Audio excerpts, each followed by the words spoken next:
the current um, in the current debate between Chris Abley and Chris Larson. And I'll start this by saying, yes, I voted on Monday, and yes, I did vote for. Wait, Chris Larson. Uh, whoa. Okay, I voted for Chris Larson because I ran, and I think if you looked at my position, it was the closest position to mine was probably Chris Larson's. Now, I am not. I don't believe in making enemies or evil bad doers out of either Chris, although I am willing to call them out on things that I do not think are right, or things, or discuss things I disagree with. Now, I invited both of them to come on to this show. And let me guess. Both And well, denials. they both like shook their head and didn't really answer. Okay. Well, they didn't say no. They're just like meh. Yeah, it was meh. All right. And I think it would have been interesting. I think it would have been informative. I think we need to have an informed populace. Yeah, I think it would And have I been believe really in cool. having all kinds of people uh, given the ability to talk about whatever they want to talk about. And I don't mean to skewer Chris Larson on the issue of the dam, but the general philosophy is like, of course, that Chris Abley is keeping this alive through political ads as a way to strike on a weak point that Chris Larson has. Yeah, but okay, this is what I see between the two, right? One is more connected to the people and more likely to go with the larger call, right? Yeah. And the other seems to be like the basic nerd who likes to crunch numbers and read stats and call it how it is, but not listen. And can you guess which Chris Is which? is which? Okay. Yes. Yes. And yes, the one that has the messy hair and wears plaid Bill shirts sometimes. and Bill Gates glasses. Yeah. Okay. Yes. So and I don't think there's been a tendency by some of the unions and the Democratic, or I should say the progressive wing of the Democratic Party, to make Chris Abley into kind of this like uber rich guy who's completely disconnected. Oh, sorry to interrupt. Completely disconnected with reality. Now, I'm going to go to a point that these are my opinions, and these are also the opinions of my guest. And of course, these do not represent River West Radio Incorporated, which does not endorse or support or diss either candidate. Leave that to In us. fact, we don't even endorse or support or diss any issues. We were just having an open discussion here and expressing our First Amendment rights. May they be distaste or supportive in some manner. Yes. But yes. Okay. So, what was I saying? Okay, and I think there's a lot to be said for having compassion for anybody who runs for political office. Running for political office is not easy. It takes extremely thick skin, and I do not perceive Chris Abley as like some kind of conscious evildoer, but rather as a guy who is well intentioned and is trying to do good things. And I think that comes from his background in the with the Argosy Foundation and his work in the community. And he's certainly done a lot for the He's done a lot for the LGBT Yeah, the community. LBG. Yeah, right. And he's also done a lot for things like the arts in Milwaukee. I know he's a great fan of. He was funding the Shakespeare Mm-hmm. for a while, and he actually, I think, has actually put money into the Globe Theatre in London. That's really cool. And By the way, the Globe Theater just had a oh, what is it? A performance of a Shakespearean play done with all people, all actors and actresses with Down syndrome, and it was to make a point that they're not completely dumb or completely crippled by this. And yeah, so if he's putting money towards that, he's definitely helping out in a fun way. yeah, and I think yeah, the Globe Theater is also doing this thing for what is it? It's like the 450th birthday of Yeah. Shakespeare, Yeah. and they've gone around the world playing Hamlet in some of the smallest hamlets of the world, uh, including small stages in African countries that normally probably never have seen a troupe coming from London. Mm. And those are good things. Yeah. I believe that it's good to have I think it's good. an expansion of culture, of sharing culture with people. Hmm. I And also like. I think personally, it's good for any politician to share and dip into culture. I think I've seen too many, may they be presidential or local. They kind of stick to their own people. If they're running under a Democratic flag, they go call on all the, like, labeled Democrats of the area or the country, and they don't reach over and try to talk to other people, let alone people outside of their interest group. you know? okay, so with that said, and of course I've said who I voted for, which I guess then gives you my opinion is nuanced. It's not a strict like I support this guy or I am against the other one, but more a nuanced view where I'm not going to accuse either one of them of being bad guys because I don't think they really are. I don't think either one. And first of all, even bad guys don't think that they're bad guys. That is very true. Even the know, bad guys don't see how villainous they can be. Right. Yeah, only in comic books. Oh, I want to be evil. you know. I'm Dr. Evil. Right. I So want $1 million.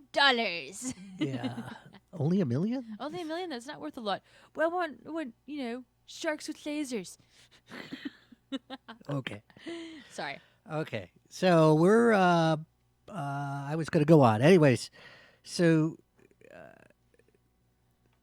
yeah, it was an interesting discussion with Mr. Hughes on the whole issue, and there's this viewpoint that kind of this viewpoint that if you're not for Chris, you're against Chris, and we'll just leave who and who that is alone. Yeah. Okay, so yes, and of course I recommend that if you have strong proponents other anyway, you can always write in somebody else Yeah. if you don't like either Chris. Yeah. Okay. So, with that said, I also wanted to, we're talking about what we're trying to do at the Pirate Party is kind of do some very avant-garde and experimental ways of implementing democracy.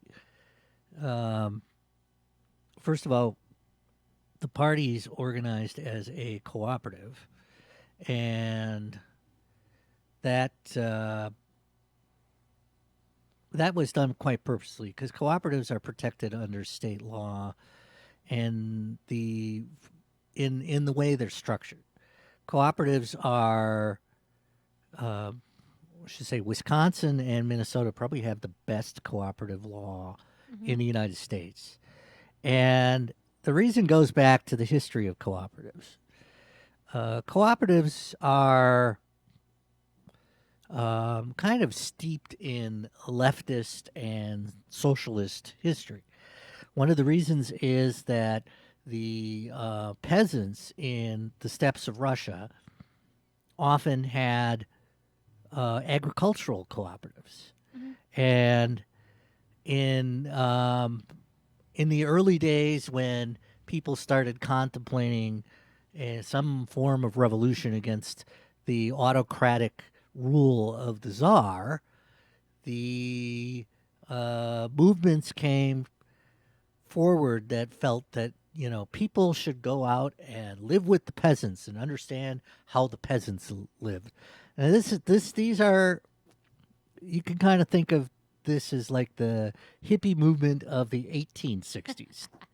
Yeah, not the Right. Right. And they would Yeah. go, and it was in the 1860s, and they would go out to these agricultural cooperatives that had been created by the peasants, especially in the Ukraine. And these cooperatives were kind of spontaneous. So that also led into this idea of what developed into Russian anarchism is that if you like pull down the existing system, that somehow these cooperatives would spontaneously spring up, and that people would have this whole different and better way of initiating commerce, and it was also a democratic vision, and certainly the idea of cooperatives became integrated into some of the utopian socialist thinking that evolved later on through the end of the 19th century and into the early 20th century. Although, ironically, the big enemy of the cooperatives of the peasant cooperatives probably turned out to be some of the things that the Bolsheviks did after the revolution by imposing these really cruel levels of grain production and forcing them to be sent to centralized grain depositories, and also the government essentially taking over some of the cooperatives and creating these huge agricultural cooperatives, which in many ways weren't any better than the large agribusinesses in the United States. And they also extracted so much grain from the Ukraine that they actually starved the peasants producing the grain. That's special. Yeah, that's special. So, um, it's kind of like, well, I guess I'm saying like, yeah, there were some very bad things that came out of that. But the reason why cooperatives are so special in Wisconsin and Minnesota is partially because of populist movements.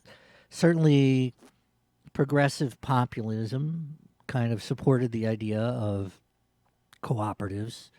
If you read Charles McCarthy's The Wisconsin Idea and some of his ideas on economics, you could see that there's kind of a strong thread there that is very anti-large corporation, very anti-large railroad in particular, because the railroads would extract large fees for moving grain, and support of rural people. The same thing, cooperatives were also very popular among the Socialist Party in Milwaukee, and the idea of some of these public housing facilities was that they would be actually set up as cooperatives and run as cooperatives. We had interesting things during the Depression in Milwaukee. We used to have free stores, and the idea was that if you needed food, then you could go to a free store, and the free store would have free food. Kind of like that the WEWM has this advertisement, or I should say, it's one of part of their fund appeal, where they talk about, well, what if you went into a place and you could pay whatever you wanted, or what store would act like that? Well, the free stores kind of acted like that. Well, if I may, I know there's like a particular like city, one in Sweden, and there actually is one here in the United States. Do not remember the city, but it belongs to a polygamous group where literally they all they all harvest the food, they all can the food, they all cook the food, and it goes to stores where you walk in, grab what you need, and walk out. Women sew clothes, men do hats. There are all sorts of things that go on there. But in Sweden or Finland, I can't remember which one, there is a small city that does just that.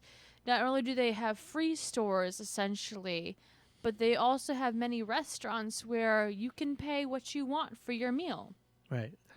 Well, the principle here during the Great Depression was that then the city of Milwaukee would go out and buy agricultural goods from farmers around the city that are on the peripheral. And that would help support the farmers. And then the food was available to help support the unemployed people during the Great Depression. Okay, so the idea of supporting cooperatives, though, is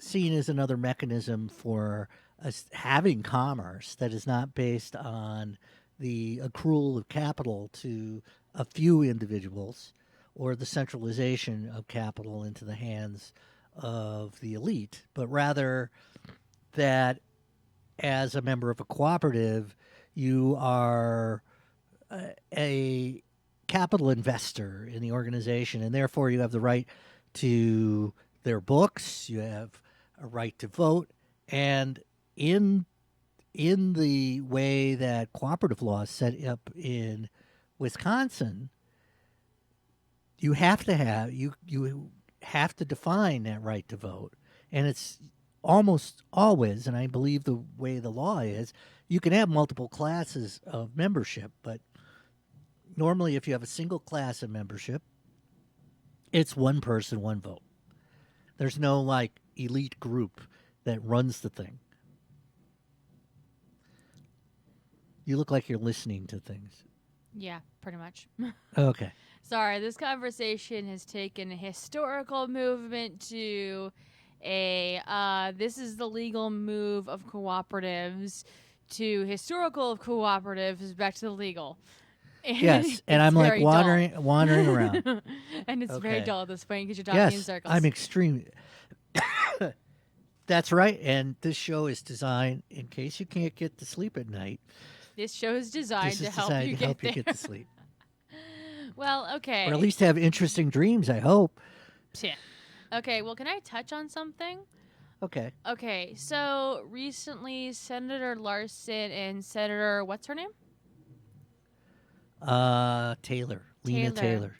Yes, apparently they got into a heated debate of some nature, and he went off and asked her, "Did you take your meds this morning?" Yes, the "Did you take your meds" controversy. Yes. I don't know. I kind of feel like that's the same thing as saying, "Hey, do you need some pads? Because you're definitely on your period." You know, but without the sexism connotation. It is more like the, "Hey, you're crazy. What's wrong with you?" As far as I know, she is she is very abrasive in her speaking and very aggressive when she wants to get points done. But I do not feel that that comment was anywhere near necessary, either public or private. It should never have been said. Yeah, and there's also been comment coming from members of the African American community who are either allies or friends or just concerned about the comment, uh, who wanted Larson to apologize. But he won't.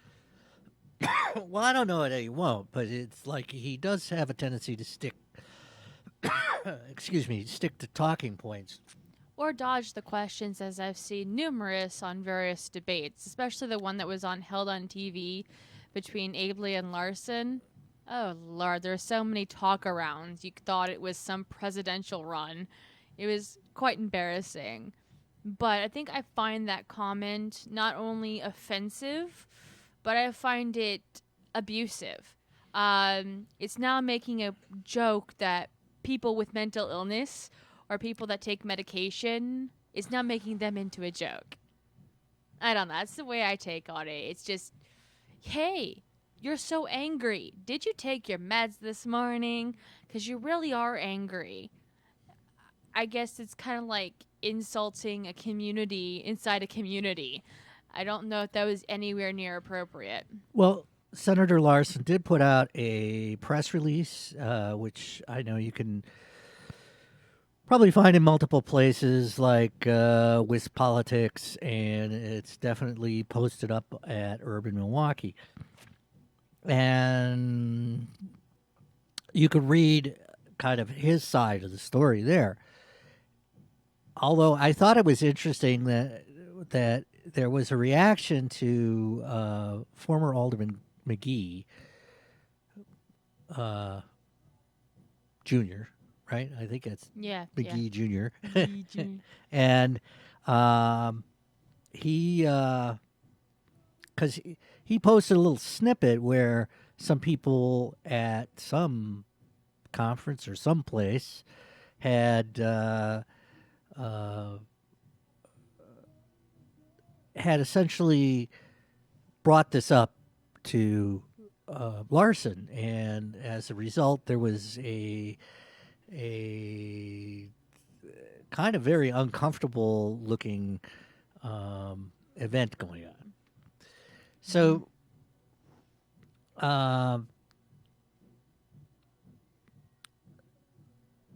and then the press release kind of says, well, you know, maybe McGee is an ally, or well, no, the speculation is things like, well, maybe McGee's an ally of Abley.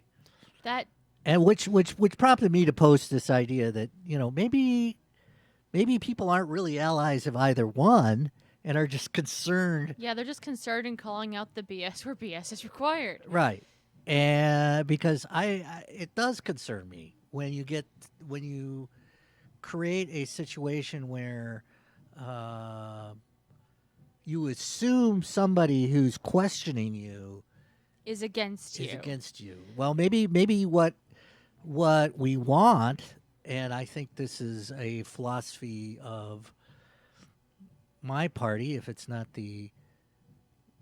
of the other parties, but what we want is we want the ability to freely question our leaders, to freely question what they do, and to actually have a real discussion about the Issues at hand. and the morality of things that we do, Yeah. and whether we really mean it. We have a political system which is very wishy-washy and very kind of like. Yeah, I think right now, as far as the political system goes, you get a slap on the wrist if you say something super insulting, or you make fun of someone who's disabled on national television, or you say something and then do another and no one cares. I think we as a society and the people of this country have gotten a little too accustomed to that. On the other hand, there's like viewpoints out there that Yeah. believe that political correctness Is almost becomes a ins- form of tyranny. Yeah, I mean, there is a level, in my personal opinion, there's a level of political correctness that needs to be advised. I mean, you can't just go around slinging the N word around everywhere, and you can't be using negative language and sexist language against women and you need to acknowledge the fact there are different people out there. But as a social media user on Tumblr, we have people who are considered otherkin, which means they believe in a past life or they currently are half some form of animal. Thus, they have their own pronouns. And they believe if you do not use those particular pronouns, you are not being sensitive to them and politically correct. There's a point where I think it stops, and then there's a point I think we take it way too far. Well, when you still, if the language becomes so stilted that you cannot communicate things clearly, that then Without it becomes offending everyone. without well, Okay, kind of that concept of not offending anybody becomes it's like it stepping on becomes eggshells. problematic. Like, for example, the word feminism, right? Some people think that is a nasty, trashy word and thinks that any feminist hates all men and they're horrible and they should be stepped on and they're nasty. Well, in actuality, people are using feminism as a umbrella to spew their hate when the concept of feminism isn't anything like that. I can't think of any better example than Rush Limbaugh spewing about this term. Feminazis. Feminazis. Yes. Yes. And I don't like that because it kind of stirred up this hatred for women who want to move forward. He kind of painted them as barbaric lesbians burning bras and running through the streets causing chaos and killing men and stuff like that. When in all Well, I don't rea- know about killing men. But well, I mean, that's the concept. Well, all about, we have, what is her name? We have Malala. She considers herself a feminist because she stands up for the rights of boys and girls Yeah. equally. I mean, I think feminism has taken a negative connotation, and whenever I say I'm a feminist, I get like this nasty side-eye glare from a lot of people. And I go, well, what do you mean? And they say, well, don't you hate men? And I'm like, actually, no. They're some of the coolest people I know and I have a lot of friends with them. And they treat me with respect and I treat them with respect. The concept is respect here. Yeah, and also most, I would say, most thoughtful feminists are really concerned about the issue of the way women are treated in society in terms of equal pay for equal work, in terms of being forced into a subservient role, and not being treated with respect. Yeah, I mean, And there's really very little evidence that the brain structure between women and men is so different as to give men any kind of real advantage, although we can argue over ancient sociological issues or maybe the way we evolved as primitive apes. or we But can actually argue the childhood psychology. Sorry, I can't talk. Right. Where boys have a later like speech development, where girls at a certain age have twice the speech and social development.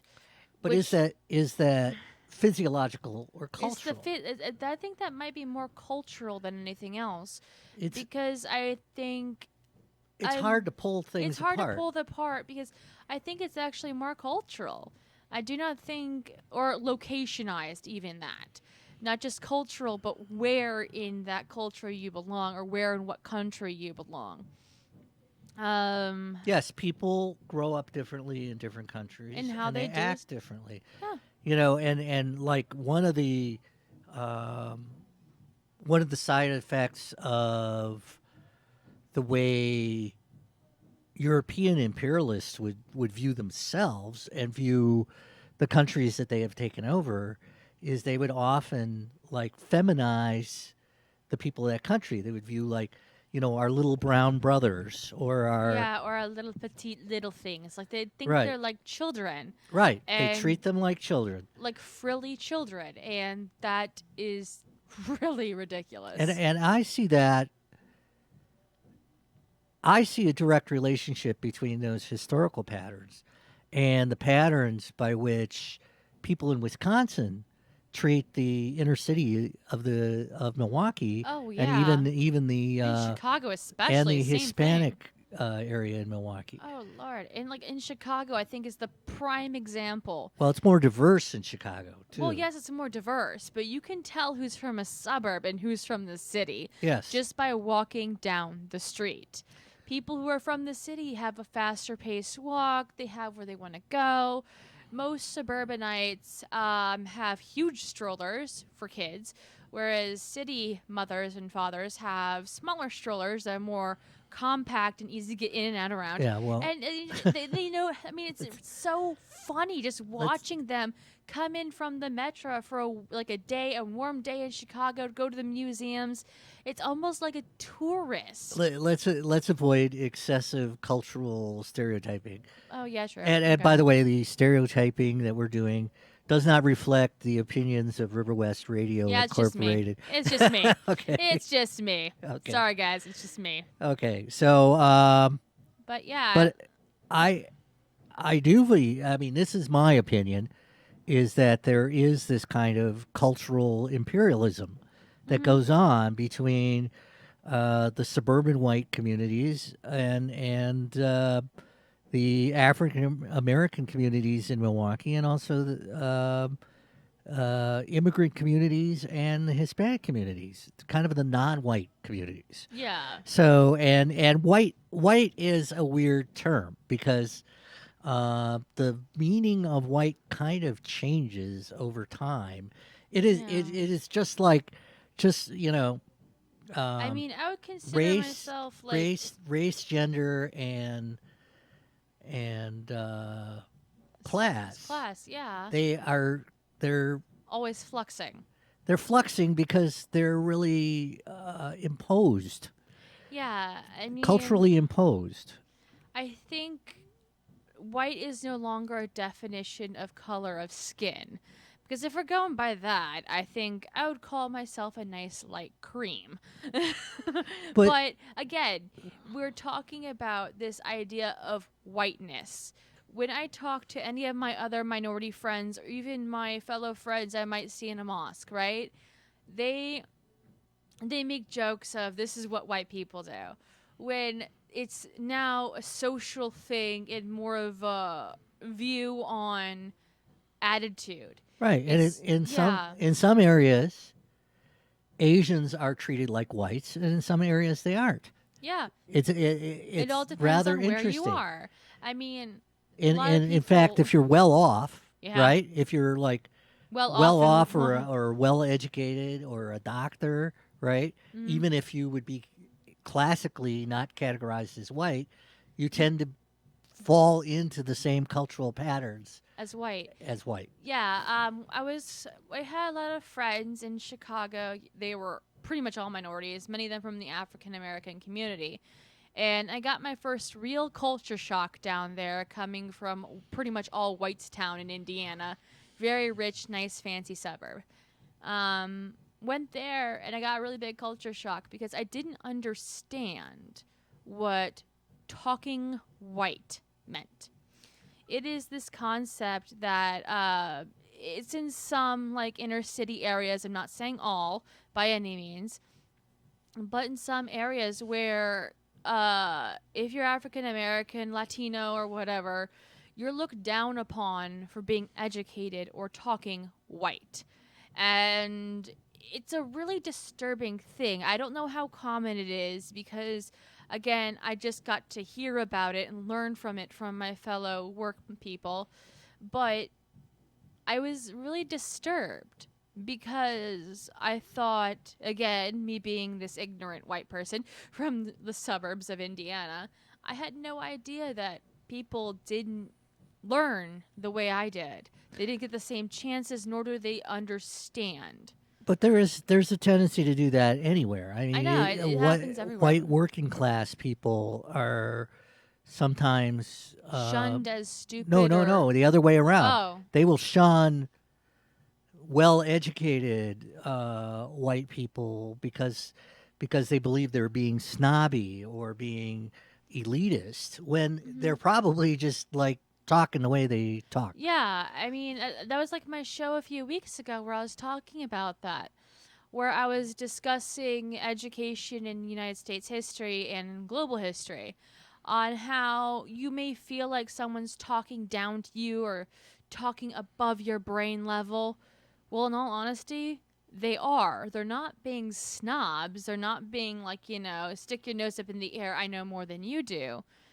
It's just the education system here in the United States has fallen so far behind. Or it's so uneven. I don't think Exactly. that. That's I don't think too. it's far behind. Well, I I think it's mean, just.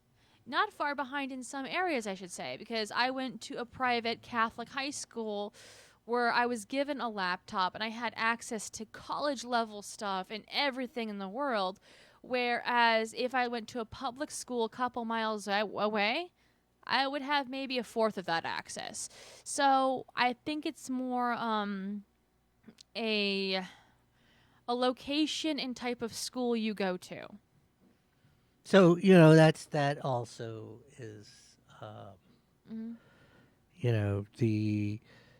the anti, or shall we say, the people who want to reform copyright, particularly when we talk about I'll talk about the Pirate Party, but they're also like copism. There's a couple of other versions of it, and the whole idea is that if public institutions are doing public research, shouldn't that be available to the public? And shouldn't academic journals be available to the public? Yeah. What happens is because media has to be paid for commercially unless you got money and are willing to subscribe to the proper cable channels. Yeah, you can't Right? get it. You like can't the get debates, Like the debates. I was only able to view 3 of the Democratic debates, and those were the ones that weren't on the major cable networks. The first one I saw was at UWM on TV because it was not on a really big cable network like MSNBC or some stuff like that. No, that was co-sponsored by That was co-spon- PBS. Yes, but again, it was on public television. It wasn't something I had to subscribe to get. So I don't like that at all, where if you don't have the money, you can't get the access to the information. I can't even remember exactly which particular case it was. There was some criminal case that happened in the late 1970s, maybe 1960s. The information was just now released to public because all people involved, both families, are now deceased. Okay, so this And the restriction of information based on your economic class is ridiculous. means that essentially, if you're poor in this country, you can't get a good education. Even if you decide, I want to go to the library and figure out how to make my life better, you can't even access the journals. Yeah. You can't access, if you pay to go to UWM, you can access everything. Yeah. Well, there's actually a case that happened in my home state, Indiana. I really hated admitting that. But no, there was a kid, I think from Noblesville or Fishers, that made an effort to get stuff on journalism. He was looking to go into journalism. He was a senior in high school. His final paper was, I don't remember what it was about, but it involved getting some information from a local media area, like a local TV channel. Well, when he went there, they said, because he had specific things he had to research. And of course, they did all the research, but he got a bill, a literal bill for time and stuff taken. He got upwards of a $10,000 bill for the information. And this was because apparently, when it's all calculated out, someone was being paid $80 an hour to find probably 10 to 30 pages worth of information. And that's what it came out to be. And each page printed off was like $50 plus, depending on what the information was and how much it was worth. we should not have to pay for information on news and court documents when they should and are supposedly public access to everyone. Or should be on the public internet. Yeah, that too. Uh, and there's a debate on how to do that. Certainly, you have issues when, and again, particularly if you're poor and you go to court, it's very hard to enforce your rights to privacy. Oh, But it's even harder to get a lawyer. If you're rich, it's pretty easy to do that. You could squash information. You can hide information. You could rip it out of the judge. Right. Seriously. Well, let's not talk about buying. I'm just talking about using regular, normal procedures without bribing individuals. Or the kid with affluenza, which actually literally is a illness, but it's a mental illness. It's a mental illness, but I really honestly believe it's a bunch of BS. But it actually is in the DSM-5. But this kid was 17 years old, got wasted, drove a truck, and ran into 4 people in a crosswalk. Youngest victim was in her teens. Now, with that, he had completely killed 4 people and was drunk before the age of 21. Went to court, and because mom and dad were so rich, they found some psychologist that said, oh, he has affluenza, where he has so much money, he has no concept of right and wrong and what consequences are. And I'm thinking about, well, then he needs to be shown this consequence. No, he was put on parole with, rules that you can't go out drink and you have to be home by X time and you have to do so many hours of community service. Now, later, I think it was 2 years later after that case, and he was done. He was caught on video playing beer pong with some of his buddies. And then when his parole people came to go pick him up, he was missing with his mother. They were later located in Mexico, where they were extradited back to the United States. Now, the son faces parole violation, but the mother faces what? Hiding and embedding in a felon or something like that. That would be aiding. Aiding, yeah, yes. sorry. I'm just I find that because you have money, so much money, you supposedly don't know right from wrong, which, again, I don't believe that's the case. But that's a viewpoint. I mean, there is a viewpoint. I think that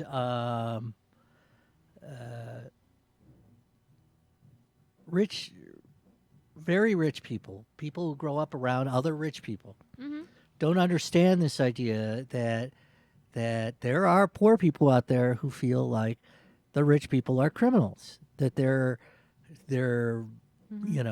they extract money from the poor. And that's a criminal activity. And certainly, the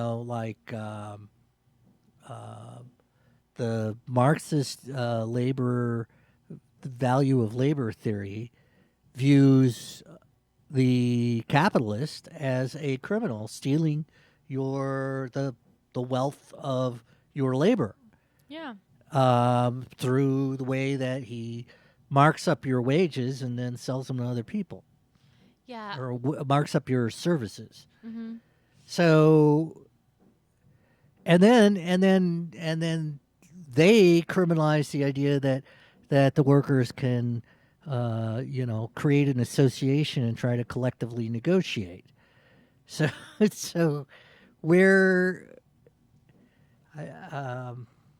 I'm going somewhere with this, and I'm not sure where it is, but somewhere.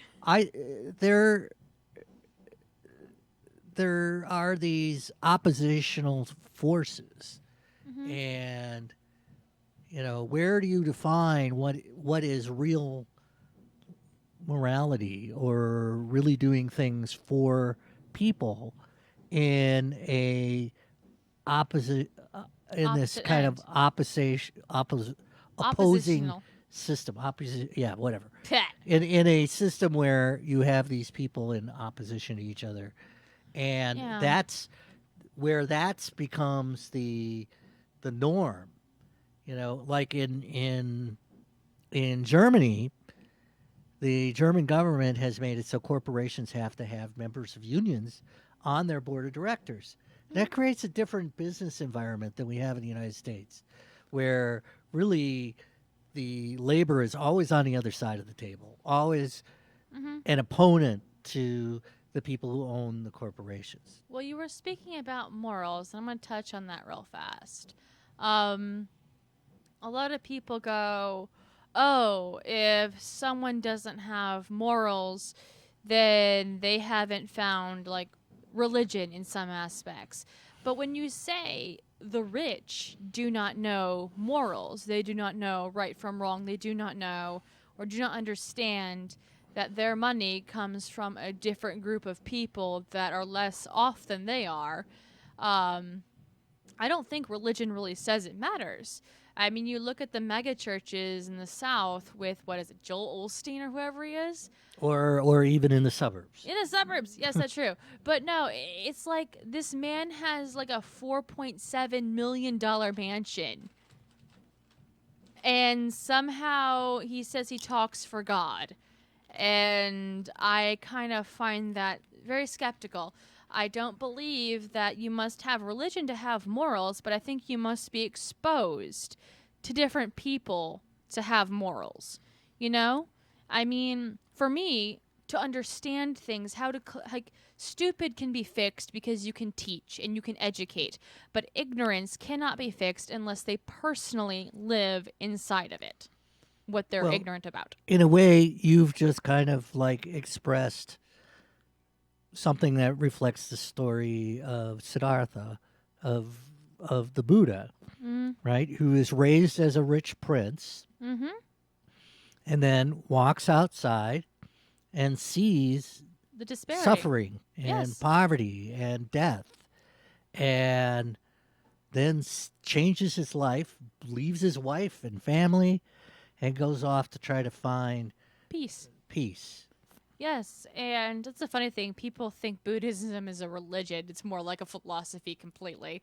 But it's really true. I mean, it has the trappings of Hinduism. yeah. But that is really what life should be about. It shouldn't be about saying, oh, I have this and you don't. It should be, oh, I have this. Do you want to share? I see this around a lot of young children. I helped out at daycares a couple times for the church I used to belong to and stuff. I would take care of the PRE, like kindergarten levels. The kids can't actually go to, Sunday school, but these kids would be left out at the church because, they're little. But I would see that a lot where one kid would have, like, say, a teddy bear, and the other kid would want to play with it too. But the one kid that had it would just refuse and scream at them and say, no, it's mine. You can't have it because of you're wearing black shoes or something like that. Something very petty and just plain dumb. I don't understand why, but that also reflects on how we as a people have become. We don't want to share or give to people that we think haven't tried hard enough or don't want to pursue getting better. We don't want to give people handouts, but yet we claim to have morals that are good and sometimes Christ-like, and we are like, oh, we'll pray for you. Well, I don't think they'll pray for us. They won't pray for you. No. I think if you look at they'll say it, but they won't do it. If you look at the budget of the United States, oh my gosh, don't get started on that. So are we praying? Are we praying? What do we spend, like 1% on foreign aid to other countries? 1% on science, less than 1% on science. Well, I mean, studies. okay, but about half of our military, or half of our budget. That's actually more like a little over a third.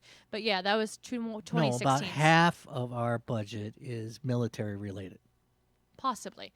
I looked at the budget this year and it said like almost over a third. I think it was like 38 point, let's just round up to 38.9 or some stuff like that. Right. That was for military. It's almost 40% Right, but but that doesn't include military pensions and the Oh, VA. yeah. The It veterans. doesn't include Nope, it doesn't. the Atomic Energy Commission. It doesn't No. include That was the just on Department of arms. Energy, which produces all of Yeah. the nukes that are used by the military, Yeah. and those are hidden in other parts, Those and are even things like the NSA's budget is hidden away in the other parts. That's considered in Homeland Security, Well, which no, has no, a no, no. Most of 17% it, budget. the NSA really doesn't have a budget. Oh, I know, because it's a secret society that no one knows. Shh. But no, I know things are tucked away and everywhere else, but that near 40% isn't for veterans. It's to pay for No, that's to pay for guns It's to pay for and guns. deployments. The and Veterans foreign Administration, base. if I remember correctly, only gets about 15 to 17% of this year's budget. Does that not scare you? It's pretty much No, less. I think it's smaller than that. Yes, that's at max, if my memory serves correct. But that would be less than half of what we're spending on the guns, it's the not even bullets, getting the air. 50%. It was just scary to look at. And then Okay. when you look Hello? at. Huh? Did I lose something? Oh, I think I unplugged myself here. I still hear you. What? I still hear you. Ah, Your headphones, my yeah. headphones seem to have given out here, so I'm going to try to be cognizant of that and not desperately go, oops. Whoopsies. Yeah, I don't know. It's just I find everything. There we go. You probably hit the button of. I shush. hit the button of shush. Yeah, I think some people like me especially need the button of shush. Okay. Well, we've got about 4 minutes. 4 minutes left. Mm-hmm. Yeah. I was going to try to wrap this up. Anyways, I guess my point about the whole budget stuff is, you can have the long statements about morality and real politics and all this other stuff, but if we're going to talk about morality, if we're going to talk about doing good in the world or talk about doing good for other people, we should try to make our political system reflect that. And not make a political system that's based essentially on greed and oppression. Or hatred for something or fear. Well, fear is good because fear. No, I mean it's good for the people trying to build the military because that's true. they could sell fear. Oh, they can sell it like I know, Right. hotcakes. But Right. no, I mean, But if you look at the United States compared with the rest of the world and how many bases we have overseas and all these other things, we are the we are the invaders. We're the aggressors. Yes, We're we are the essentially aggressors. the imperializers that like the Great Britain era at its height was. No, we're worse than that. Oh, we're worse than that? Oh, Lord. Okay. But So what that's hard for Americans. to understand, even grasp that concept, people even don't want to think about because it's like, not what I was taught in school. Right. Where we are the So land are we so propagandized that we're not willing to take a clear-eyed view Mhm. of who we are and what we are and our place in the world? And if that's the way America is, then we need to change that. Can I make one final point? Yeah, sure. Sorry. Right. Um, Go ahead. Okay, so with the denial of Syrian refugees, we did to the Jews. Anne Frank herself applied for refugee status in the United States.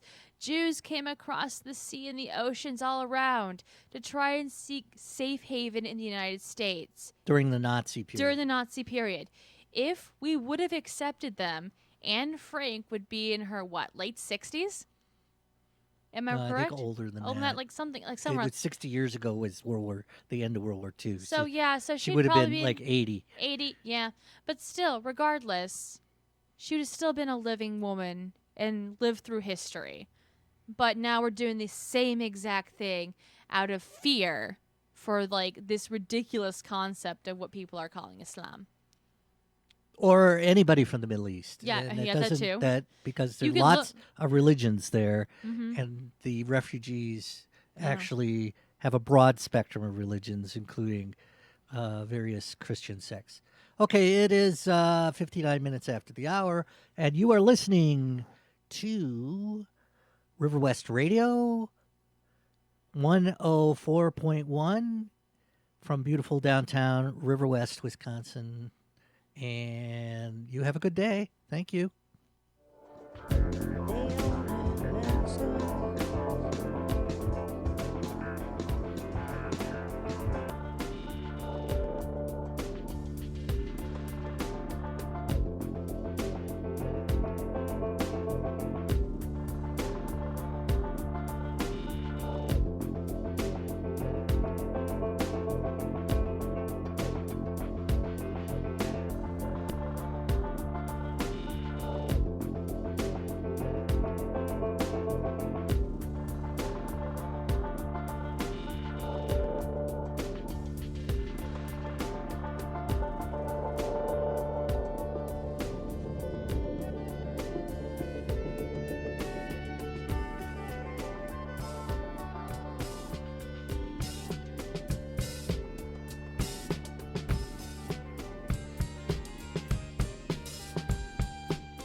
You are listening. Yes, you are listening. And you hear me. Because you are listening to River West Radio. WXRWLP 104.1 FM in Milwaukee. And on riverwestradio.com. On your phone, on your computer, on your tablet. So how about that?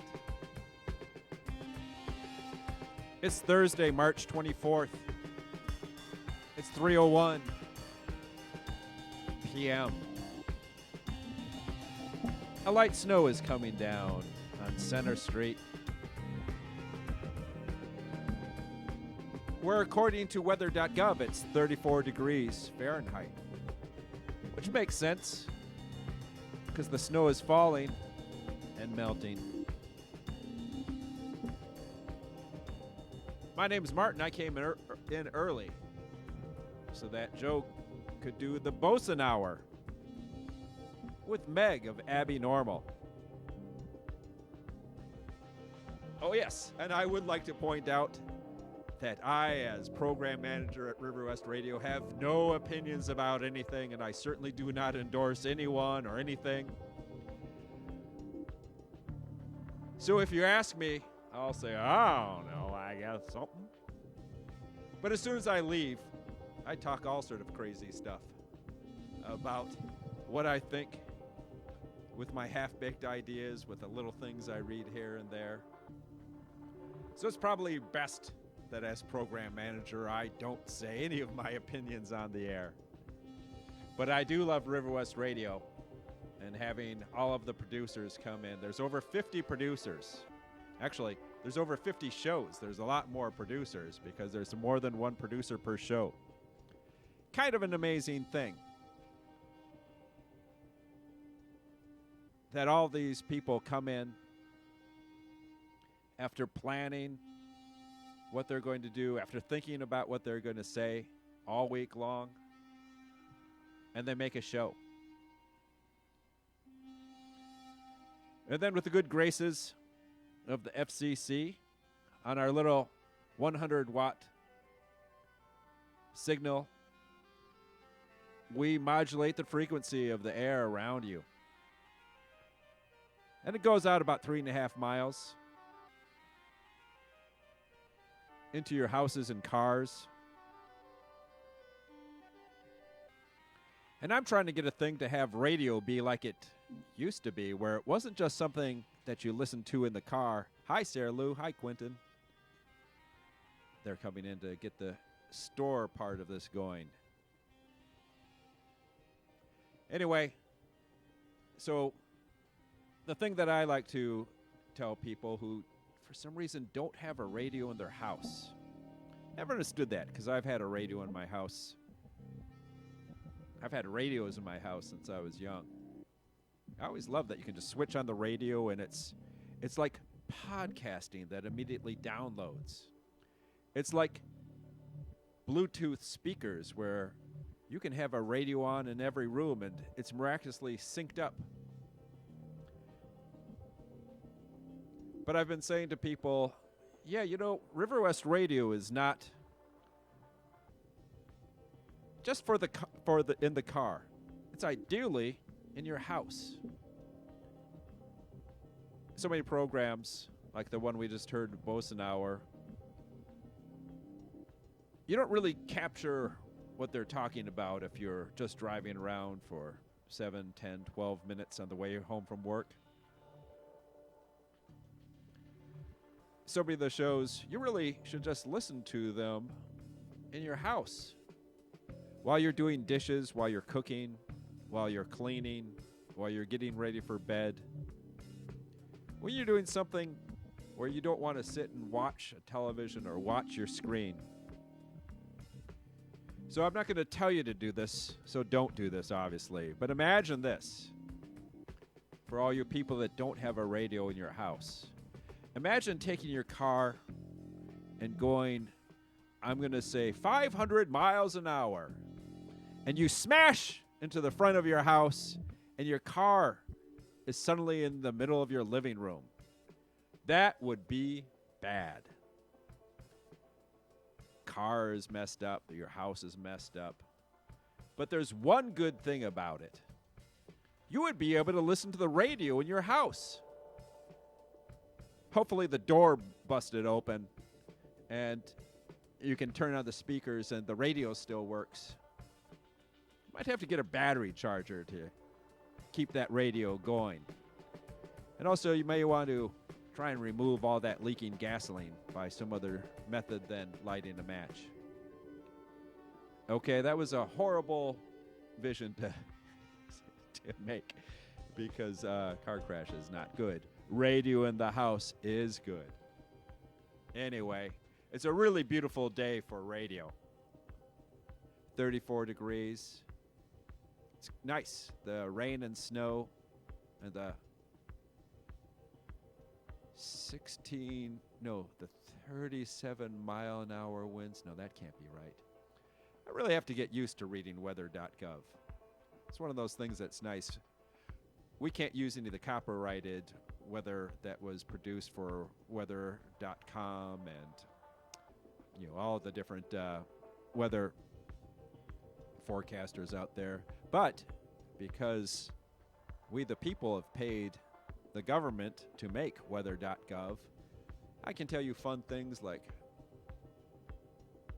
tonight it's going to be it's going to be snowy and blustery and then partly cloudy with a low of 23 degrees Fahrenheit. Guess what's going to happen tomorrow? It's going to be sunny with a wonderful 38 degrees. Oh, look, Steve Spice is coming in. Steve Spice of Spice Rack, Cultural Sidebar, braved the weather, donned his cap, put on his glasses, and now he's saying something to me, and I can't hear him. But I'm sure it's something like, Martin, you're amazing. So great. And, oh no, actually he's saying I'll be right back. He's going to get a thing of water. That's my guess. Anyway, oh good, so Steve will be on. I had another show queued up for him, but it's nice to get the latest from Steve Spice about movies. So anyway, tomorrow it's going to be sunny, a high of 38. Tomorrow night, partly cloudy, a low of 35. Saturday, 30% chance of rain, a high of 49. Sunday,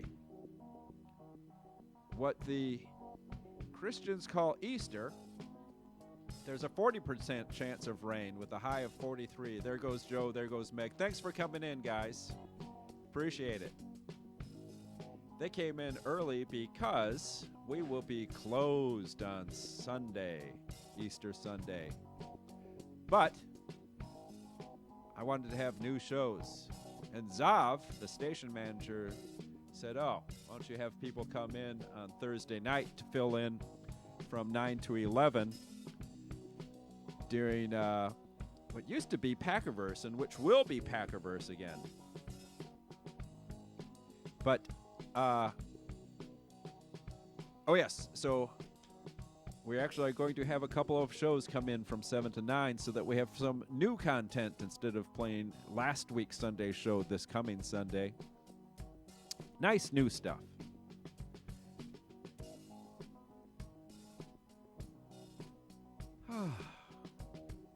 So, let's see here.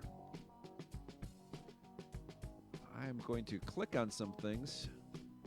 Let's see. Oh, yeah, and I've got to figure out what to play at 4 o'clock today. That'll be fun for me. Actually, I'm going to try and find some old-time radio shows that somehow incorporate Easter. Just for fun. I'm not sure what's out there, but that'll be a neat little thing for me to do by 4 o'clock. If not, I'm going to play another show, but I'm not going to say what, just in case I find a nice Easter old-time radio show. Let's see. So I'm just talking with the film music on, and I should do some other stuff. I've got to get all of those replays ready for Sunday, but I can't do it until all the new things are made. Very exciting. So I hope you're enjoying River West Radio, wherever you're listening. In your car, in your house, on your phone. If you ever want to email me, that'd be great. Here's my email address. It's wxrw104.1@gmail.com. And again, my name is Martin. And again, that email address is wxrw104.1@gmail.com. Oh, yeah, I just realized when I'm saying the email address, I have to not say 104. I really did make it 104. So wxrw104 period 1@gmail.com.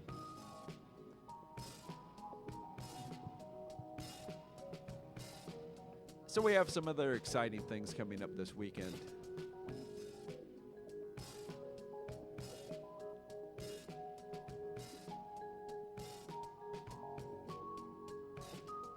Actually, let's start with tonight. We're going to hear Bottomed Out, Alan Eisenberg.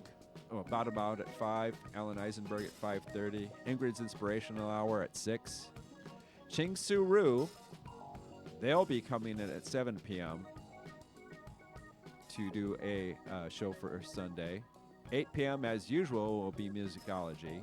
At 9 p.m., Mark Furch will be in to do Storefront Music Hour so that he has something new for Sunday night. At 10 p.m., Jim and Friend read the news. I'm going to say all these are tentative, but if you guys are out there, please come in. And then Democracy Now! Will be on at its regular time of 11 p.m. At midnight is Stone Soup. 1 a.m., Also Responsibly, and then I'm just going to stop talking because you guys got to go to bed sometime. And the third shift people, hopefully they're having a nice sleep right now. So they'll be fresh and ready to go at 11 p.m.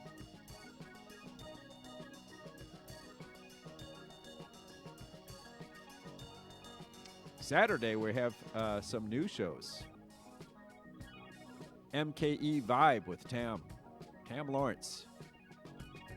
Very fun to have new shows on. Always enjoyable to see what people do. And that's followed by Everyone's a Winner, hosted by Colin and Jake. They've done 3 or 4 shows now. MKE Vibe and Everyone's a Winner, they went through the orientation together. And they're back to back. And they're followed by our veterans at 8 p.m. The Grass is Greener with Gary and Babette. One of the nice political shows. They bring up things that I don't hear on national news. At 9 p.m. Saturday is another great show. One of the experimental shows called In the Field with Cactus.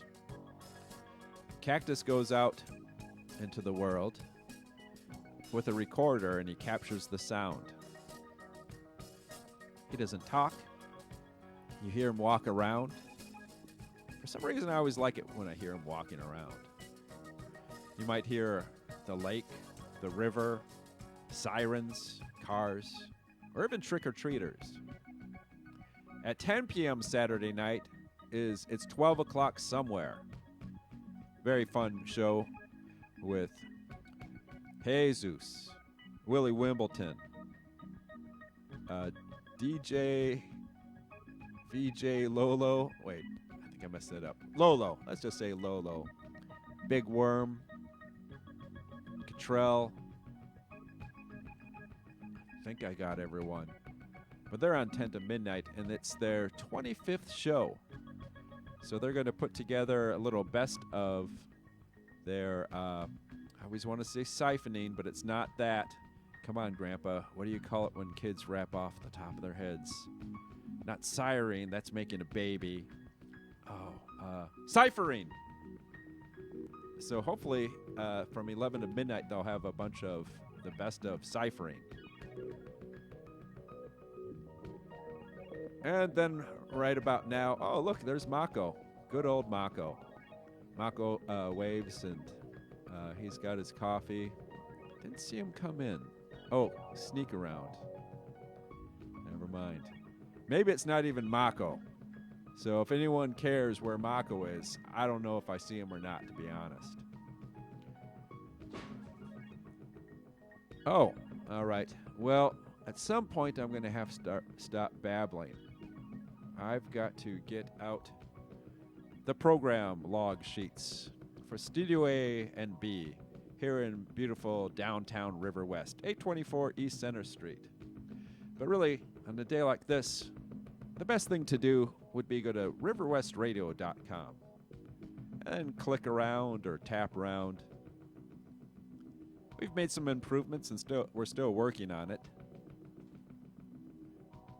But you can do things like click shows and see our weekly schedule, individual show descriptions. That's one of the things we're working on. We got to get all the producers to do their individual show descriptions. Don't forget, we're a nonprofit, and we accept money. So if you want to give money to us, that'd be great, because we don't have a lot of money coming in. Pretty much all volunteers. Doing this for you, the listeners. Why? Because of love. We're like a little love tornado centered in River West. Although tornado and love, I don't know, that might have been not the best way to say it. Let's say it this way. We're a little nonprofit radio station, broadcasting out of a cute little antenna from a cute little, very expensive transmitter box. But yes, you can write us off on your taxes. So you should do that. You should go to riverwestradio.com, click support or something like that, and then give us all of your money through PayPal or, some increment.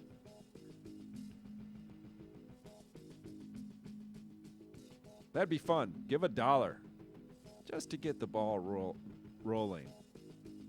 That way, if you're ever up at 3 a.m. and you're on Ambien, you won't have to register a PayPal account. You can just sleepily give us all of your money. We could really use some new equipment. Here's some of the things I would like. A higher tower. More new mic stands. One new microphone. Tape deck. I think we could use another DVD player. Boy. Like if you have an old radio station for some reason that you own and you've got a lot of nice tables and heck, I'd take a cart rack, our cart player. But yeah, if you have an old radio station you're got sitting around and you're not using anymore, you can go ahead and let us know and Heck, I'll rent a truck and fill it up with your radio station and put it in here.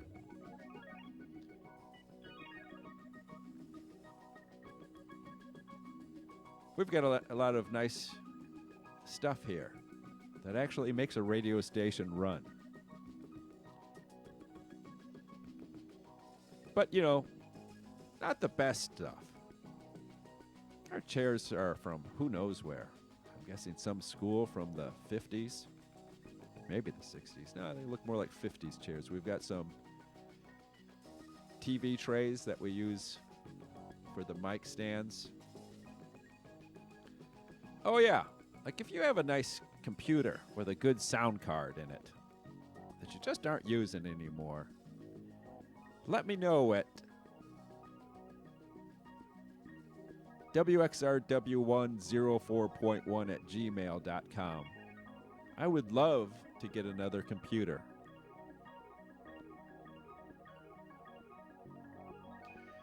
All right.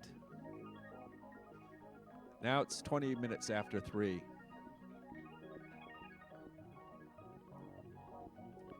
And I should move out of the way and make room for Steve Spice coming up at 3:30. Hey, Phil, how have you been doing? Nice. Good to hear. Good to hear. Who made you, Phil?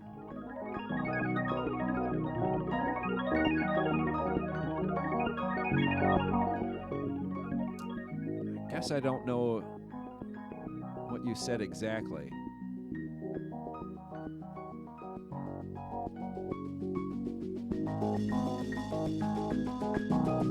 Ah, yes, Phil.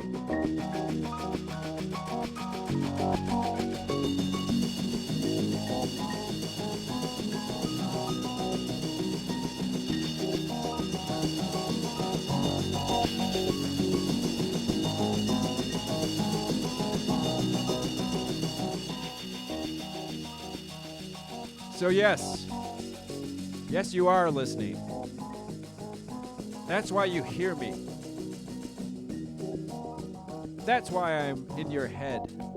That's why your brain is processing the words I'm saying and the music you're hearing. Yes, you are listening to WXRWLP Milwaukee.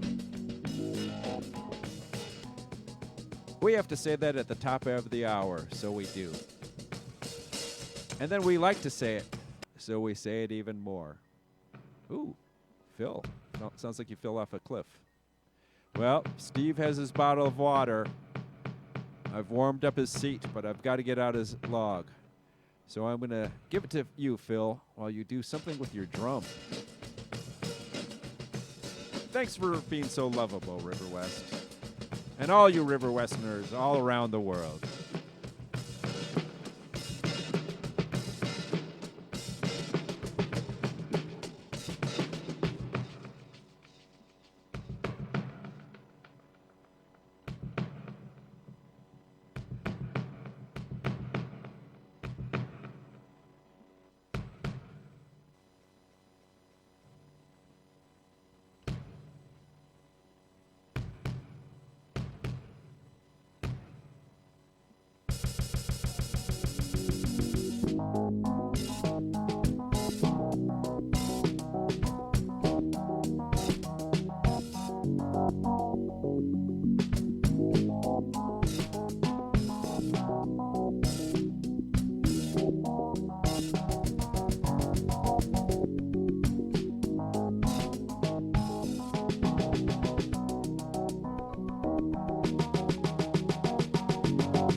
West Radio on WXRWLP 104.1 FM in Milwaukee.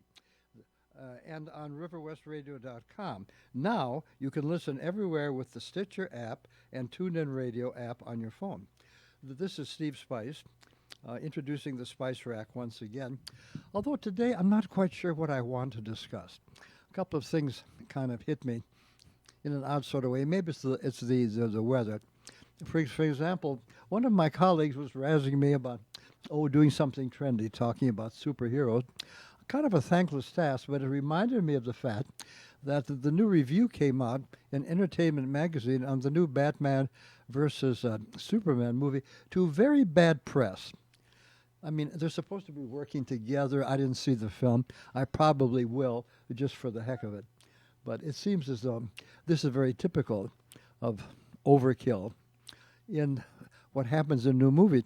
However, I do understand this, that for young people, action movies and especially superhero movies have an appeal which modern dramas do not, because modern dramas are kind of crappy from an aesthetic point of view. They're fine on TV, but if you look at all the movies we had this year, like Shortstop and Spotlight, they seem more like TV dramas than they do dramatic movies.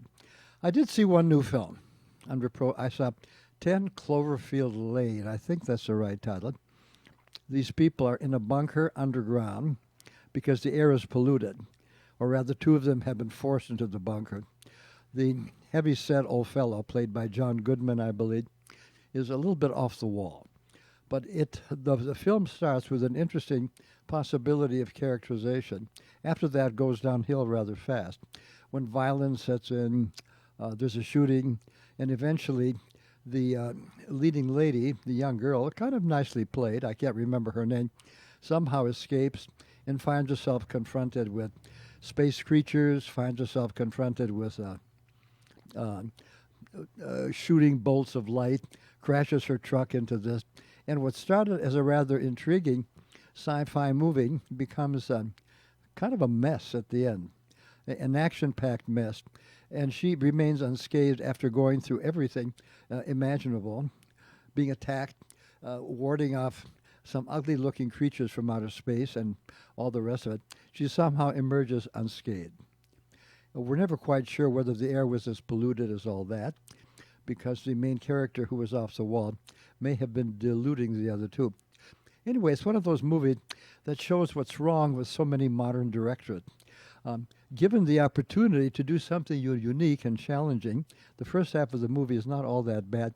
He throws it all away because he wants to make an action film. He wants to throw something, and in so doing, he puts his main character, in a ridiculous position. If you like movies about women being like superheroic sort of surviving creatures. But today I'm going to go back. I'm not going to talk about modern women in movies, nor am I going to talk about, for example, what's wrong with so many of them. I think what's happening, if people rightfully go to movies for entertainment, and they should. I mean, if you go for great art or for something meaningful, you may as well stay home or watch TCN. I have to get in this plug, though. Turner Classic Movies has done a terrific job of keeping film history alive. And, oh, by the way, the American Film Institute has also done a terrific job. They have festivals periodically that have to do with, they have stars from the old days, and that they show a film. I guess there's a big festival in California, which I should go to but haven't, except there's a chance to meet Kim Novak. The only reason I'd want to meet her is because, of course, she was not a great actress, but a good one. She was in Vertigo, which is, of course, one of the iconic classic films of that period. And every now and then it's interesting to notice that certain theaters show certain movies once or twice a month. By that I mean 1 or 2 days a month. The most recent being Ten Commandments was shown, and now they're going to do On the Waterfront. So is it possible that audiences are still intrigued by the older movie, and that maybe I'm not so much of a fossil or an anachronism, because I really do think most modern films kind of suck in that sense, if you're looking for art. And maybe it's unfair that one should expect to do that, because most young people were not raised in an era when movies meant a lot. I wanted to get into how the role of women in movies has changed, focusing on Greta Garbo. Through the 50s, I would say through the late 40s, women were at least as popular on the screen, female actresses, as males. Now, they would say later that the war took a lot of the leading men into the service, but that wasn't the case. Between 35 and say 1950, there was, of course, Clark Gable, and there was James Cagney and Gary Cooper. Gary Cooper being a very big draw during the 1940s as America's favorite anti-hero. This was a little bit before Bogart hit the high spots. But during those years, especially from the mid-30s on, the women dominated. Now, Greta Garbo had the most interesting career of all. She started in silent films. She came to America, a very shy protege of someone called Marie Stillard. She didn't like the heat in California, and she almost didn't make it into the movies. She was only brought onto the screen because Louis B. Mayer wanted to hire Stillard, who was her protege. And she was described as at first, as a rather plain, uninteresting girl who wanted simply to sit by the pool wearing cotton clothes rather than silk, her hair straight, and clean her shoes. That was before they saw her on the screen. There's a cute story that goes with that. Then after that, she zoomed. She was famous in the late 20s especially for a great economy of motion. She was a very beautiful woman in a strange sort of way. And her motions were very guarded. They were very discreet.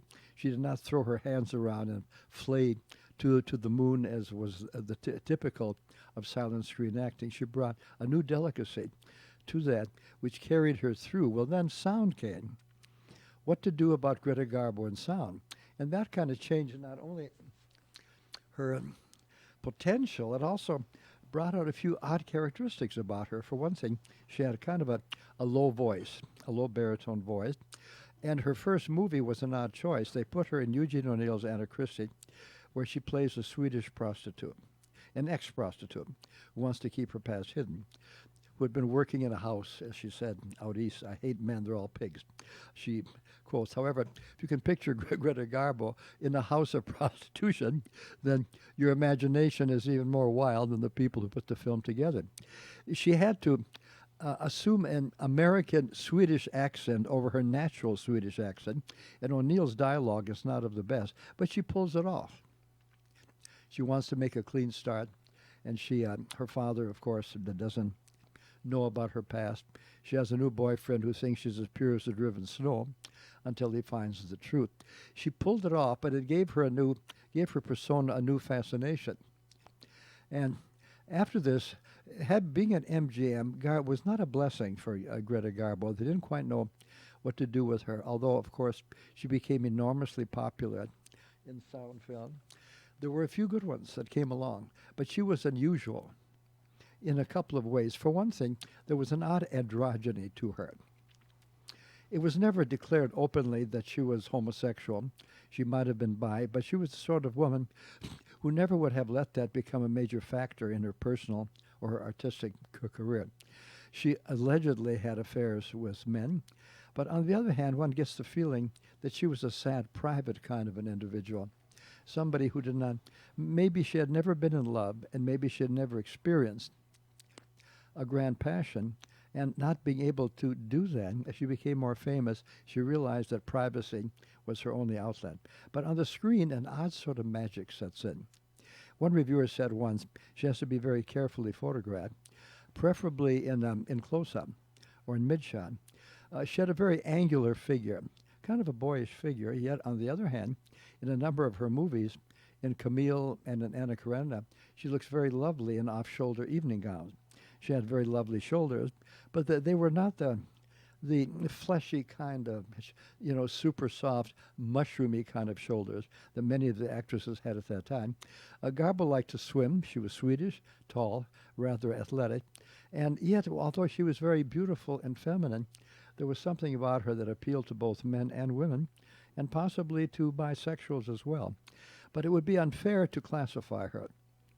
Her unusual charm on the screen, her unusual demeanor on the screen, was not icy, neither was it intimate.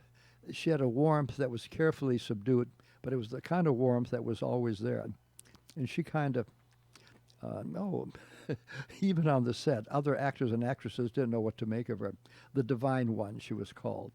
An aperture which probably applied to her. She was in Grand Hotel, one of where she played a fading ballerina, fading at the age of 27, and she had some good scenes with John Barrymore. However, Grand Hotel is an odd role for her. She has to impose a Russian accent over her Swedish accent, along with her American accent, and she overacts beautifully. But she does it beautifully. And one remembers her and forgets the much more natural performance of Joan Crawford, who played the secretary. The two never meet. And while Grand Hotel was a big success and rather popular on The Late Show, it paints Garbo as being rather unusual. Even more unusual was her next film, which was Queen Christina, where she plays an openly androgynous queen who likes to disguise herself as a boy and go running over the countryside just to get away from the stricture of her common life, of her I said common life, of the commonness of her royal life. She falls in love with the Spanish ambassador.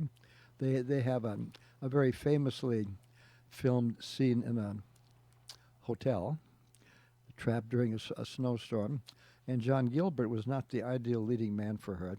He had long outlived his usefulness as a silent star, but she was very loyal to him. They had been silent films together, so she insisted that he be in the film.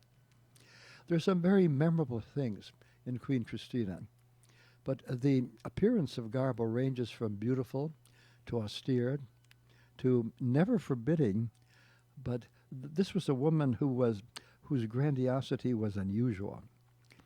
Two of the great scenes are the famous throne room scene, where late at night she realizes she has to marry to procreate, and she doesn't want to do that because she's in love.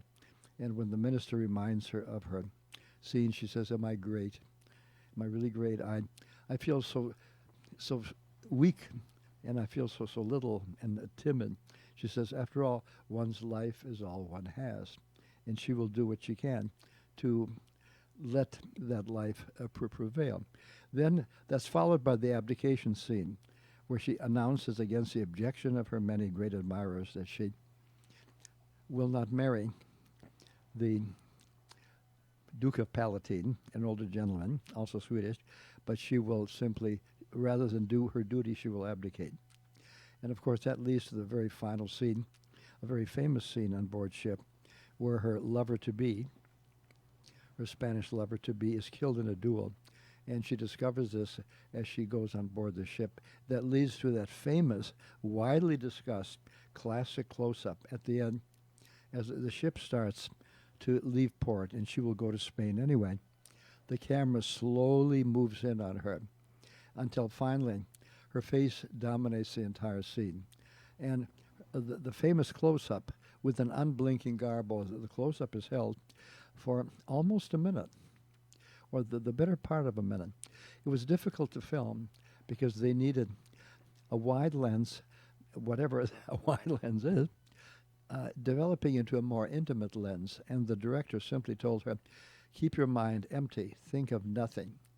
And of course the nothingness which Garbo brings across on the screen leaves open the stuff that dreams are made of. I'm quoting from another movie. One can look in her visage and read whatever one wants into it. But it's a very moving scene. People have been known to burst into tears at the end because she captures the privacy, the innate loneliness of a human being. And she does so and just without doing anything on the screen. That, of course, is part of the magic of movies. Now, Greta Garbo was very, very well known in the 30s. She was always elusive with reporters, but the 30s were a rich period for women actresses. At that time, for example, you had Claudia Colbert, you had Rosalind Russell, you had Jean Arthur, some very and Irene Dunn, all very fine thespians at the time. They also were major stars, but they were more flexible than Garbo. For example, Rosalind Russell, probably the best comedian of the group, unless you want to bring in Jean Arthur. was not quite the megastar yet that she became later. In fact, she was just coming up. Claudia Colbert was very famous for It Happened One Night, would always be a staple actress. She was versatile. She could do comedy, she could do drama, but Claudia Colbert had the air of the drawing room hostess about her. She did not have the mysterioso of Garbo, but I won't put down Claudia Colbert because she's one of everybody's favorite actresses of the period, even if she's not exactly the one that you would choose as being the only one. She was terrific in comedy, but that would come a little bit later. Then, of course, there was Barbara Stanwyck. Barbara, who was doing realistic roles. She never did a lot of classy roles. She was the working class girl, but with a touch of class. By a touch of class, I mean that in those days, actresses had to have a kind of a professional, not a ne'er-do-well, a professional panache. Even if they were playing low-class broads or prostitutes or whatever, they had to have a certain elegance in their demeanor because acting is, after all, an art form. It's not a copy of nature, and they understood that.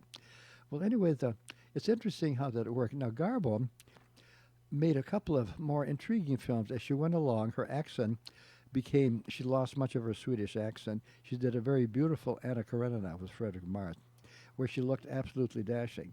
Anna Karenina is a very tragic role. At the end of Anna, the famous scene, she throws herself in front of a train. She's left her husband and her child to run off with a lover, but she is not suited for that kind of turgid romance. What hurts the film a great deal is it was somewhat overproduced by an early David O. Selznick. This is before Gone with the Wind. And MGM, of course, wanted everything to be glossy. And while Garbo looks lovely, her costuming is great, the film rests almost entirely on her shoulders, her ability to capture the tragedy of this woman. She's beautifully photographed in close-up. And at the same time, the film is considered one of the best, some even give it 4 stars of the period. While I think I like her more than I like the film, there should have been more to it. But still, she gives a beautiful performance. And playing a fallen woman is something Garbo did well, but in this case, she falls rather hard because she offends Russian society. There's a scene where she's insulted at the opera. It's a film to be seen by anyone who wants to know what screen glamour was like and what Garbo was like. After that, she did a few films of varying successes, and she did something I never much cared for it called The Rise and Fall of Susan Lennox, the bad girl who becomes good and all that, with Clark Gable. One scene requires her to be a hostess at a party. Now, Greta Garbo, whatever she is not a hostess. She looks glowingly great. She was only 29 at the time. She looks beautiful. But her personality is too guarded, or rather too private, for her to have the, shall we say, that the open-hearted kind of panache, or the extroverted quality of a great hostess. Now, Barbara Stanwyck could have carried that off very well, as she did in the Lady Eve. But movies would change after the late 30s. I haven't yet mentioned Camille, probably one of the greatest performances by anyone on the screen. That was Garbo's last, I think, really major film that I like. Of course, Nanachka is more famous. We'll get to that in a moment. In Camille, she plays, of course, the prostitute with the heart of gold. Although she's not a prostitute, she's a courtesan. She goes from rich man to rich man, who she meets only under the most respectable circumstances. And from the minute she appears on the screen, that haunting Garbo presence is there. The film opens as her carriage is in front of a flower shop, and the seller says, "For the Lady of the Camellias." And as the door opens, she presents Garbo with a bouquet of camellias. And we get the first shot of Garbo, absolutely magnified. "Yes, I will order more." She makes a few comments. And then she goes on to the opera, where she will meet, unsuspectingly, Robert Taylor, who has been pursuing her, but she thinks he's much richer. Her indifference during the opening scenes, of course, when he tries to tell her that he's loved her for a distance, she laughs it off, as if saying, "Well, yes, of course, I've heard that one before." But some of the scenes of the older woman, the slightly younger man, are extremely compelling. One reviewer said, Garbo acts maybe for the first time. But of course, it's a very tragic role. At the end, she dies of consumption. And the death scene in Camille has been hailed as one of the great moments in film history. It's a difficult scene to parse out. By that I mean, if you try analyzing it shot for shot, bit by bit, you lose something. Because she captures the feeling of a beautiful spirit slowly fading away. And the way she pronounces certain lines. Robert Taylor tries to get her up, saying, "You'll be well, but you're weak." And then she says, "No, I'm strong." And the way she says, "I'm strong," has been commented, just 2 words, has been commented on by film historians for a while. But with Garbo, you get a finesse, a delicacy, a poetry that would not last long in films, especially in roles for women, for a very long time. I say she was probably the screen's greatest poetess. Whether she was the screen's greatest actress is another question. She's certainly one of them. But again, the competition would grow more fierce. As the 30s moved into the 40s, Garbo suddenly realized, they realized, that in the smart, fast-talking modern world that movies had become, she didn't quite fit in. In Nanashka, she played a Soviet agent, and she looked rather severe. Her beauty was sort of concealed underneath, a Russian commissar's uniform. She does comedy with a straight face, and very seriously, the way she did everything, and she's amusing without trying to be amusing. It's a tender role, but Garbo was not Claudia Colbert, and on the other hand, Claudia Colbert could never have done Garbo's roles for all of that. And what happened is that while Ninotchka is now one of the most popular of her films on television, it's not a film I like to identify her with in my own mind. And there was a period long past where classic movies of that era, were more regarded than they are now. In the early 1950s, for example, Garbo, who had been off the screen for many years, she retired in 1941 at the age of 36. "There's no place for me in this modern world," she said.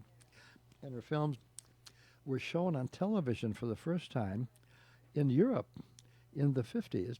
And they say that theater attendance diminished because everybody was staying home to watch the Garbo film. But with Garbo, there's only a handful of films that I personally like. It's too bad MGM, which was kind of a schlucky studio anyway when it came to great acting, although they had the resources, they had the money. But at MGM, everything seemed covered over with, it's like putting hot fudge over caramel over cherries. Everything was sickeningly sweet. Now, that was not true while Irving Thalberg was in charge of MGM, and he was the one who started the original production of Camille for Garbo. And Thalberg believed that movies should bring great books to the screen, and he did a pretty good job of that. You had, movies like, not Oliver Twist, a couple of Dickens things. You had, not Oliver, I'm trying to think of the most, The Tale of Two Cities, and then a few films of that caliber. He did a Romeo and Juliet with all the Shakespeare dialogue, although the cast was too old, Norma Shearer in her 30s, but he believed movies should have class. When he died suddenly of a heart attack, MGM fell into the hands of somebody who was more, shall we say, family-oriented. And while MGM is hailed as the great studio of the 40s, the truth of the matter is their best movies were primarily musicals. The dramatic movies would move over to other studios. Now, it's rather odd. There's a carryover. In 1938 was Garbo's last really great film, as I see it, if you want to overlook Nanashka. But 38 was the same year that Bette Davis hit the screen with Jezebel. And she would dominate screen acting.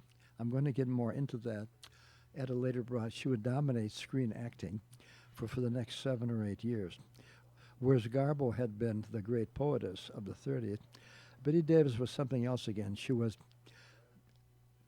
a very modern woman. She had a cunning, a budding edge. She did not mind being unpleasant. And she was able to relate to the common person in a way that Garbo could not, because she showed that we all have a nasty side to us. But underneath the nasty side for her, there was a vulnerability. And no matter how unkind she was in certain of her movies, as in Jezebel, And Mr. Skeffington, not so much in Now Voyager, we felt sorry for her because we saw human frailty. Betty Davis was a very great artist. Unfortunately, she had trouble as she got older. But during the late 30s and early 40s, she was sort of Garbo had gone. She was sort of unsurpassable as the chief dramatic actress on the screen. Now again, at that same time, you had other very good people coming along. Irene Dunne was still making movies. Claudia Colbert had been popular for decades.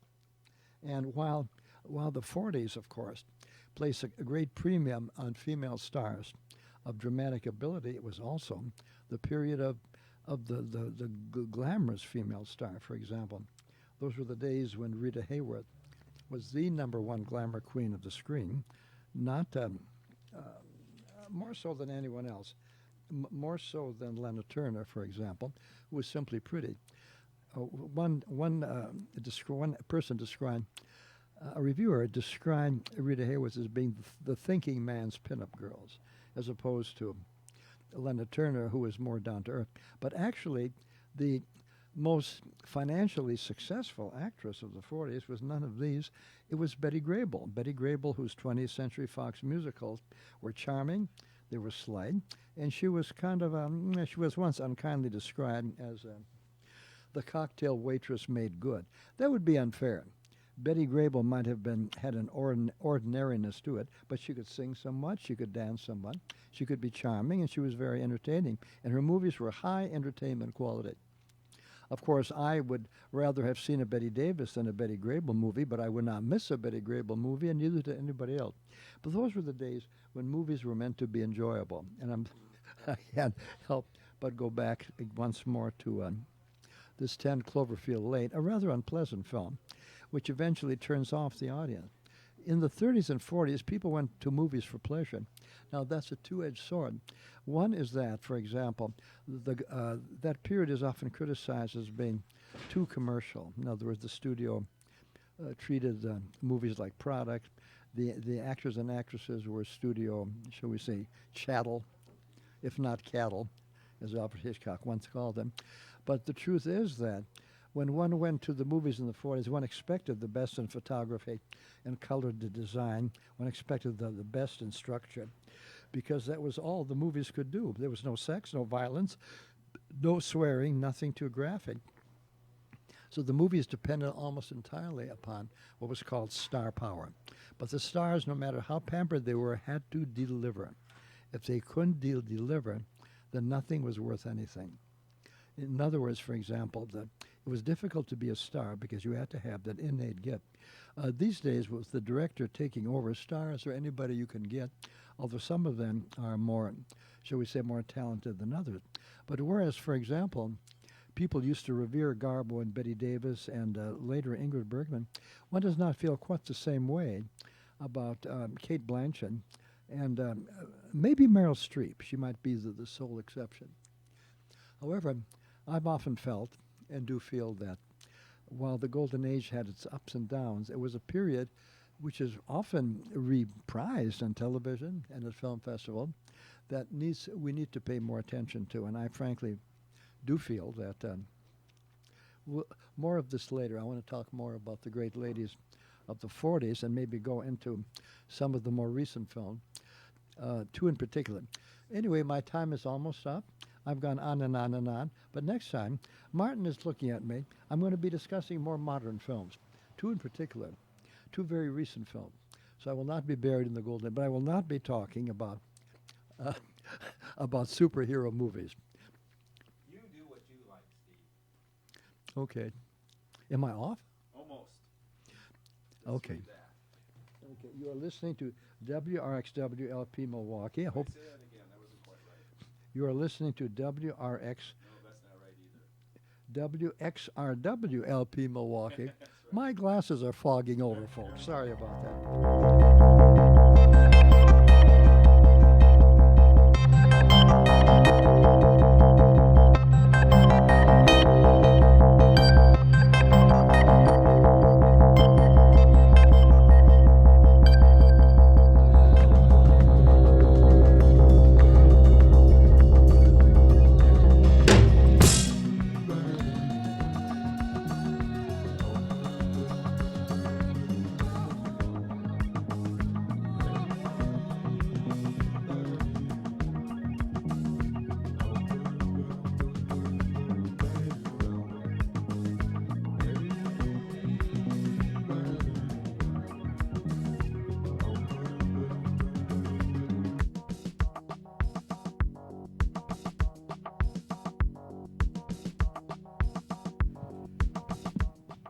You are listening to River West Radio on WXRWLP 104.1 FM in Milwaukee.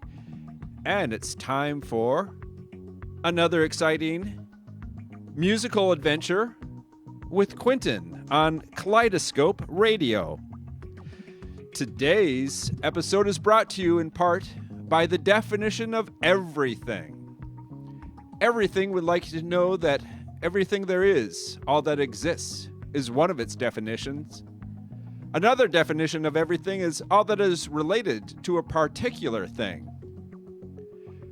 And strangely, the third definition is all that is important.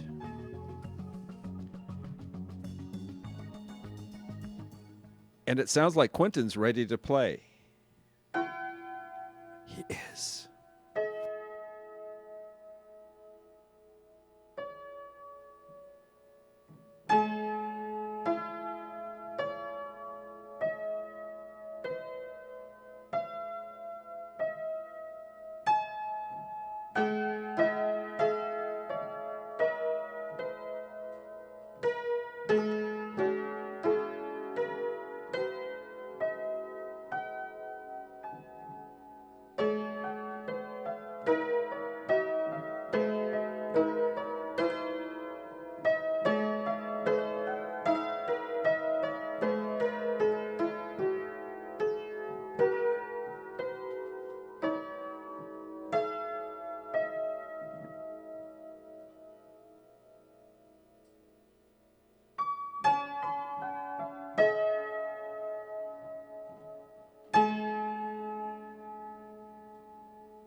Science is what you know. Philosophy is what you don't know.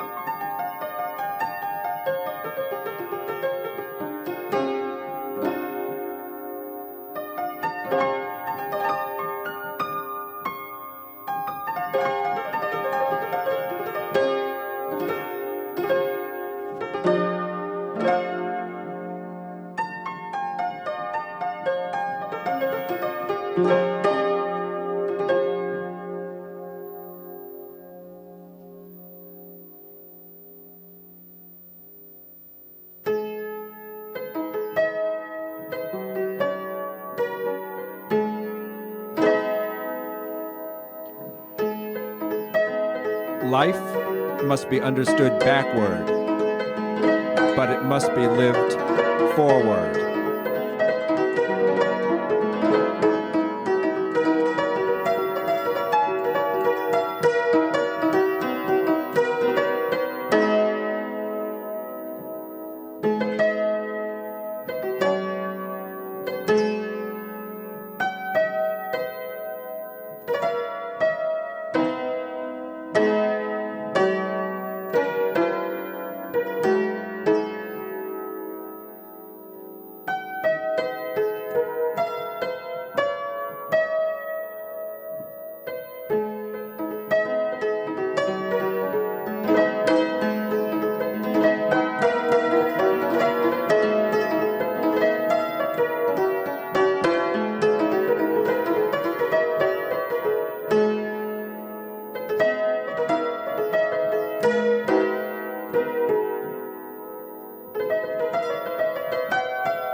If you would be a real seeker after truth, it is necessary that at least once in your life you doubt, as far as possible, all things.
The aim of art is to represent not the outward appearance of things, but the inward significance.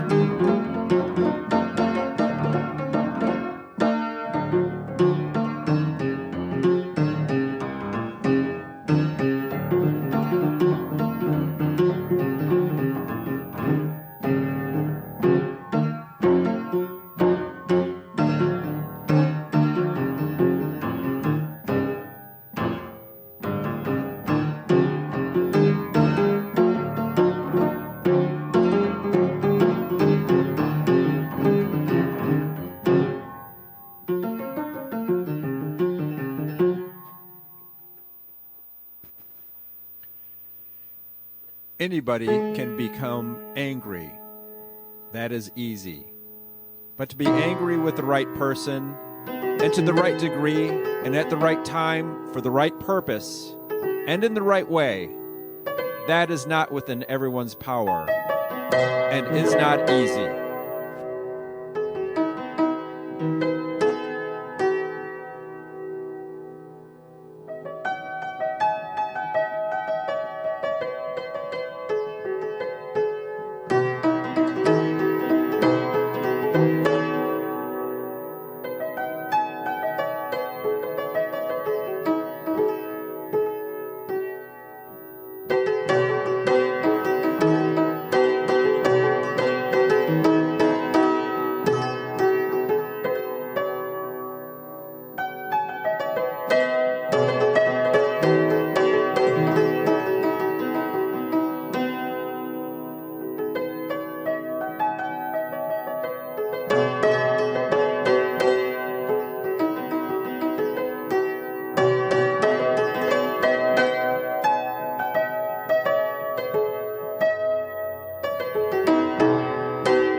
We live in deeds, not years, in thoughts, not breaths, in feelings, not in figures on a dial. We should count time by heart throbs. He most lives who thinks most, feels the noblest, acts the best.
Fear is the pain.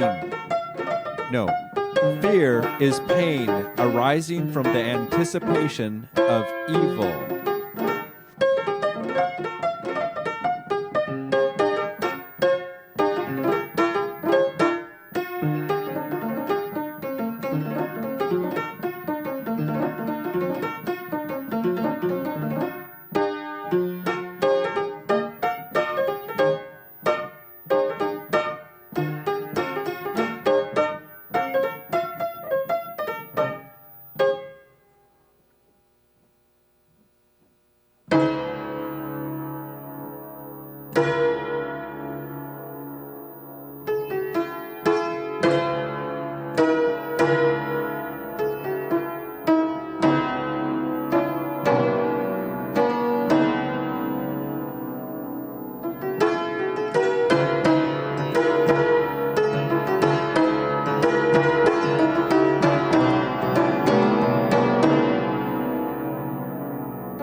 The wise man does not expose himself needlessly to danger, since there are few things for which he cares sufficiently.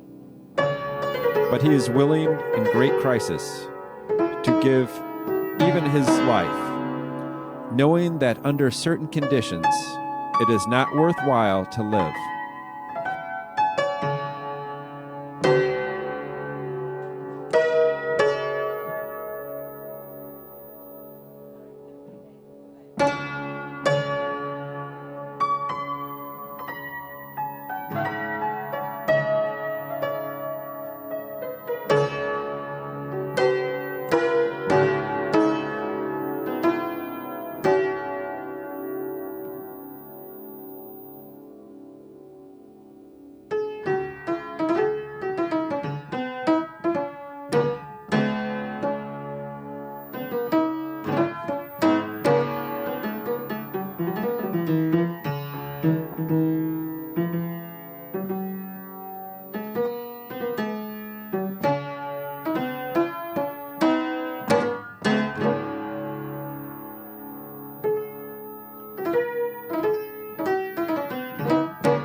Moral excellence comes about as a result of habit.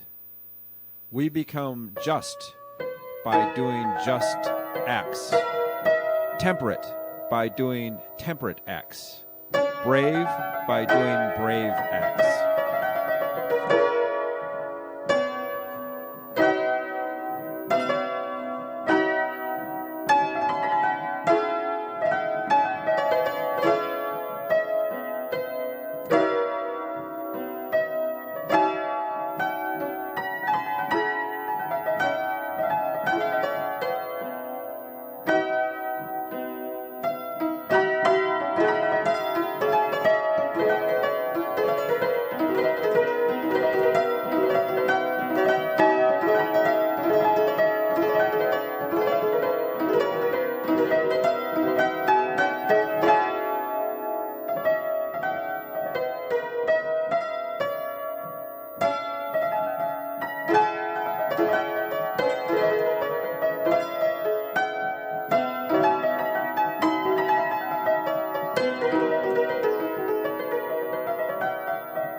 Our judgments, when we are pleased and friendly, are not the same as when we are pained and hostile.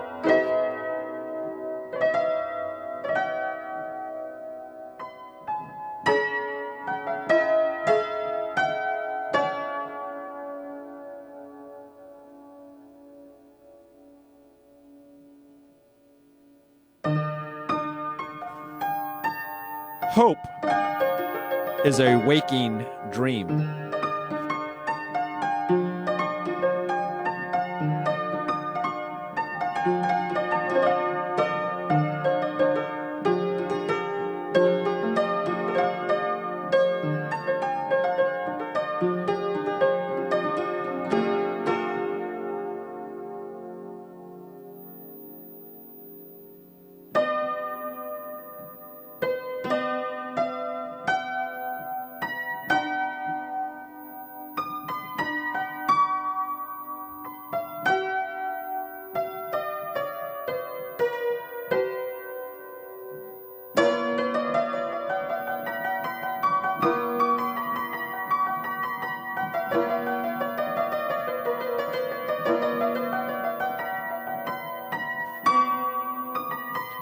The most perfect political community is one in which the middle class is in control and outnumbers both of the other classes.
Whether if soul did not exist, time would exist or not, is a question that may fairly be asked. For there cannot be someone to count. There cannot be anything that can be counted.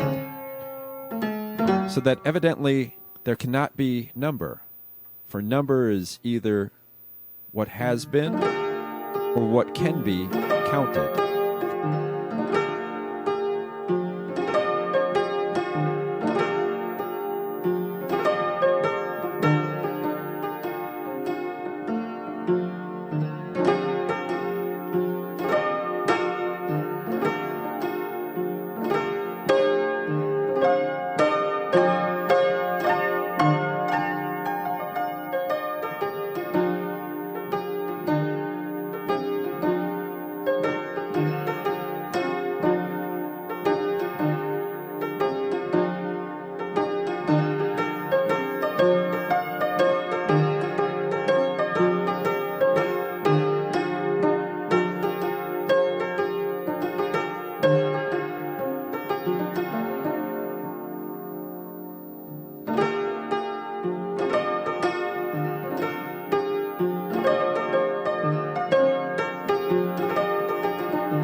Different men seek after happiness in different ways and by different means, and so make for themselves different modes of life and forms of government.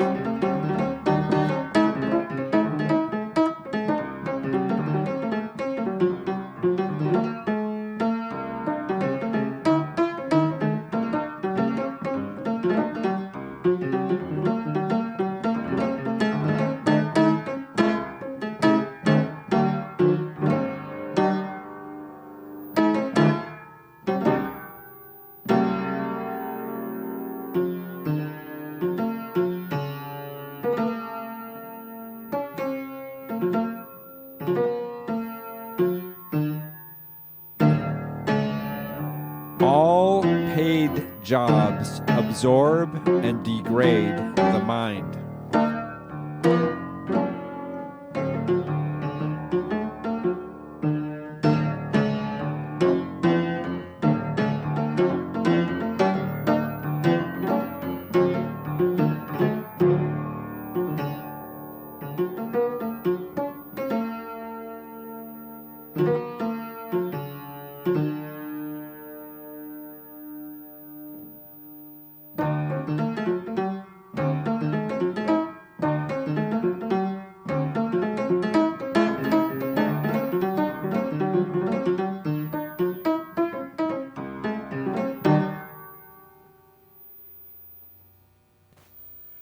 The young are permanently in a state resembling intoxication.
It is best to rise from life as from a banquet, neither thirsty nor drunken.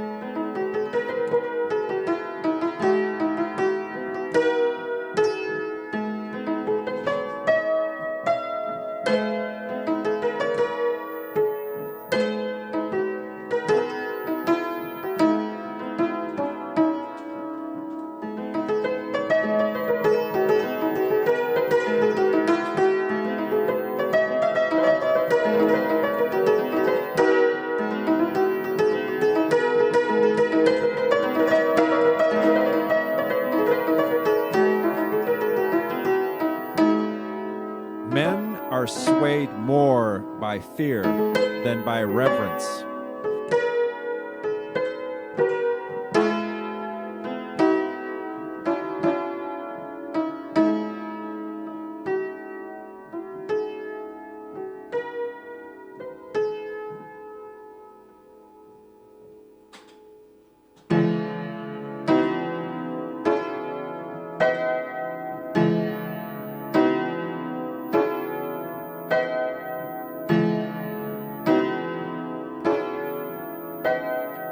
The gods, too, are fond of a joke.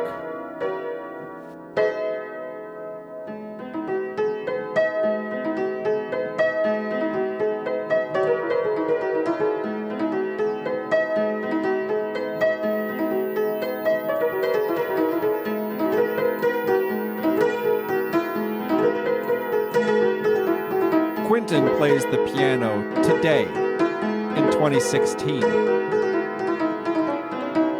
Aristotle said the words that I spoke from 384 BC to 322 BC.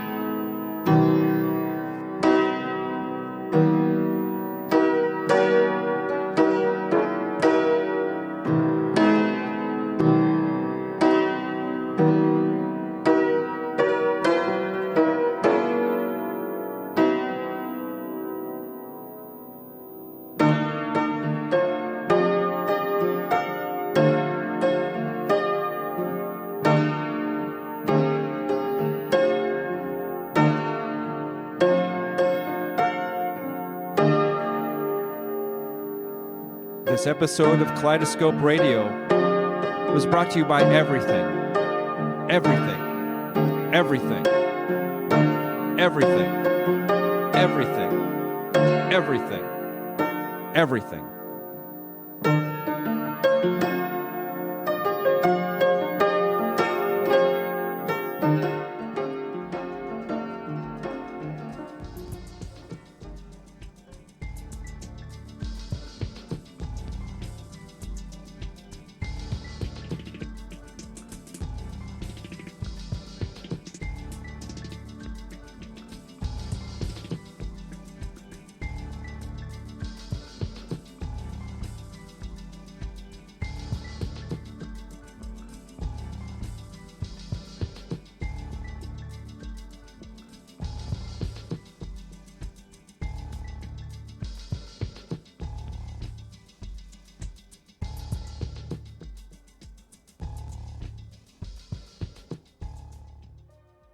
You're listening to River West Radio on WXRWLP 104.1 FM in Milwaukee and on riverwestradio.com everywhere in the world. And it's time for another exciting adventure of public domain radio theater. Today's adventure is with Mel Blanc from The Mel Blanc Show. You might remember him from Bugs Bunny, or rather from Looney Tunes, doing Bugs Bunny, Daffy Duck, Porky Pig, and a lot of other characters. He also had a radio show, and I'm going to play the Easter program titled Mel's Easter Egg Hunt Snafu from April 8th, 1947. Comedy has a funny way of existing in the world. It seems to work best in its own time. But let's see here how something from about 70 years ago sounds today. From Hollywood, Colgate Tooth Powder presents The Mel Blanc Show, written by Mac Benoff, with Mary Jane Croft, Joe Kearns, Hans Conried, Alan Reed, Jill Walker, the sportsman, Victor Miller and his orchestra, and starring the creator of the voice of Bugs Bunny. What's up, Doc? Yes, Colgate Tooth Powder for a breath that's sweet and teeth that sparkle brings you The Mel Blanc Show, with Mel playing his new character, Zuki. Hello, everybody. Hello, everybody. Hi. And starring himself in person, Mel Blanc. Hi, folks. Ugga, ugga, boo, ugga, boo, boo, ugga.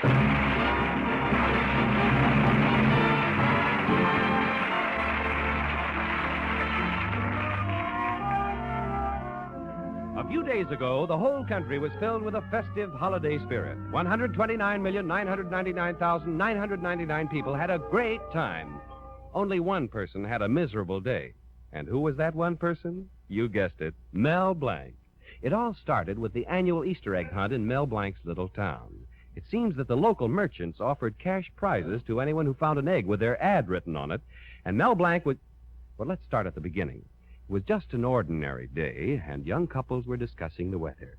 In the park, a couple was saying, Oh, Dave, it's 2 weeks past spring. Yes, and it's about time I gave you a kiss.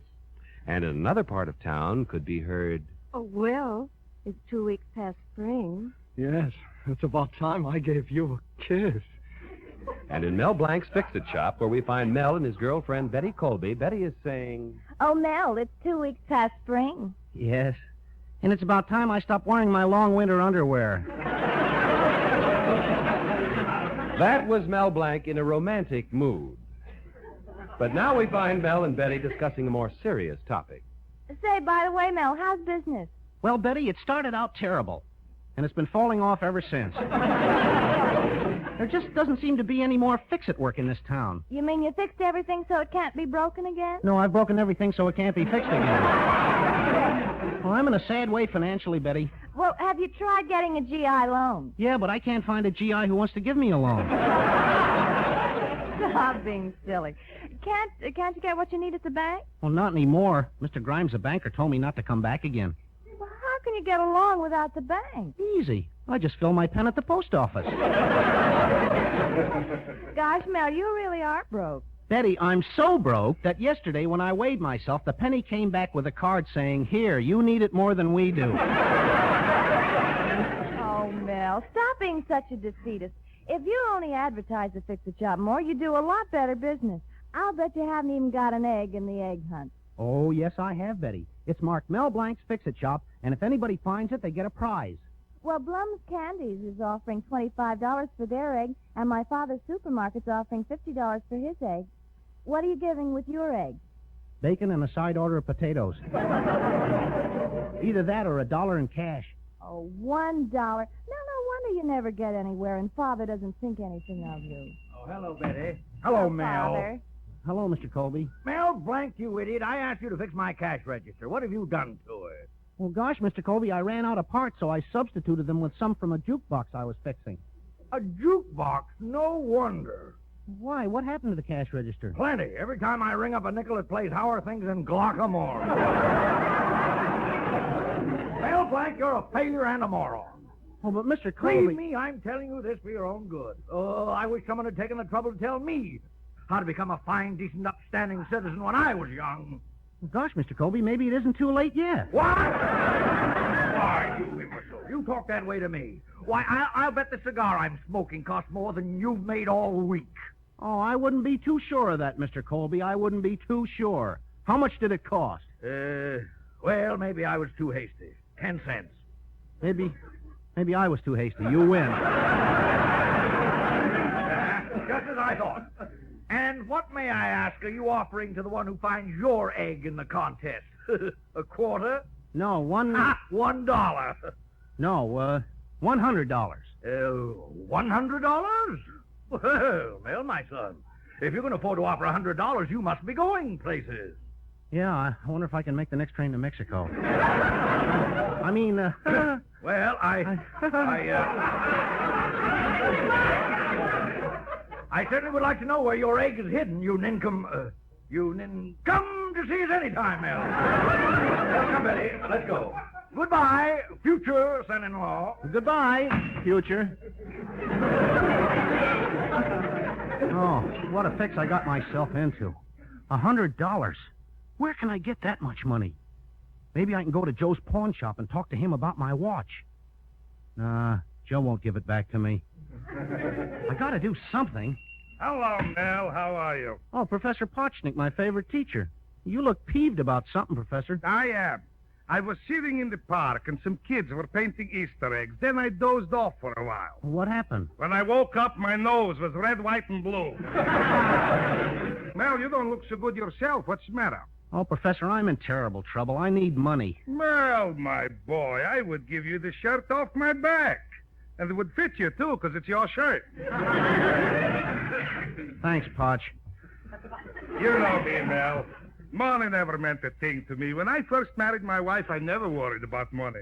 If she asked for $5, I'm letting her have it. If she needed 10, I'm letting her have it. If she needed 100, I'm letting her have it. Well, why were you so generous with your money? I said no, she's letting me have it. Professor, I need $100 to pay the person who finds my egg. You too? The Chamber of Commerce talked me into entering my egg for $50. I haven't got the money either. What do we... Say, Mel, I got an idea. What is it? I'll find your egg and you'll find my egg. It's a regular egg and I. You're Fred McMurray and I'm Claudette Colbert. Professor, that's a great idea. My egg is almost impossible to find. I hid it in a place no one would ever think of. The egg bin in Mr. Colby's supermarket. Who would ever have thought of that? Me, that's where I hid mine. Well, now we got nothing to worry about. Yep, you save $50 and I save $100. Oh, I'll get the phone. Hello, Mel Blanc's Fix-It Shop. You bend it, we mend it. This is the mayor's office, Mr. Blank. We've just issued a new ruling. Yes?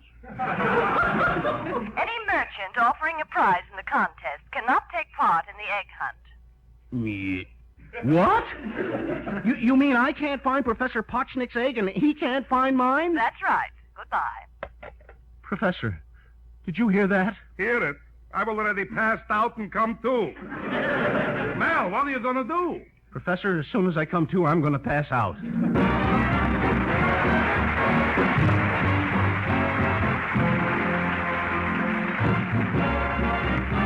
Use Colgate tooth powder, keep smiling just right.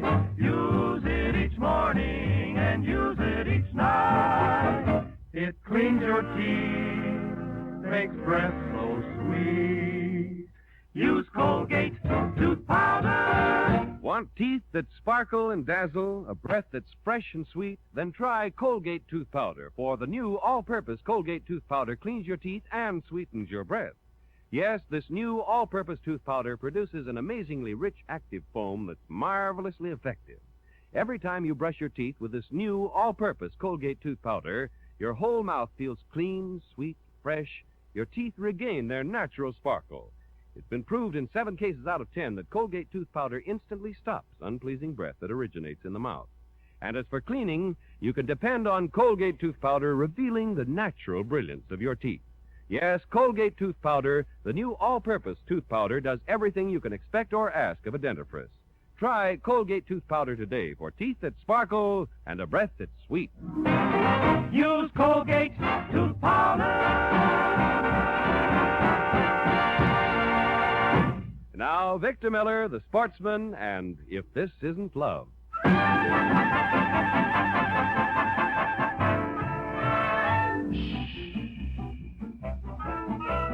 What we've got to tell you is entirely confidential at this moment. A secret, we've got a little secret. Shh, a secret kind of secret. We're aching for to shout it to every daffodil and tell the world about it. In fact, we think we will. If this isn't love, the whole world is crazy. If this isn't love, I'm daft as a daisy. With moons all around and cows jumping over and cows are jumping all over. There's something amiss, and we'll eat our hats if this isn't love.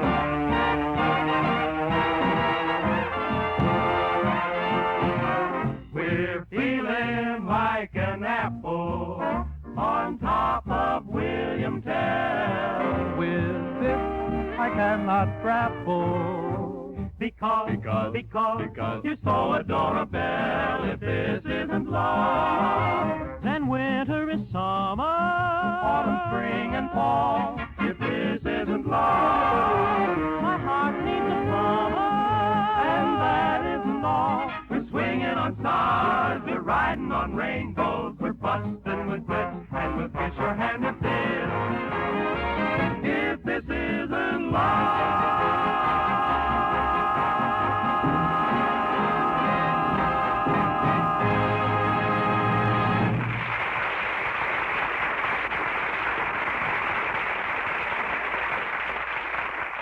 Well, back to Mel Blanc and trouble again, as usual. To make a good impression on Mr. Colby, Mel offered $100 to anyone finding his egg in the annual egg hunt, and now Mel has got to get the money back in some way or pay $100, which he doesn't have. But now to add to Mel's troubles, along comes Hartley Benson, the town Beau Brummel. Hello, Hartley. What do you know? Only what every girl tells me. Hartley, you're wonderful. Hartley, you're beautiful. Hartley, you're adorable. Mill boy, it'll break the heart of every girl who calls, but I'm taking myself to Niagara Falls.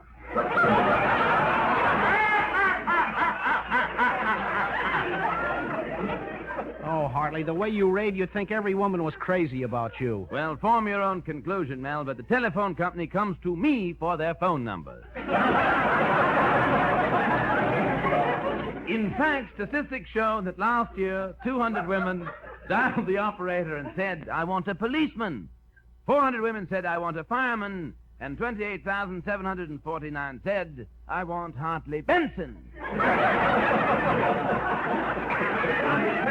I tell you, Mel, it's gotten so that I can't keep my receiver on the hook, and it's cramping my style.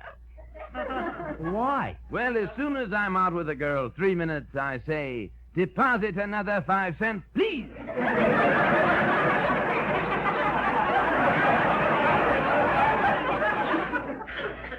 You must get plenty of slugs. Mel, old boy, you'll need more than slugs to pay the $100 to the person finding your egg. Well, how can you afford so much? Look, old boy, look at the way you're dressed. Hartley Benson, I'm dressed in the latest style. When I get a letter, it's addressed to Mel Blanc, Esquire. Well, you may have that distinction, Mel, old boy, but when I get a letter, it's addressed to Hartley Benson, Woman's Home Companion.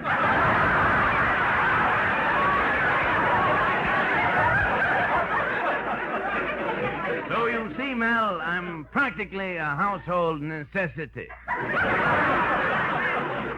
So is a mousetrap. Now, that's getting very nasty. And to you, I say,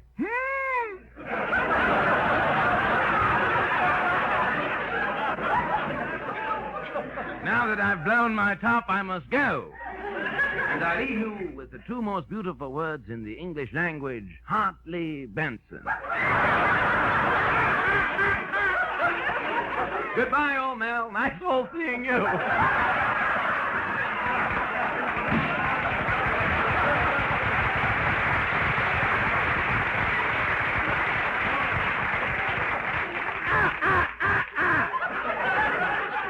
What an old character.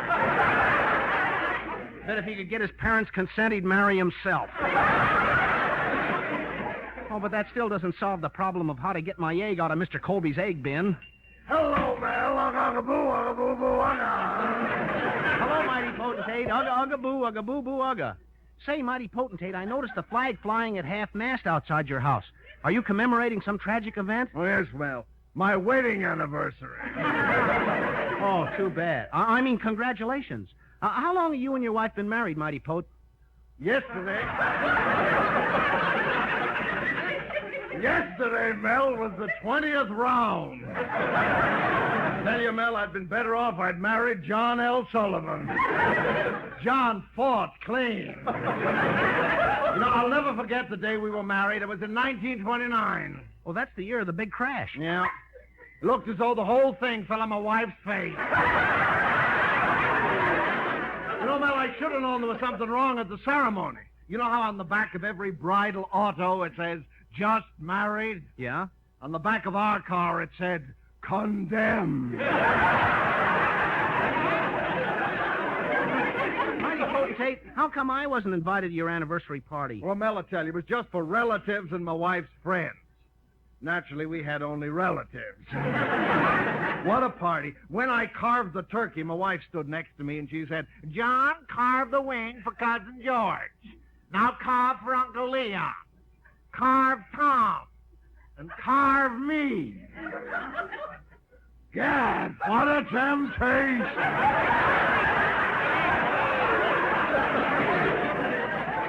Well, what part of the turkey did you finally carve for your wife? Ha!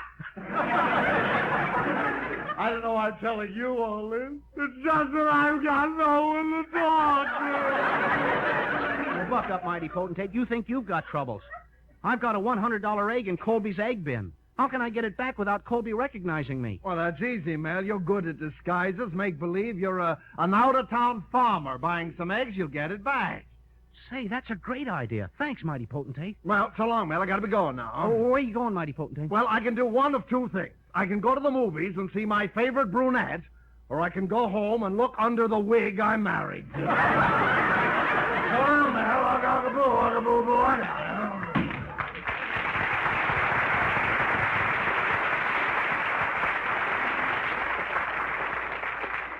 Now to get down to Colby's supermarket. A farmer. Wonder how I sound as a farmer. Hello, Colby. Hey, sounds just right. Oh, but Mr. Colby might not let me pick out the eggs I want.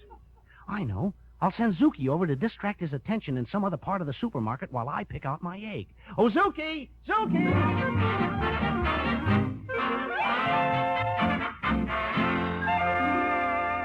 Hello, Mr.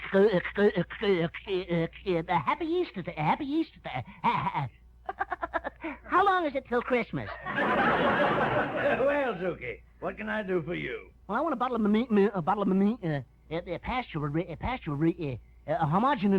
homogeneous, Elsie's best. And I also want some cheese. Oh, well, what kind? It's a American cheddar pot.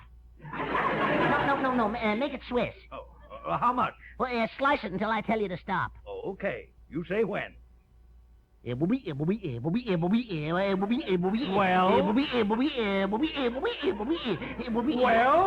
stop already. You slice through all the cheese and two salamis. Hey, Mr. Colby, why are you hanging around the egg bin? Well, to tell you the truth, Zuki, I've got my $50 egg hidden in that bin, and I'm not letting anybody get near it. What? Oh, excuse me, Zuki. I see another customer coming in. Pardon me. Well, may I help you, sir? Howdy, brother. Hey, think the rain will hurt the alfalfa?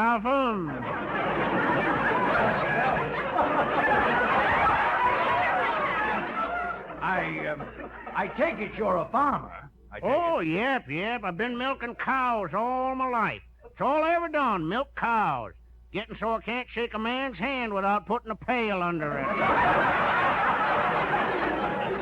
Oh, but I can't complain. Milking cows pays me a good salary. Oh, what do you make? Pull down about 50 a week. Now, I think I'll take a dozen eggs. Eggs? Yep. Just a second. Why would a farmer buy eggs? Don't you have any chicken? Oh, sure. In fact, my chickens lay a lot of eggs. I put a radio in the chicken coop, and it made one chicken lay 50 eggs in one day. A chicken laid 50 eggs in one day because of a radio? Yep. She got so interested in one program, she dropped everything.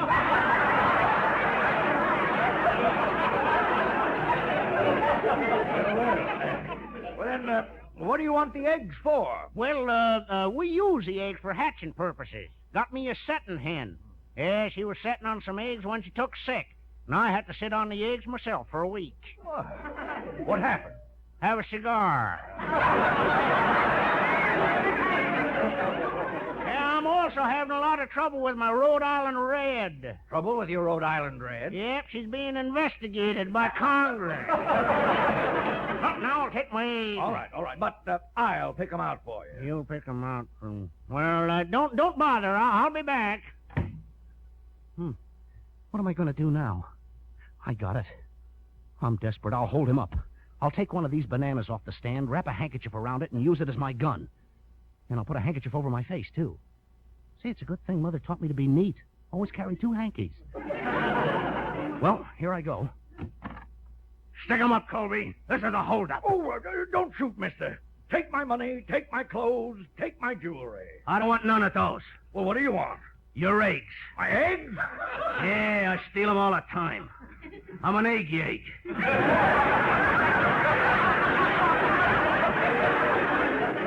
What?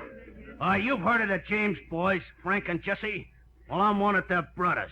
Well, how come I never heard of you? I always stayed in the house.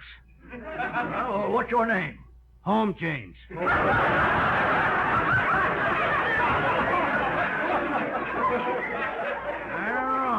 This whole thing sounds highly ridiculous. Now, careful now, Colby. I got you covered. Oh, is that so? Give me that gun.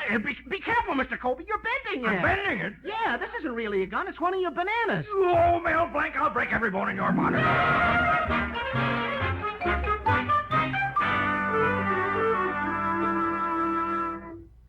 But, Mel, how did you get out of paying $100 for your eggs? Well, you see, Betty, when your father found out it was me, he got so excited he dropped all the eggs. Oh, then the egg hunt didn't cost you a penny. Well, not exactly, Betty. It cost me 10 cents. 10 cents? Yeah, your father made me pay for the banana. Mel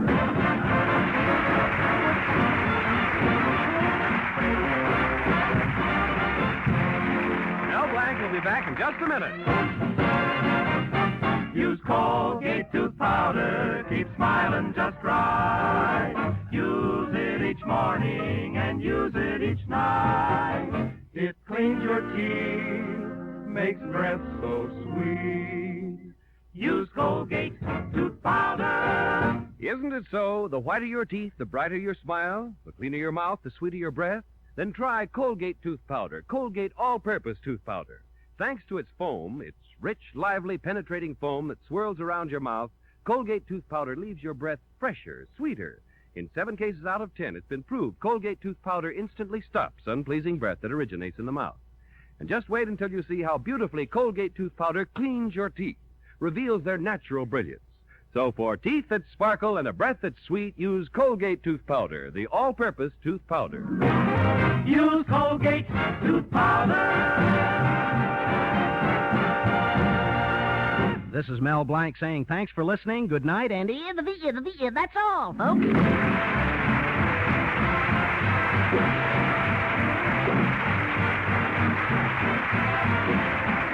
is Bud Houston reminding you that Colgate tooth powder for a breath that's sweet and teeth that sparkle brings you the Mel Blanc Show every Tuesday at this time. Be sure to join us again next Tuesday night for more fun with Mel and the people you'll meet in Mel Blanc's Fix-It Shop.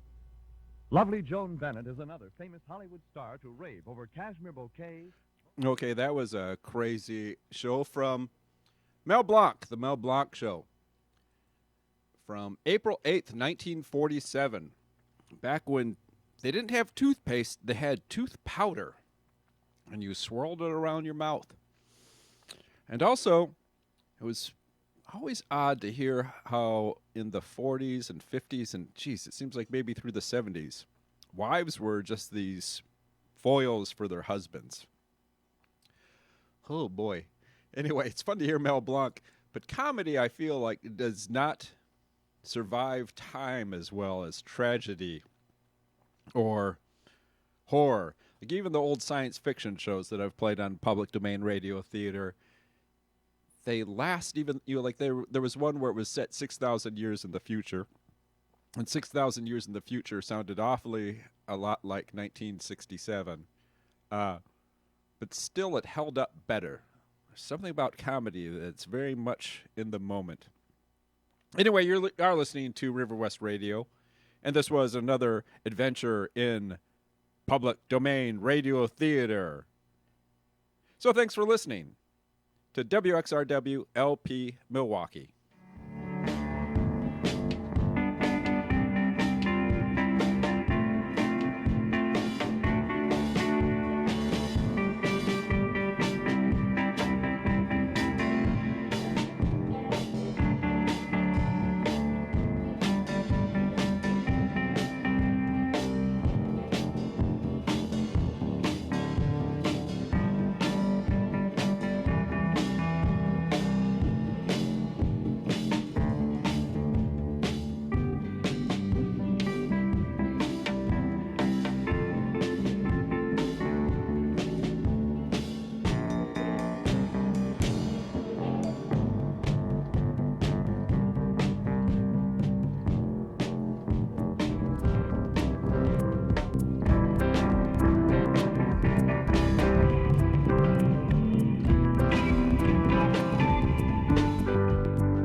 You are listening to River West Radio on WXRWLP 104.1 FM in Milwaukee and on riverwestradio.com globally. Good afternoon or evening, I guess. Evening. Is it evening? I believe so. The sun is not set yet, which means either it's still the afternoon or it's no longer winter. Is the sun in the house of Kerflog right now? It is. I mean, I think that means it's evening. So. You're listening to Bottomed Out. I'm Nate. I'm Justin. And we are a show that talks about punk rock and DIY music here in Milwaukee. The good land. As Alice Cooper has told us. So yeah, let's jump right into it. If you went to Shank Hall last week, we were not there. Sorry. In spirit, though, we were. We definitely. Additionally, looks like we are eating our words. Earlier this week, the Borg Ward announced that they will no longer continue doing their thing. Tears. So many tears. So many tears. I'm crying. They, I guess what happened was shortly after the little incident that we talked about last week with the policy enforcement. They decided to shut down the Borg after 8 great years of service to Milwaukee. Great years. Great. Amazing years. Spectacular years. With tears and beers. And so many good things. But so that concluded their run. It's really unfortunate.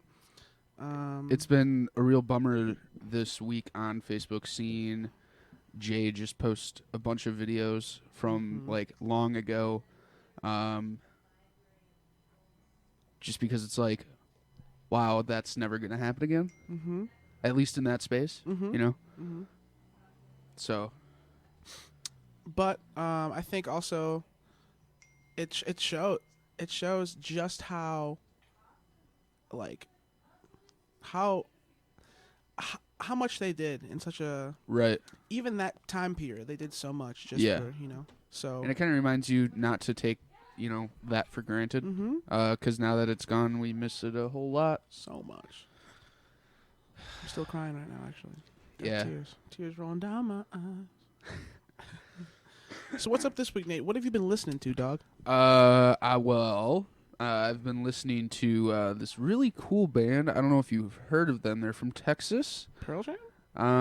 No.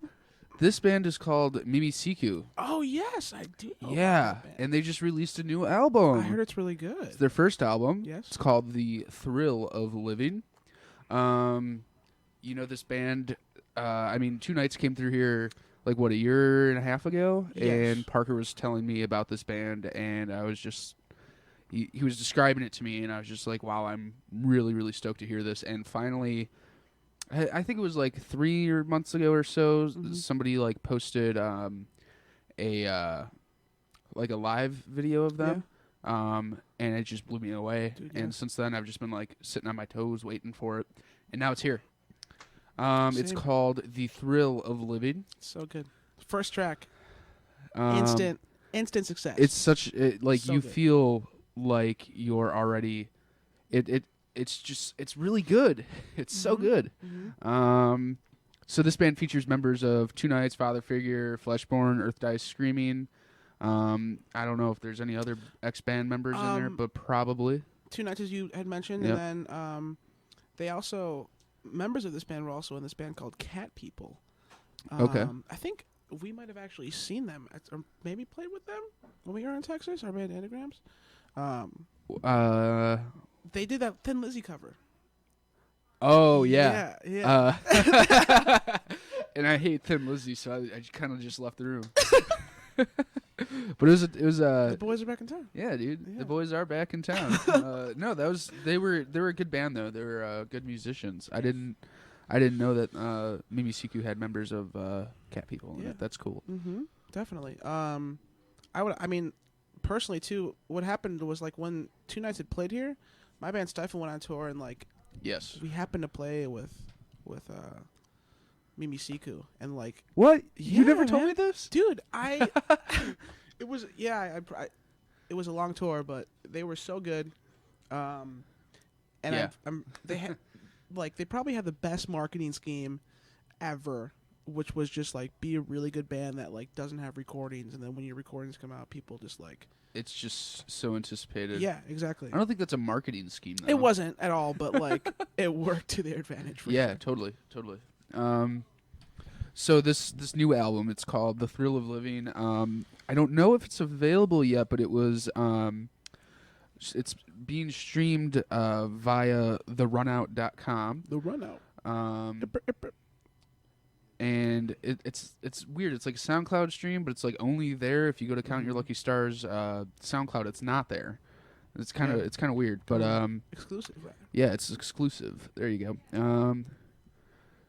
So yeah, that's where it is. I don't know if it's available to be bought yet.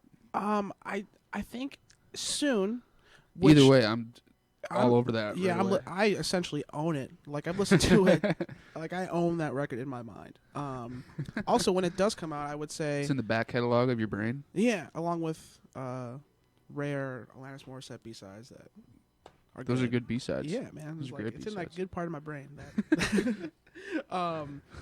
When it does drop, though, I There's heard like left side, right side, and then good side. yeah, in the middle, back, and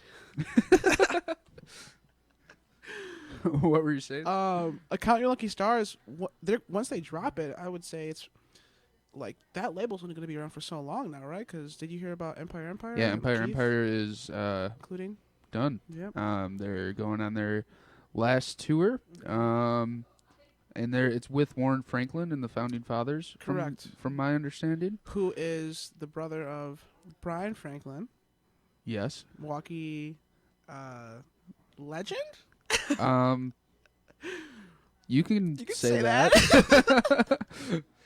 He ran a house in Milwaukee for a little while that you may know of, called the Derek Zoolander House, and also lived at Scheme City, which we've talked about before on this show. Yes, we have. We actually just found a paycheck of his from a really long time ago. That. I'm sure it expired. Oh, crap. Yeah. Okay, so but The Thrill of Living, really good album. It's like an emo pop dreamland. It's got a lot of like synth solos, lots of like rolling beats that you find in a lot of like I wouldn't really call it posy at all, but kind of like posy jam emo, like kind of like that feeling where it's just like rolling over itself, which is great. But it's also got really good breakdowns. It's got the vocal lines, and like when it all mashes together, it kind of makes you feel like everything might be all right, but probably not. Right. And there are lots of bands who try to do that, but don't. Yeah, I would say Mimi Siku does a very good job of that. They kind of create their own genre in that sense. Like, yeah, it's rare that a band comes along who can actually do something that is like taking place, but do it like in their own style. I totally think like Nate and I were sitting home last night, like trying to like think of a way to describe the band, and they're just like words can't even do it. Yeah. Well, I was trying to like find something to compare to, and it's like that early 2000s band that you love, but you just can't like put your name on that band because they never really existed, and they're just a figment of your imagination. But what this album really reminds me of is like, if this were available when I was 14, I would have listened to this on the bus ride to school every morning and just been bummed out about everything because that's what I did at the time. So yeah. Do you have anything else you want to say about the album? Just check it out. Yeah, Listen to it. It's great. Tell us what you think of it too. Yeah. Comment on it. Yeah, and I forgot to mention, we are on Facebook, and we are on bottomedout.xyz. Again, coolest domain name I've ever bought. So good. So without further ado, let's play the first track called I Can't Sleep from Mimi Siku's new album, The Thrill of Living.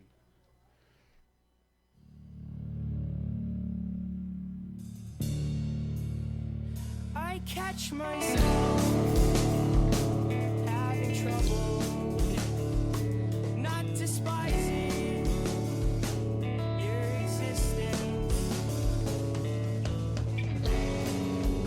I don't understand how you can't see that you're harmful.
make you realize.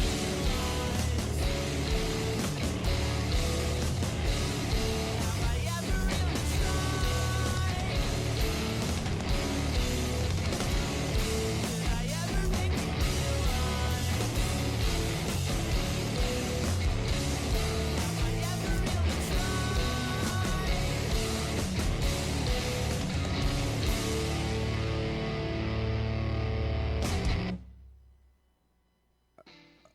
All right, and that was Mimi Siku. I Can't Sleep from the album The Thrill of Living. That was just released. Again, that can be streamed on therunout.com. So good. So good. If anybody's watching the video stream, you would have just seen Justin and I having a little fun during that 2 minutes. We just had a little dance party. A little bit. A little air drumming going on, a little air guitaring, maybe even some air synth happening. So good. Bring the synth back. I love playing air synth, by the way. It's like playing the guitar, kind of. Kind of, but not really. All right. So this week, there is actually a lot happening this week. So much.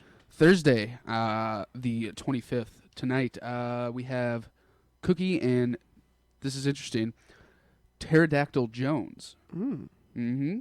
Detlef Schrempf, Jameson Thorwald, and Ladders playing a special unplugged set at Unplugged Thursdays at Red House. That's at 7 p.m.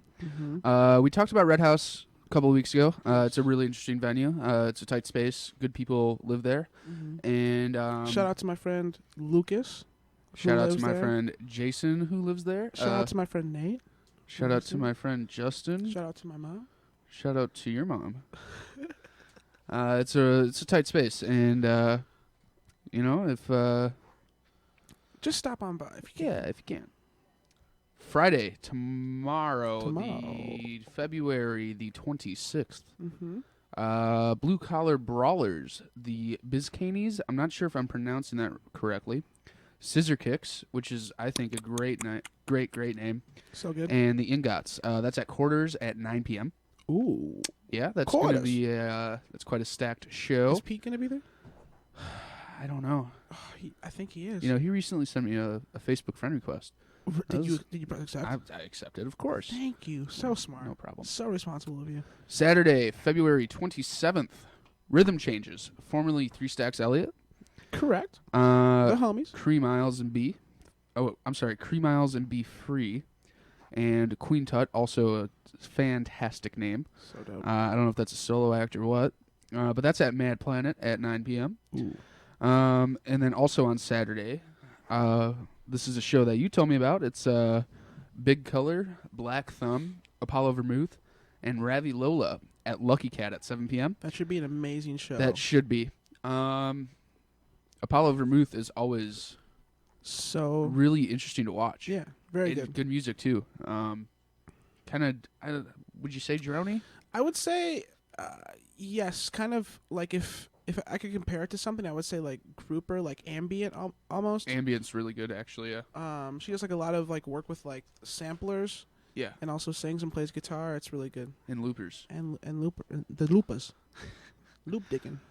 Also on Saturday night at 7 p.m., Live Tetherball Tonight will be recording a music video at the Wine House at 7 p.m.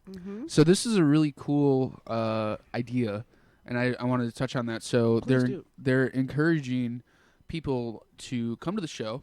They're going to play one song, and that's it. They're the only band. They're playing one song, but the attendees are going to be recording the performance of this one song with their smartphones, and then they're going to compile all of the footage that they get, and they're going to make a music video out of it. So bring your smartphones. So bring your smartphones, backup batteries. It's going to be a fun night. And I'm really looking forward to seeing the product of that video. Yeah, definitely. It's a very good idea. It's quite cool. They're a really awesome band, and they have really good DIY ethics. Are really good friends. Absolutely. In that band, so come out and support if you can. And also, then I think afterwards, they're going to like continue it like at other various locations. Okay. So yeah, get ready to travel. Go mobile. And then the next show I've got on our schedule is Wednesday, March 2nd. The Chinchies from Minneapolis, and more to be announced at Bremen Cafe at 9 p.m. Speaking of Bremen, Lurking. Lurking. Hey. New band alert. New band alert. Special Yes. cloth alert. Lurking. Wow. Yes. Start good. talking about Lurking. Lurking. Well, you have a lot more to say on so this than I do. They say, how do you spell Lurking? Lurking. Such a great band. Yeah. That's once again Lurking. Our friends David Algram, Andy Andy Greigel, Greigel, John Larkin, and Crash are all in that band. It's a brand new Milwaukee local band that just played their first show.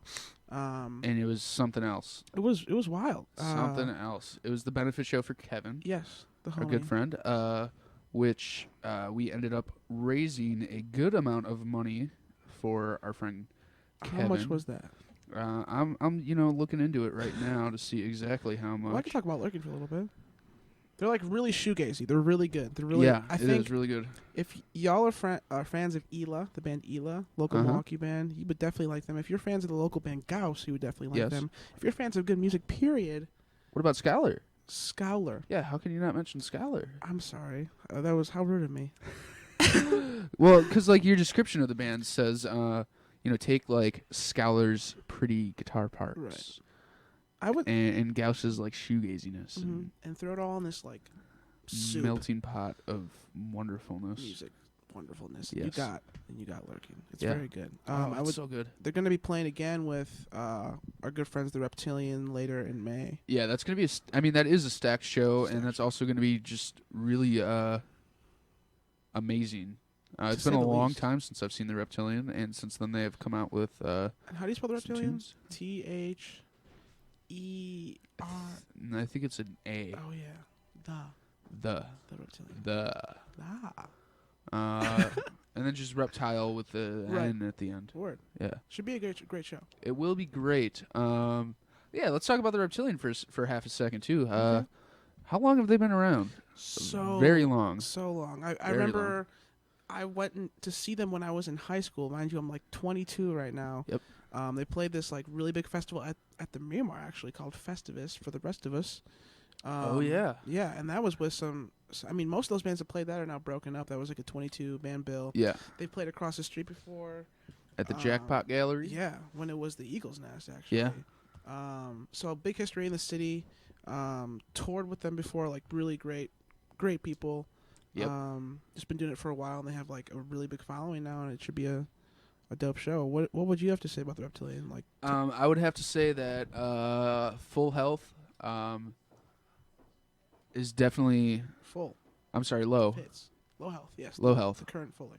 No, the first one with the Peyote Ugly. Yes. Is that full or low? That's low. That's low. Yeah. Good one. Low Health. Classic. Thank you. No. Oh, you thought It's I a thought you icon- thought I was making a joke. It was an and I was iconic just, album. Okay. Right? Yeah. Like in DIY history, it's like a. Yeah. It's like Very much so. You know, many people hold it up to a high level. I think pretty much every house that I've gone to while on tour has had that album on their record shelf, and it's always very proudly displayed. Yes. It's always like, I'm legit. Here's my proof. It looks like and a they piece just of artwork. It is. It is. It is. Remember when You're we were in supposed to Texas frame it. and You we- never listen to the album. You just frame it. You listen to it digitally. Right. They actually have a guy that frames just that album. He like works out of his basement. And he's never going to be out of work. No, he's Seriously, Remember one when of we our played favorite that albums. record though. on like what was it, like 35 or Oh something? yeah, we played it too fast. No, we played slow. it really slow. Yeah. Yeah, and we were still jamming to it, and somebody said, "I prefer it this way." Yeah, it's like the chopped and screwed version. Yeah, it was good. It was good. Good hangs at the Michael Jordan Scram Dunk Arena. That was R.I.P. Dave's. Oh, I mean, it was probably many places. Yeah. Anywhere you see a frame picture of Low Health is where. we did that. That's where you need to hang. Mhm. All right, so moving on. So you already said what you've been listening to. You talked about Lurking. Yes. Also, Hop Along. Hop Along. Just Legit. listen to Hop Along all the time. Never stop. It's such a good band. Yeah. I have been listening to Ela lately, four-piece math rock. Mm-hmm. One of the members from that, John, is also in Lurking. So shout out to him. You're What up, John? you're our first double feature. Mr. Locken. Actually lives across the street. Oh, really? I wonder if he can hear us. But yeah, Ela also has members of Temple. Favorite track, The Drifter. Yes. Off of their most recent release. You want to play The Drifter? Dude, yeah, let's just a little bit. let's play The Drifter. Let me just pull it up here. Drifting. Yeah, and so I want to touch on this really quick. This song is off of Backseas, which is their like most recent material, and the B side of this is just somebody playing an organ. It's really interesting. I forget who. It's plays Brandon. it. Yeah, Brandon it is Brandon Miller playing the organ, and that's beautiful. Something unique. Yeah, definitely. Let's listen to The Drifter.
As lifeless as the city,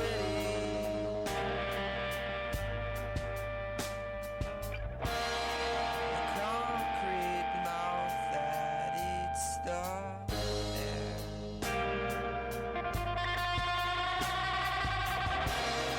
His past meant nothing to the future.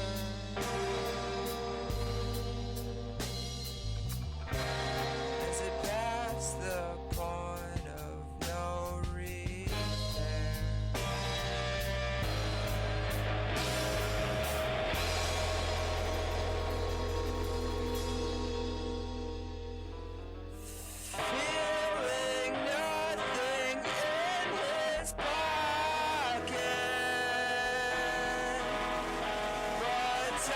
to see if it's all the same.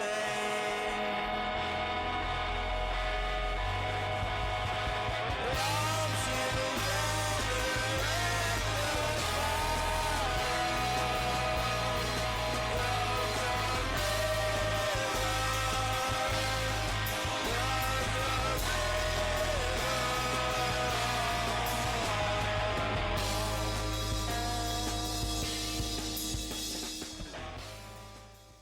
And that was The Drifter by Man, Ela. Do you have a tissue? Because I'm crying right now because it Yeah. was so beautiful. It's so good. Makes me cry. So good.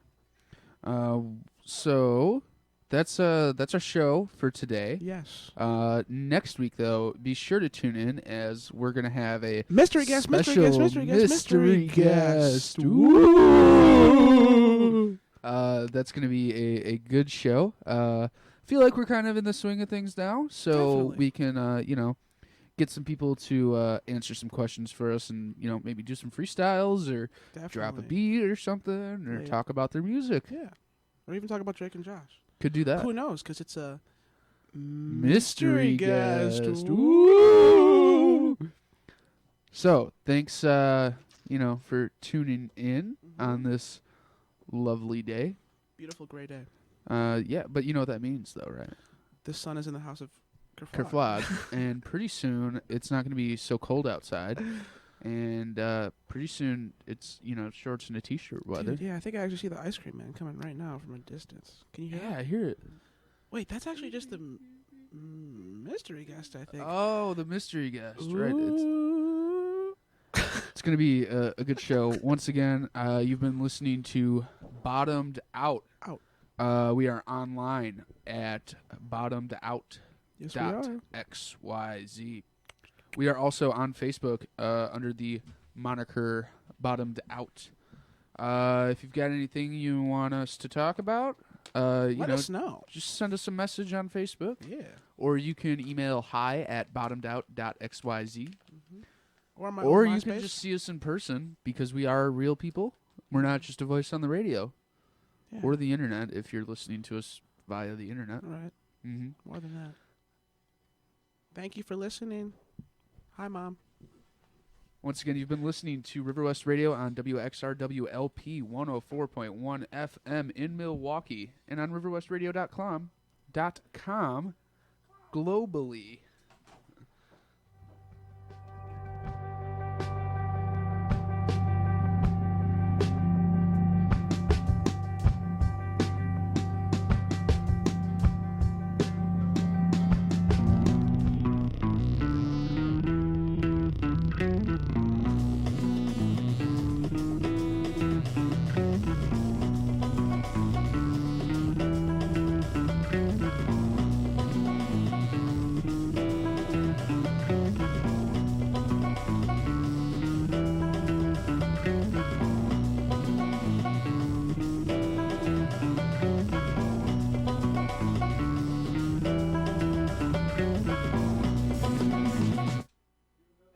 Good evening, ladies and gentlemen.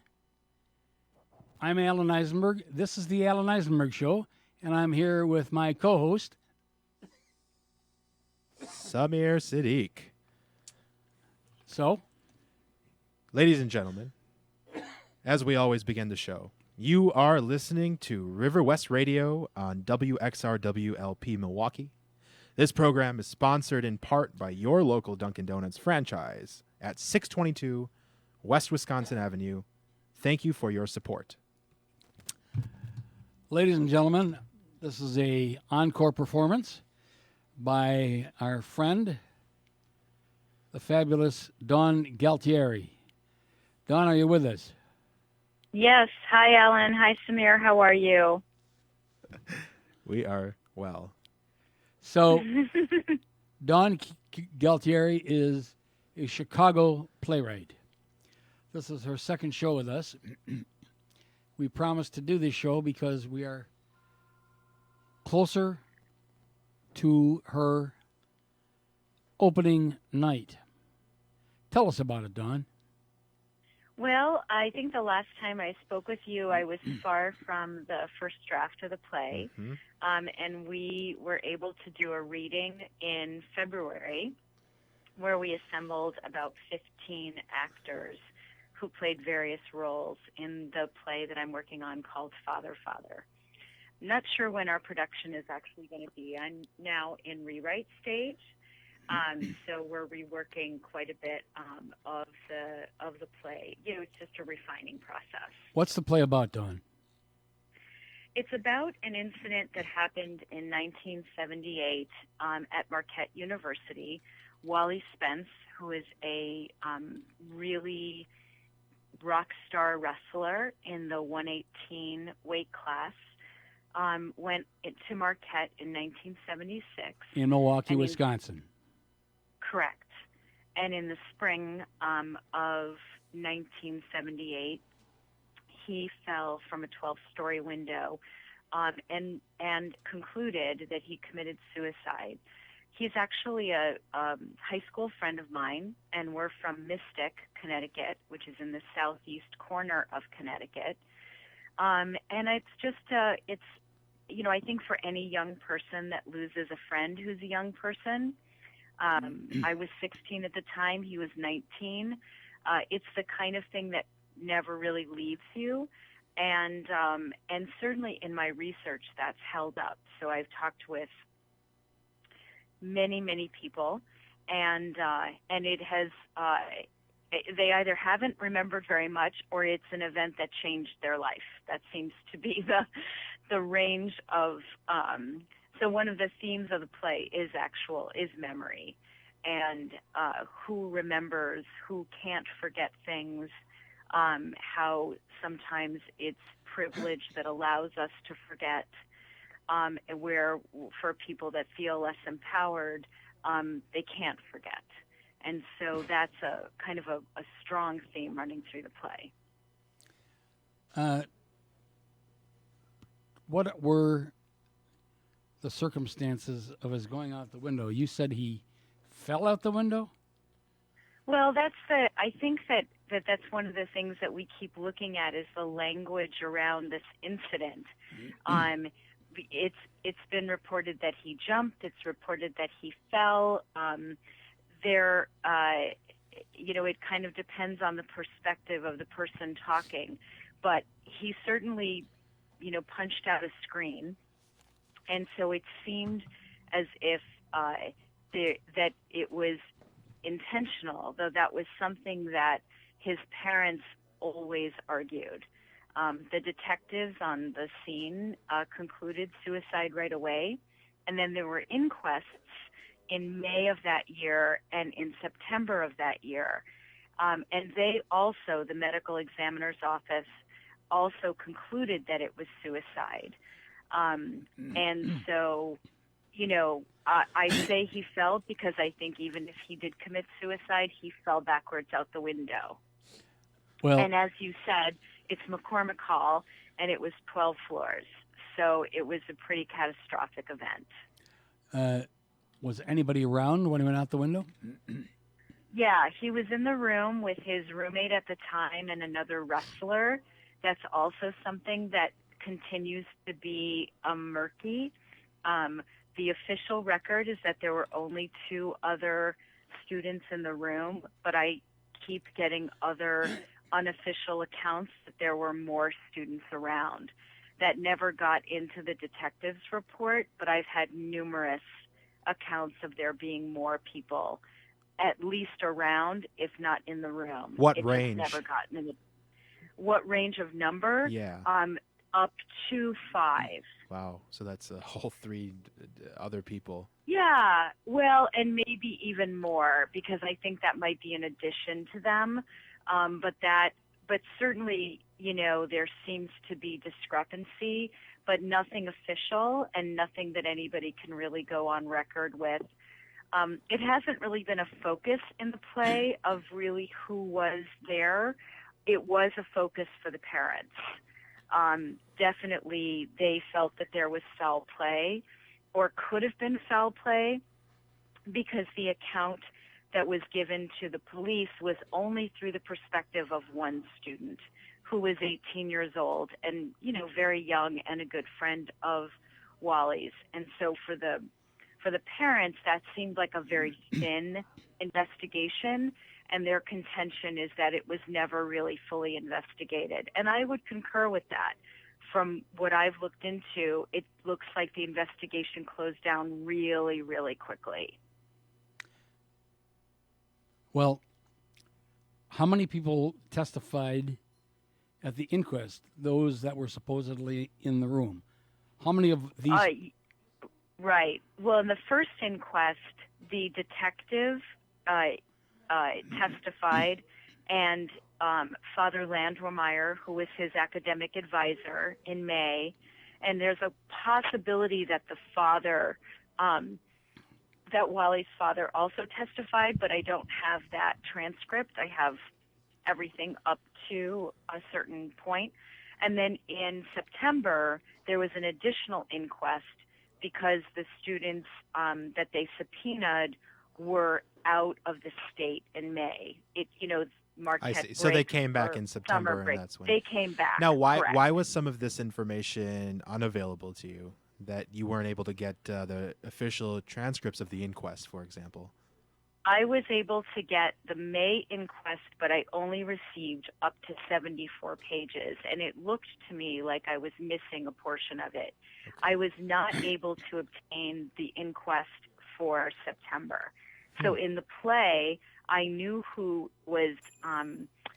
testified from the articles in the paper. Right. There was a Milwaukee Journal article and a Milwaukee Sentinel article, and there were quotes in there. So I knew which students actually were subpoenaed and actually testified, and that scene in the play I actually wrote, where in the testimony prior with the detective and the priest, I only edited it down. So in the play, there's actual testimony. So verbatim, just like it happened. Verbatim, yeah. Wow. Only edited down because it had to be more streamlined. Right. Like, because it was hours of testimony. Right. Right. So I had to go from 50 pages. Do you know what I mean? It was, but yes, to your question, there's actually quite a bit of exact language that either came from a reporter's quote of somebody's testimony or direct from the actual transcript. Right. Which makes this a documentary theater piece, and it's very different than writing a purely fictional piece. My husband's a playwright, and he's always telling me what I'm doing is harder.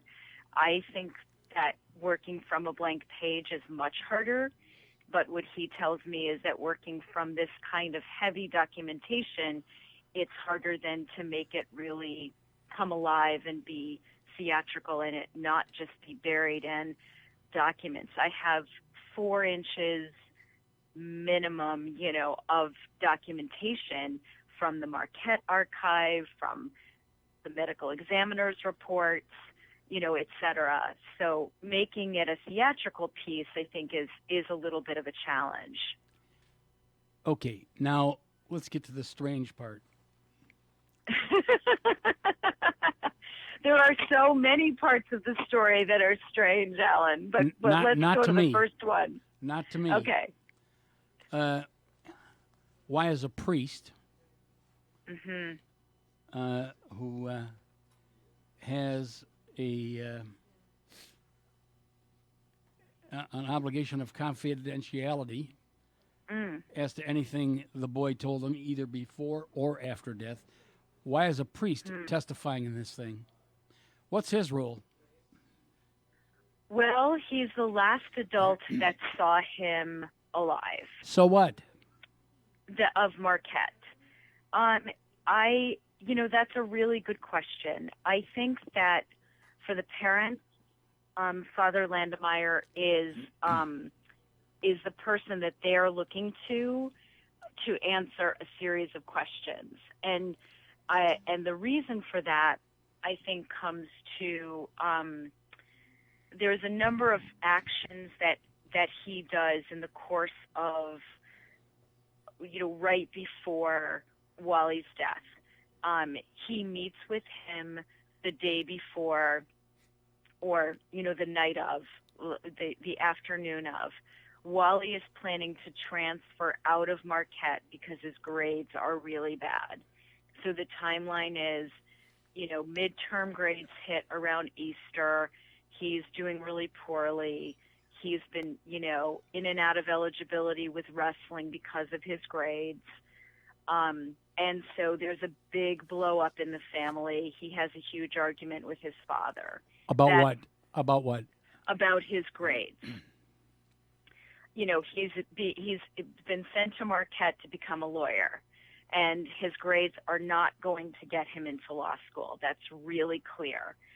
That fight blows over, and a possibility of him transferring to University of Rhode Island it comes up as a possibility. He contacts the wrestling coach, where he also, I believe, had a scholarship offered to him. The coach is interested, so he's happy. He's redirecting his schooling and has the possibility of wrestling. He has a call with his mother Tuesday, April 25th. His mother says everything is fine. I think that it's okay with your father that this happened. He's green-lighted this possibility, and he makes an appointment to see Father Landwehr at 6:30. Hangs out with his friends, goes to see Father Landwehr, and from the testimony, he sets him straight. He reminds him of the facts that Wally couldn't transfer with under a 2.0 average, and seems to think that that's a very, normal conversation.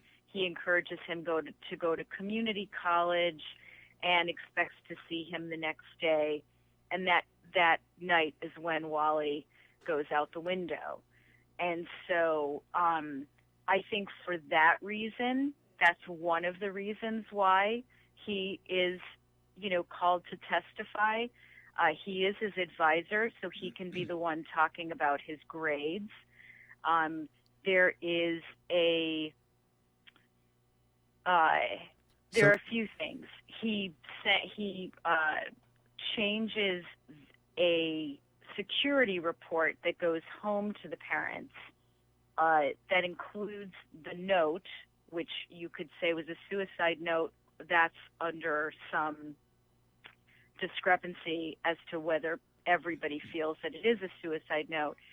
And Father Landwehr changes that report to make it look like, instead of being written to him, which it was written to him, he makes it appear that it's written to Wally's actual father, and also alters another paragraph in the report, which again softens some of the story and making it what he would feel was more compassionate to the parents.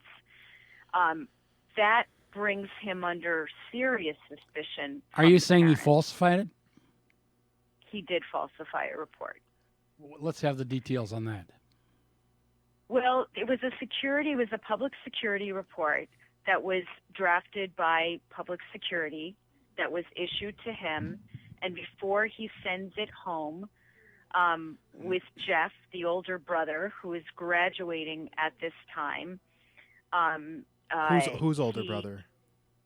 Wally's older brother Jeff. attends Marquette, and he's graduating at the same time, Right. literally and within weeks. So Father Father Landwehr, Landwehr. he gets this note from security, and it's He his gets the responsibility to send it to the parents of Wally. Correct. Okay. So he doctored the note. He did. Yeah. He did. How did And he change it? He had his secretary rewrite it To say what? to say. Or I should say, that what's the discrepancy between what the was? discrepancy is that on one side, well, it's just a transcript of the note. So instead of it saying Father Landwehr and then saying Father, he just has it say father. So it appears that it's being written to his actual father. I see. And that later there's another portion of the report where Brian had said, Brian was a friend who was in the room and with him most of the evening, where Brian had said that, his father was really tough on him and he, hated him and he was putting too much pressure on him. And he omitted that paragraph, again, from his perspective, that he was being compassionate about feelings. So one paragraph was omitted. Father Yes. Landemeyer was also then taken out. What was the rest of the content, if you could summarize that, of the letter? The rest of it said something like, I appreciate everything you've done for me, but I don't seem to follow the right way. So before someone hurts me, I'm going to do it myself. I see. Love, Wally. It's a very murky, it's a very vague note. Nobody knows when it was written. And so there is a discrepancy as to whether it is a suicide note. The detectives took it as a suicide note. How do we know it's in his It was handwriting? never delivered to anybody. How do we know it's in his handwriting? There was handwriting analysis that at least was, that was entered into the inquests. Not the actual, the person didn't testify, but it was relayed that, through, I believe, the DA or the medical examiner, that they had somebody look at it by the time it was September, I think. They said that they'd had a handwriting, analysis of it. Right. So there was no testimony from an expert who said it was his. They're not, well, again, I don't have the transcript from September, but in the newspaper articles, no. There was nobody quoted. There was just like a third party saying that had been checked. This is very suspicious. Yeah. And with respect to the priest, there's something unseemly about his behavior and what happens to him. Well, one thing that happens that comes up in the testimony, and that's extremely alarming for the parents, is that he has a very strange ritual with Wally, like a strange discipline ritual. They have this code language of, I need your help. And that was, Father Landemeyer relays, as that was code for him to get physically tough with him. He would twist his arm, or he would, put him in some kind of pressure hold. Sounds like sadomasochism. It feels very odd, and certainly in our modern day, it's extremely odd. One thing that I'm hearing more and more is that, he was a Jesuit priest, and he advised in his office, but he also advised in his room, in the residence. And I've talked with somebody recently that was there that always felt that was, who's not Catholic, who always felt that was very strange, that students would be going in and out of the Jesuit residence. So I think that in our modern day, sense of what would be proper, especially what we know now about priest abuse, I think much of this behavior is outside the realm of what we would deem as proper. Now, at the time, I can't really, it's like the alcohol level. At the time, the alcohol level is dismissed. We know now that, impairment is much more, our scrutiny of it is much more intense. But all that to say that you asked what happened to the priest. He transferred to a school in Tampa very, very soon after the incident, and makes a statement to the Tribune, the Marquette Tribune, that move was planned for months. I think that at an objective view, I certainly felt that was questionable. The punishment ritual sounds like sadomasochism. Yeah. I mean, it definitely feels very strange, and the parents were highly alarmed. And also said that they felt that that Father Landemeyer had a hold on him, that he had an influence on him. And I think that was what was very, very concerning. Now, why that, say all that's true, right? Why that would drive him, to commit suicide, that's something that still, I don't have enough of the story to get answers to that. And I don't know that I'll ever have the answers.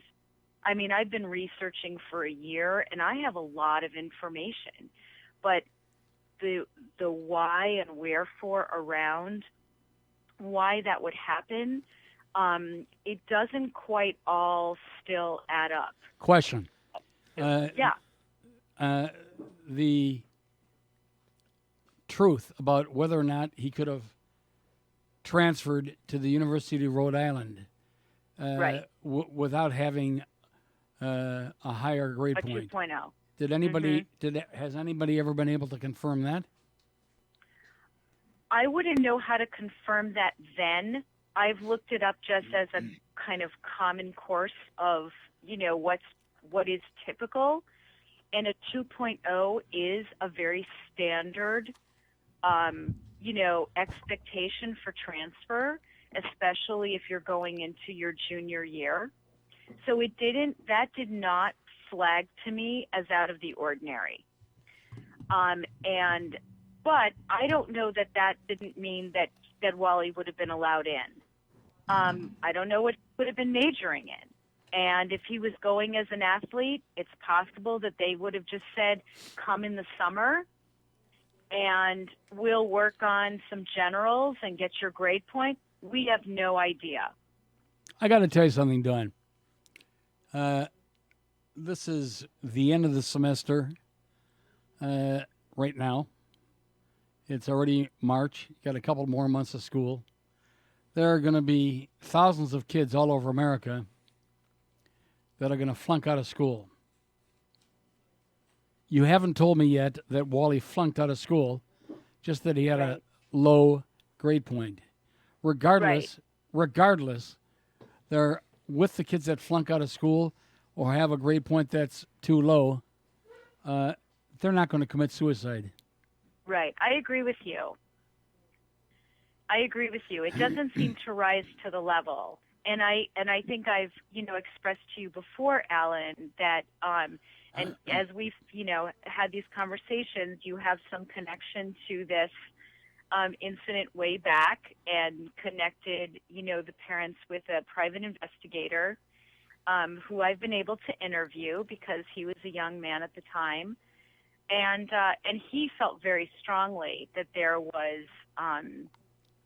that the priest's involvement was highly suspicious.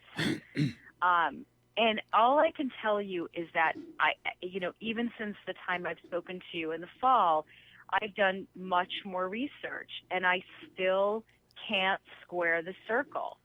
I saw Spotlight. I wept through, much of it. It rang way too close to this case. And so on some level, it resonates on that level. And yet I just can't get any evidence. I can't get any facts that actually point to it. What year was this? There was a transfer. What year was this? 1978. 78. Okay. Yeah. Now,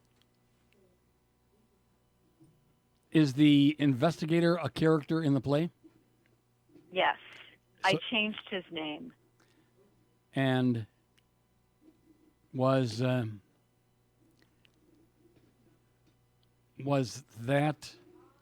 that role been cast already?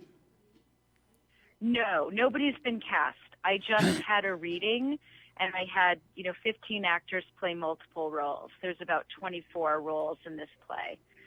And so, no, it's not been cast. Okay, and the investigator's boss is not in the play. Well, As you a- mean you? Yes. Yes. So far, he's been written in the play, but we have to, you and I have to agree whether he can be you or whether I have to change his name. No, I already told you he can be me. I just Absolutely. simply would have to insist that he would be very tall and very handsome.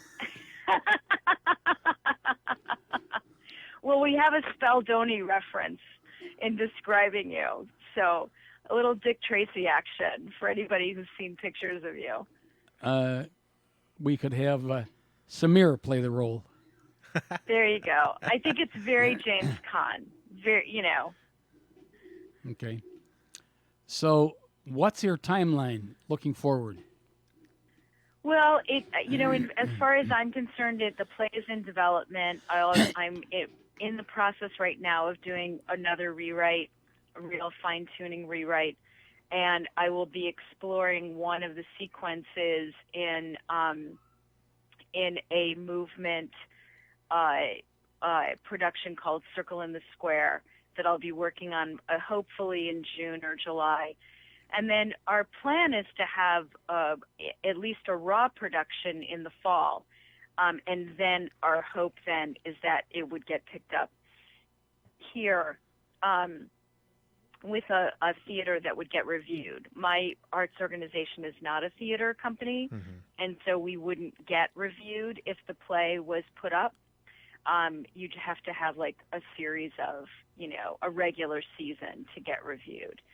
So I would do a rather raw production, invite, some representatives of other theaters, and see if the play would get picked up that way. Fantastic. And what's the title of the play, Dawn? It's called Father, Father. Is that working or is that cemented? Right now it is a working title, but it is also working. So right now I'm not planning to change it. It's feeling really resonant. I and completely really, agree. Oh, thank you. You're welcome. You're welcome. Father, Father, I get that. I don't get it. Is it Landemeyer? You don't get it? The note. Yeah.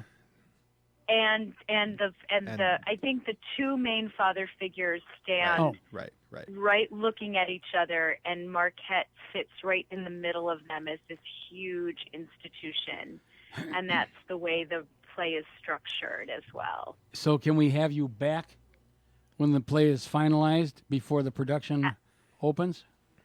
Absolutely. I'll come back anytime, Alan. That's awesome. Dawn, we've got about 20 seconds now. Go ahead, Samir. I was just going to say, thank you so much for being on the show with us. Ladies and gentlemen, you are listening to WXRWLP Milwaukee.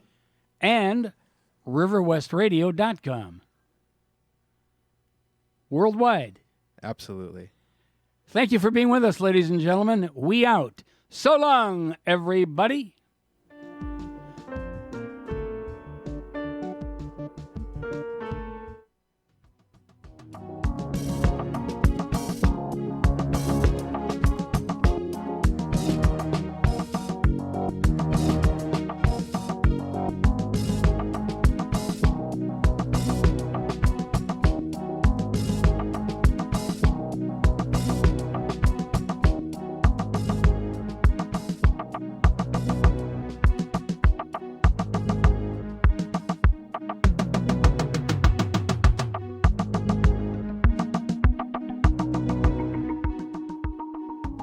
You're listening to Riverwest Radio on WXRWLP 104.1 FM in Milwaukee. Support for this program comes from Collectivo, Coffees by Hand Daily in River West, also offering letterbox fine tea and some home made from scratch food and bakery. Cafe menu hours and upcoming events are available at collectivocoffee.com. So happy Thursday. It's March 24th. Today on the show is Miss Emily. She's going to play some songs for us. So, Emily, you could say hi. Hello. So why don't you tell us a little about you and how long you've been playing? All right. Let's say, well, I have been living in Milwaukee for my whole life. The thing is, I have played guitar for 7 years, but when you run out of time in life, you don't take time to practice. So, so yeah, I've been playing for 7 years. I do a little performance here and there, just shows for the family or so. Other than that, that's basically it. Okay. And what kind of music do you like? What kind of music do I like? I love all kinds of music. No, actually, right now, I'm actually getting into indie folks. I guess for me, what I like to do is when I go from different genre, I like to study that music for a certain time, and then I guess I actually study the style of the guitar also, and yeah, that's what interests me the most. So is it more like you're into like guitars or? I'm more into like the style of the music, if the piano sounds soft or is it more minor or major, things like that. Okay. So you could play for us. if you All like. right. Yeah. Okay, so this is a cover by Rye X. The song title is Berlin.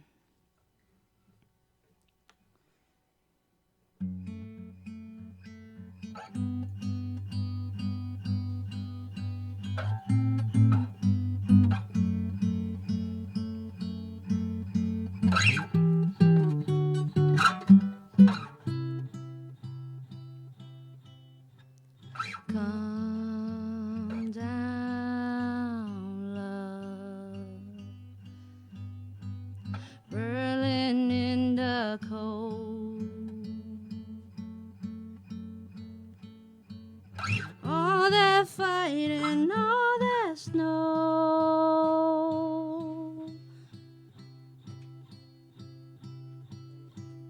Sober nights, and Sterling on my mind.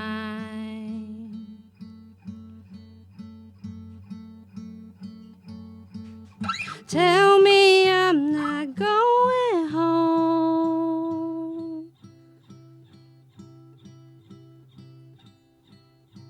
and I'll start waiting by the phone.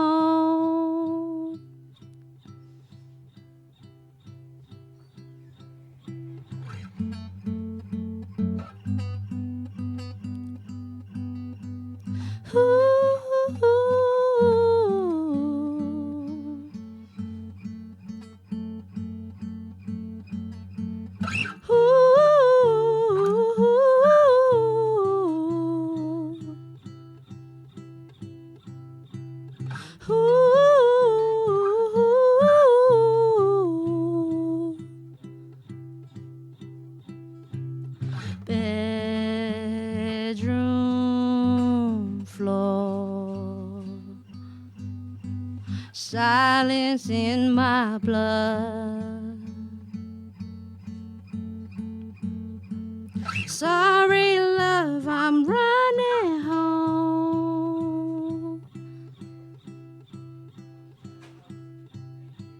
I'm the child of the sun and the stars I love.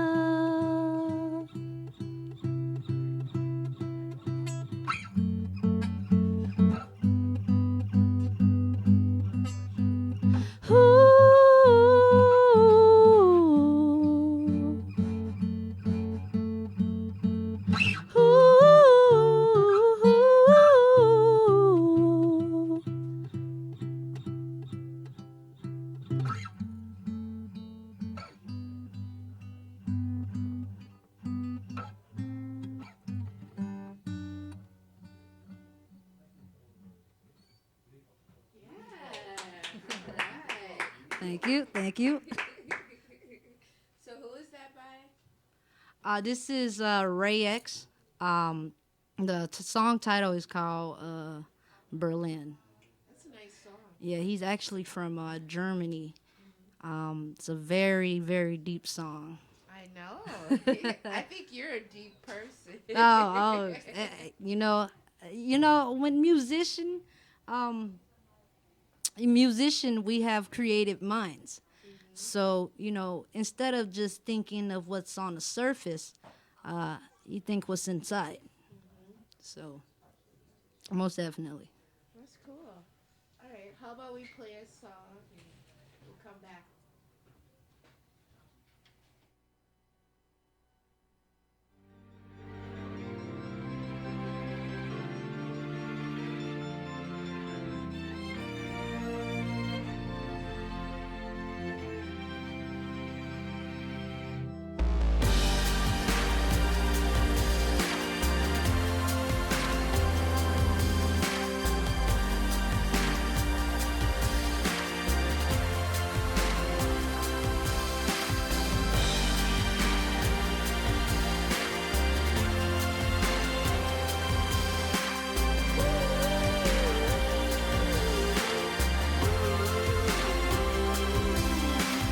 When she was just a girl, she expected the world, but it flew away from her reach. So she ran away in her sleep and dreamed of paradise, paradise.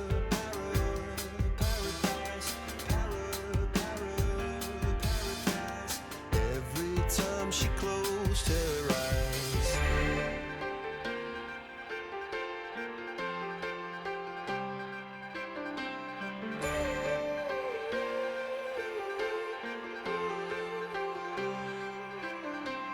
When she was just a girl, she expected the world, but it flew away from her reach, and the bullets catching her teeth. Life goes on, it gets so heavy, the wheel breaks the butterfly.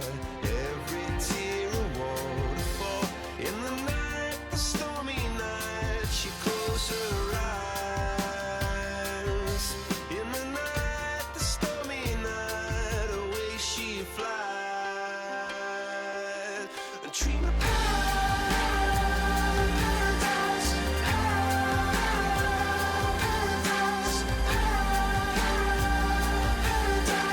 Oh, she dreamed of paradise, paradise.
Coldplay. That's one of Emily's favorites. If you're just tuning in, we have Miss Emily here, and she's playing some music. We're talking about music, life, Milwaukee, anything we feel like. We actually met on Periscope, and shout out to people. Anybody you want to give a shout out to? Who we got? We got Classic Man. We got Ashley here. Oh, what's up, Ashley? We got Coach Tista. Hey, Coach. So where? How long you been on there? And like, why does it have such a interest? Why are you interested in Periscope? What do you like about it? Okay, so I actually started. I wanted to broadcast. I wanted to talk to people, and the thing was, I actually joined probably maybe it gotta be before, because I had 2 accounts. That's the thing. So I'm thinking maybe 4 or 5 months now. The thing is, it interests me because it was a Sunday night, and I was sitting in my room, and I'm like, okay, well, Sunday is very boring to me. So I wonder who is doing what, and that's how I discovered the app. And when I went there, I had seen people from all over the world, and not even that. It's nights and days that we see. Right. You know, like I said, people from the future. We haven't even reached Friday yet. Yeah, and they're like, good morning, and you're like, I'm just going to bed. Right. And it actually is cool because you actually build a bond with people that you probably would never meet. That's true. You know? But I really like that. I mean, it makes you look at the bigger picture in life. Make you look at the world a little different. Right. Instead of just being, in your city. My first friend on Periscope is Mr. Andrew Fisher. I went to his scope, and he was busking on Hollywood Boulevard. And I just thought that was the coolest thing. He had his guitar. He had a little harmonica. I didn't know him from anybody, and instantly I was like, he is cool, you know? So I tend to get drawn more to musicians because, you know, I'm in a band, and I like when people put themselves out there like that. So, you know, I didn't know you did music until later. Right. You know, I like to be like what would you call it? It's like a secret. Yeah. It's like and pop, here you go. Right. It's like, oh yeah, I do play the guitar. Yeah, I forgot to tell you. So you got another song for us? I definitely do have another song. It's actually an original song. Wow, I wrote this song. It's probably one of the best one that I have not promoted as much. I don't know. I kind of kept it to myself. I guess for me, it was more like a, this is my song. You know what? I completely understand because I'm an artist and I paint, and it took a lot for me to sell certain. Right. Because they were my baby. You know? It's kind of like that. Yeah, so I understand. So thank you for sharing this. Okay.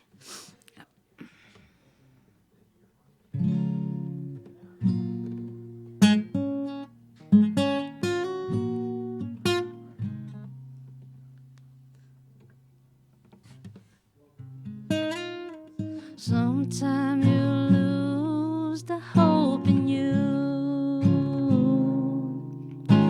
You can't find a reason you need to live. And this time they all left you in the dark, all alone. Maybe music's your only friend. Well, you don't need a word.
'cause I am your music. Say you don't need to worry, 'cause I am your music. And you don't have to fight, 'cause I am your music. I heard you say you're wasting your time. Well, here you go again, you screaming your pain now. Well, listen to my words, stop fighting with yourself. Emotion can fly far, but you make it with my heart. Say you don't need to worry, 'cause I am your music. And you don't have to fight, 'cause I am your music. I say you don't have to worry, 'cause I am your music. And you don't have to fight, 'cause I am your music. That was nice. Thank you. you. So that's your original song? That's actually my original song. That's cool. I dig it. Aw, he gave you a shout out there. Right. See? River West likes you. Ah, appreciate it. I feel the love. Right? That's the whole point, right? So tell me, this is an important question. Okay.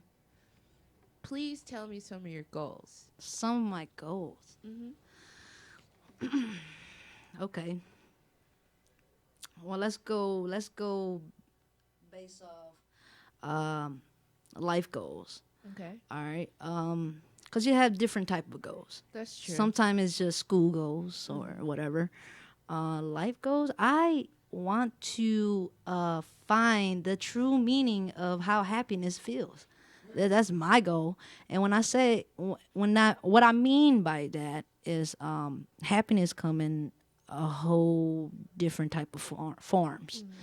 And when I say that, I mean that my goal is I want to experience things that I haven't experienced. I want to go places where I haven't went. Other than that, for me, that makes me happy. Exactly. But of course, everybody have their daily 9 to 5 job. Going to school. I'm in school now. Who knows? 2-3 years from now, I'm happy with what I'm doing. You know what I mean? So that's what I'm searching for.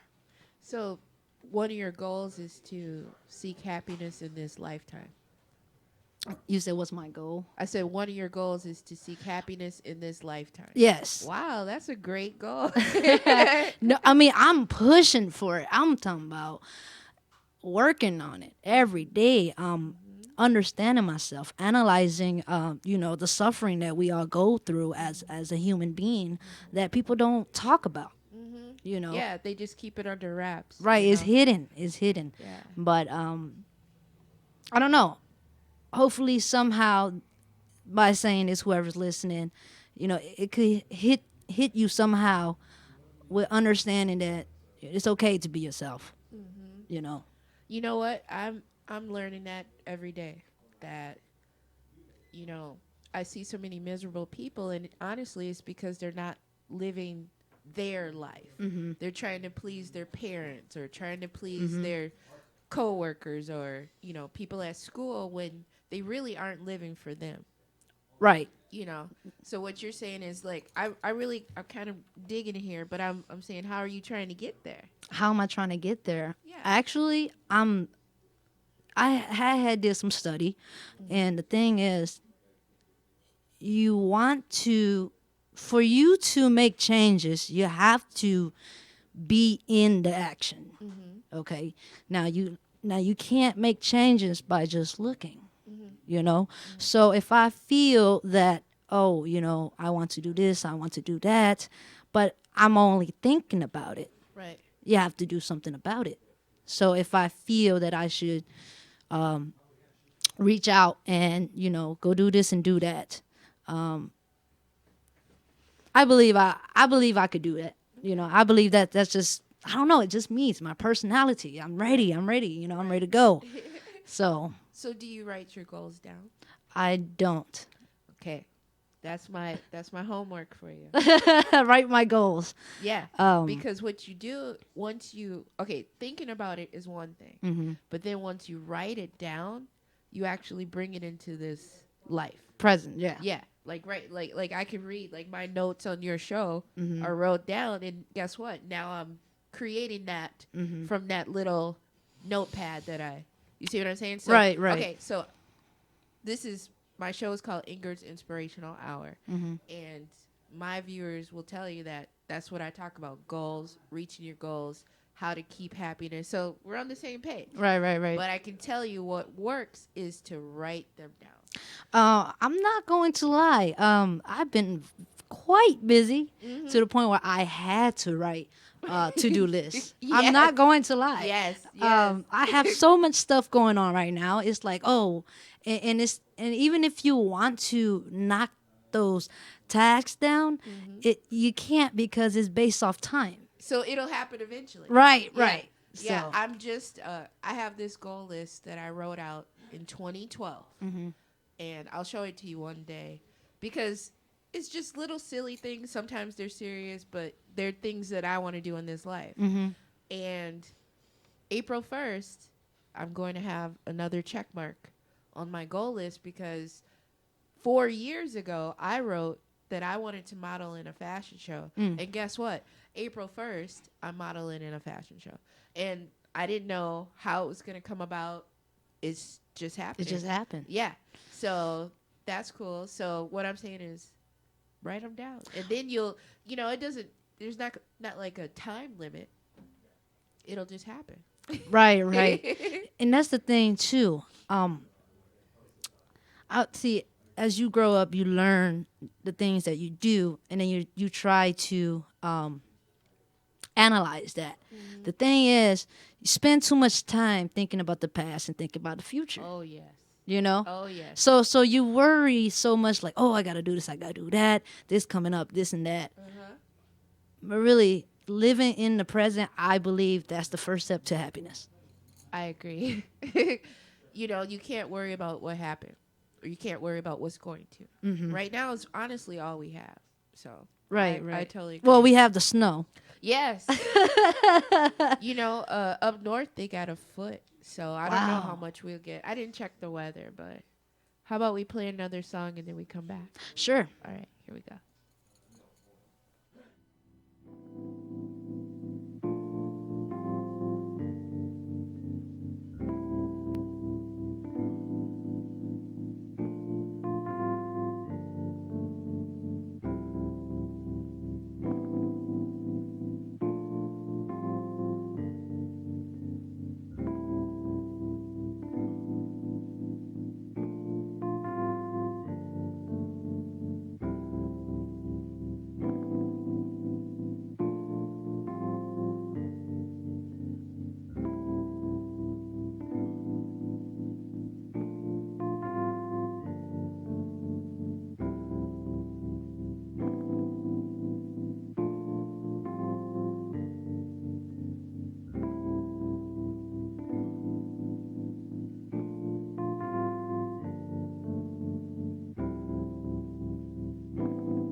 You're my baby, my lover, my lady.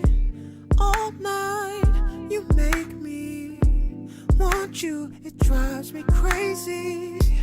I feel like you were made just for me, babe. Tell me if you feel the same way. Does it just feel so right? I don't wanna waste no time. If I had to choose, I know I'm gonna always choose to be with you. Cause girl, don't you know? Girl, don't you know you're so beautiful? I wanna give all my love to you, girl. Not just tonight, but the rest of your life. I wanna be always here by your side. Girl, don't you know you're so beautiful? I wanna give all my love to you, girl. Not just tonight, but the rest of your life.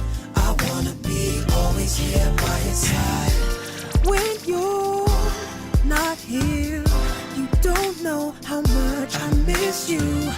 The whole time on my mind is how much I'm gonna get to make you feel so good, like you know I could.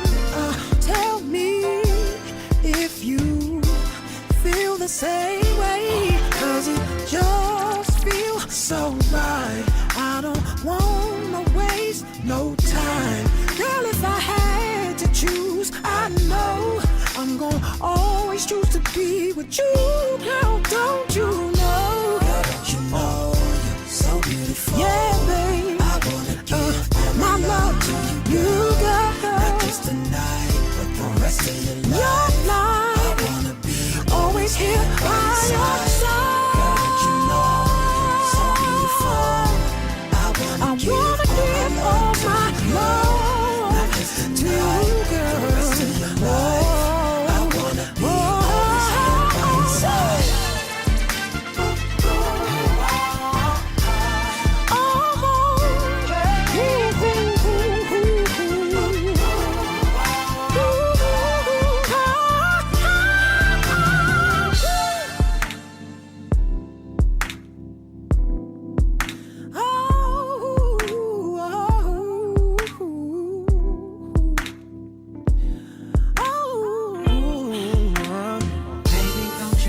Don't you know you're so beautiful, beautiful? Baby, don't you know you're so beautiful? Baby, don't you know you're so beautiful, beautiful? Baby, don't you know you're so beautiful?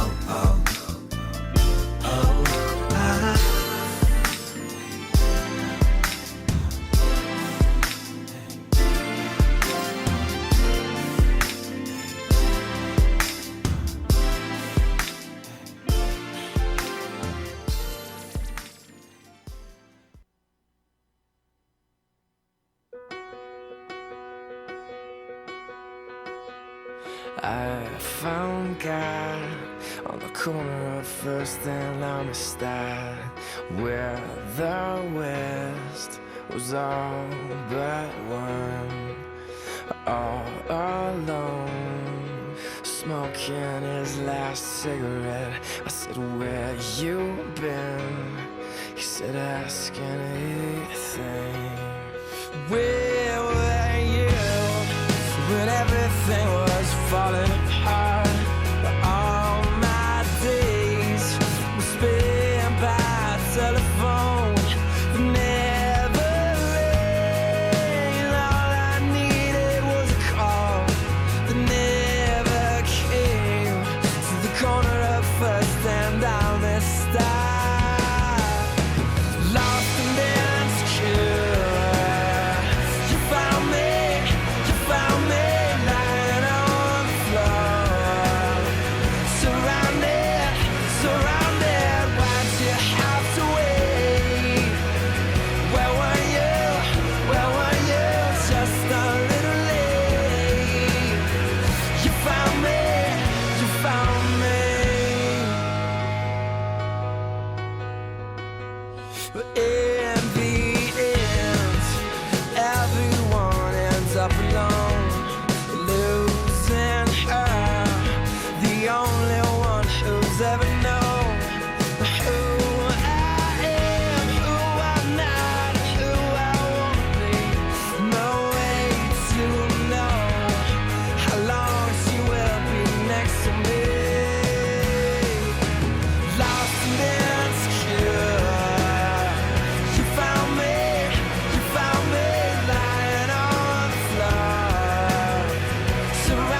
floor. Where were you? Where were you? Lost and insecure. You found me.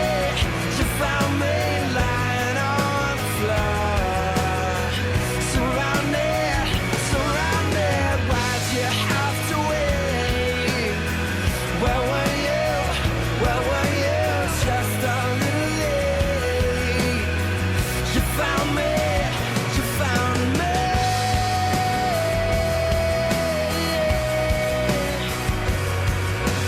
Why'd you have to wait to find me?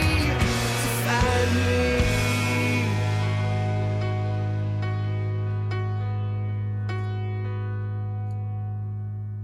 All right, that was The Fray. These songs are Miss Emily's faves. Right, those are the jams. Stuff that she likes. We thought we would play today. So you said you were born and raised in Milwaukee. Yes. Me too. Tell me what you love about Milwaukee. What do I love about Milwaukee? You know, I do like that there are different cultures, like the festivals in the summertime. Mhm. I love that. You Mhm. know, if I want to go to a German I say vegetables. German vegetables. Festivals. And you know, you get to see, like, you know, what kind of type of food they got, what do they do in their culture, because you can't get that close. You know, Not to everybody. You don't. Right. You don't know everybody. Right, right. So you really can't get that close. Right. But that's what I really like about Milwaukee. Okay. One thing I like about you is that what I've experienced from viewing your Periscope is a lot of people talk about your race or have a lot of curiosity about your Mhm. race. And, you know, I am curious about your culture. You know, what is your culture? Okay, so I am Hmong. For some people, it doesn't make sense because we don't have a country. Aw, okay. So I can't go to a country and I'm like, oh, here's my flag. You know, this is the Hmong country. It's not.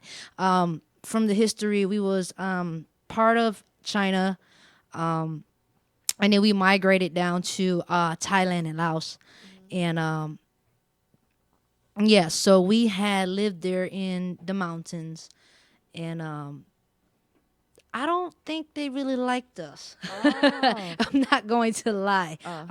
So we struggled living there. My parents, they got over here, and then from there, that's when how the family got built up.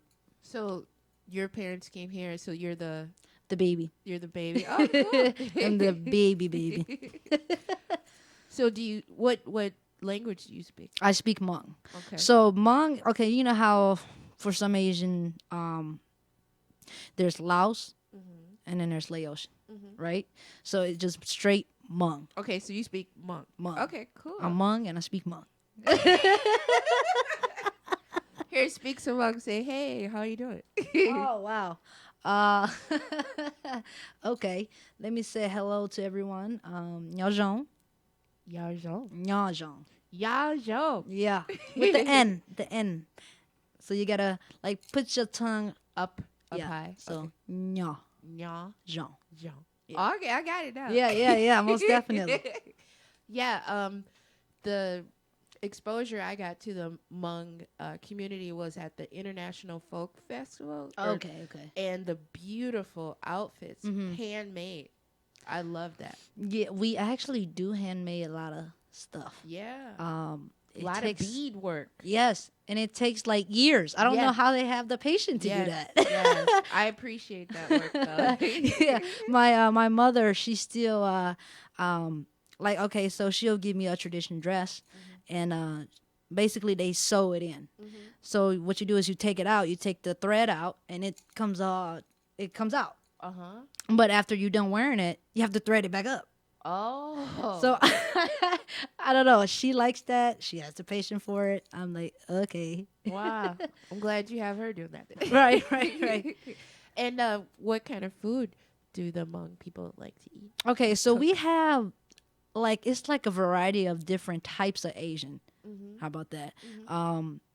But we could go to Vietnamese. You know, Vietnamese has that soup that everybody like, Oh, yeah. pho, right? Oh, yeah. We're going. I know. Yeah. And then we do have, because we had lived in Laos, we have certain ways or certain type of food of a Laotian. So, other than that, we do have original stuff that we make, as Hmong people. But I don't know. I mean, the way how I see my parents, they like to eat a lot of boiled stuff. Boiled? Yeah, they boil everything, And season the water, or? Yep, season the water, everything. That's what I know Hmong people. I mean, if a Hmong person is listening right now, you're like, oh, yep, she's right. Put it on top of the stove. Right. Right. So veggies and meats. Oh yeah, most definitely. We eat veggie every day. Every day. It's like a dish. I mean, it's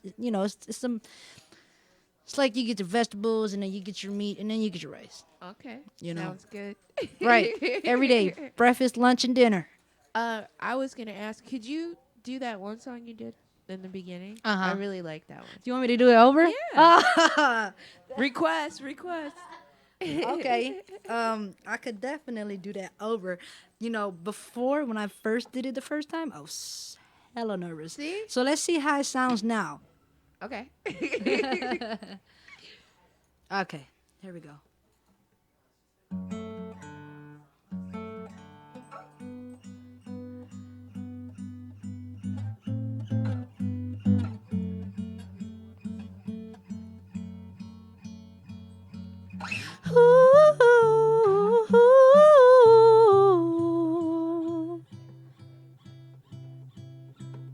Come down, love, Berlin in the snow. All that fight and all that snow.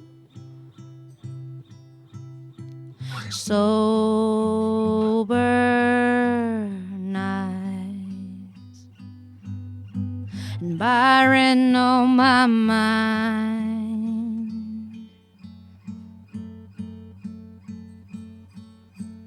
Tell me I'm not going home,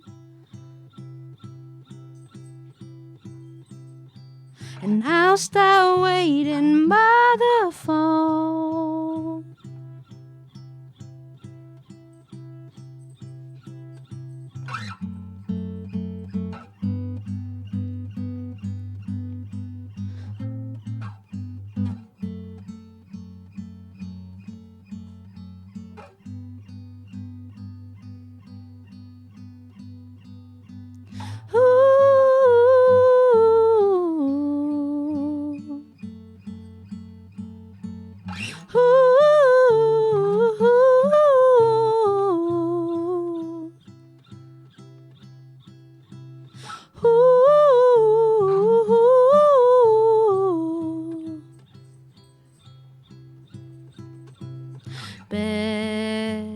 Bedroom floor, silence in my blood. Sorry, love, I'm going home.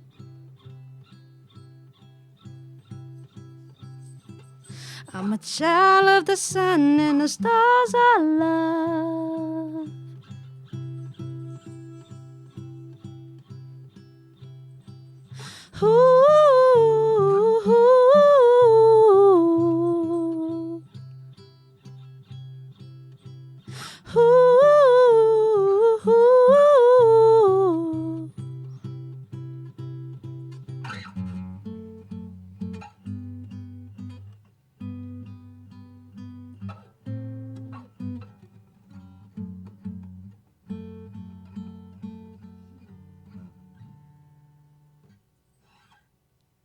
Thank you.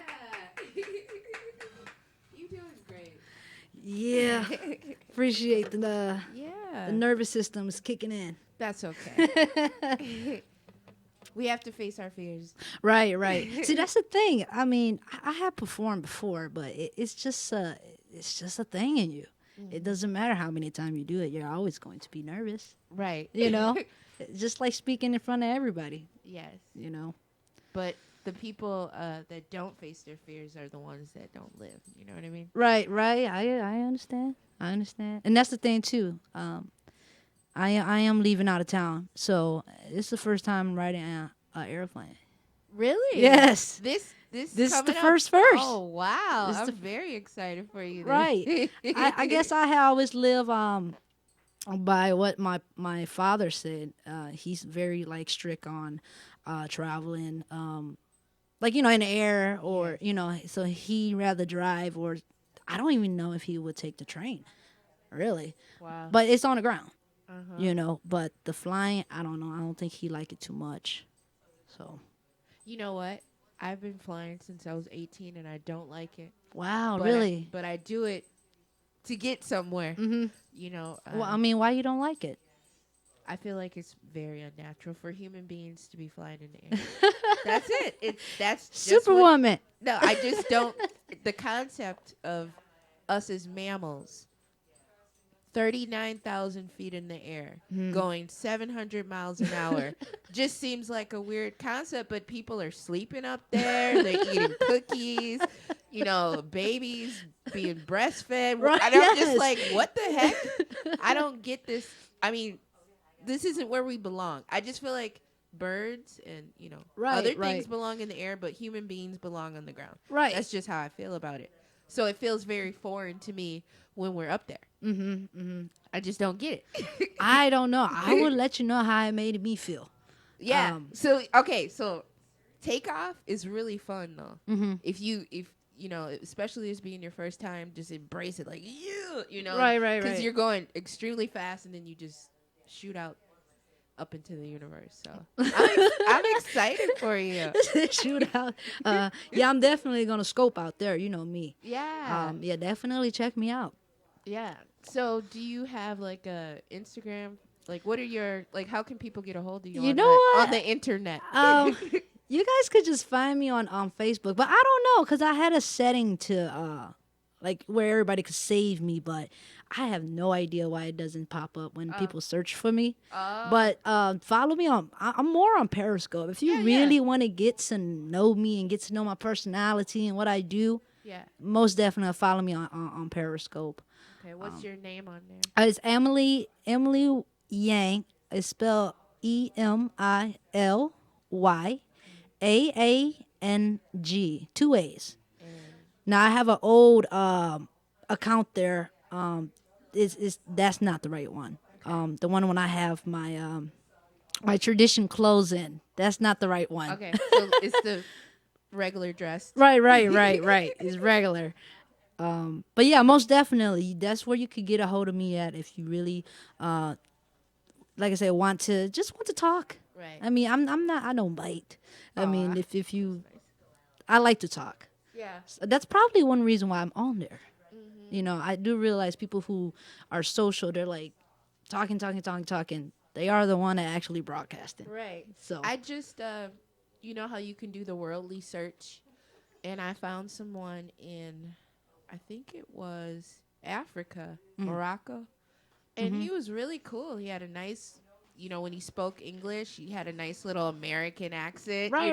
But then he speaking Arabic the next second to a friend, and then I went down to South America and talked to a person there in Puerto Rico, China. Right. So I think it's very interesting.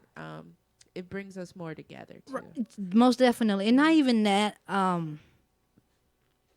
like it because it's allow you to actually talk to someone instead of just like saying, oh, I see you like this, I see you like that. It's just natural. It's natural. You just talk. Right. You just talk. Yeah, I really love that Berlin song. Do you have any more you want to do? You have a few more minutes. Oh, songs? Yeah. Oh my goodness. Let's see. I haven't played for so long. Let's see what I got. Let me see what I got for y'all. Go for it. They like jamming. Oh yeah. Yeah, people like jamming out. I know because you guys could hear me out here, right? Yeah, they can hear you Oh, outside. goodness. People in their cars can hear you. People on the internet. People on like Skype. that guy right there. He's listening. Look. Oh. What's up, Down? Okay, so you know what? I'm gonna take it back and I'm gonna do something traditional. Okay. Is good. that okay? Yeah, it's perfect. I mean, even if you don't understand. I love things I don't understand because then you can teach me about it. Right. All right, here we go.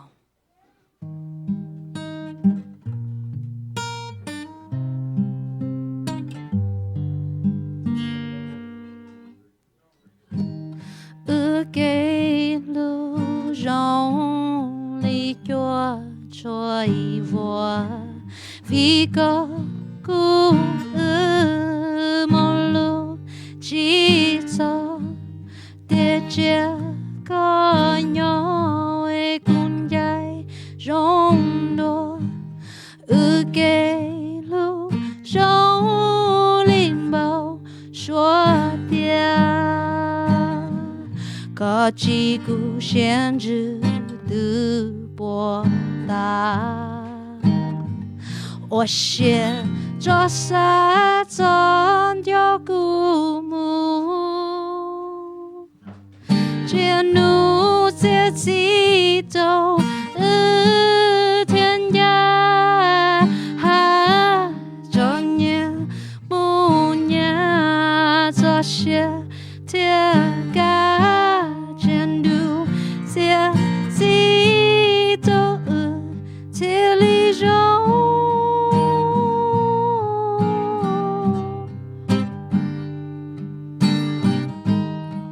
vì sao máu chỉ rong thiếu我现在莫大声。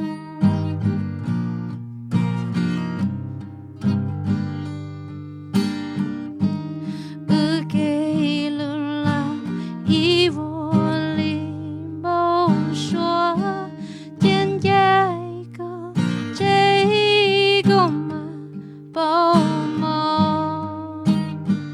可几股限制的博大，我写着沙中有古墓，渐怒自己都天涯，这年不年这些天涯。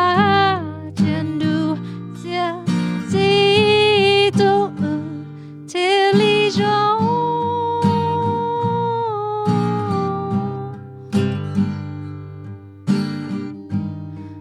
给路了一窝里不说。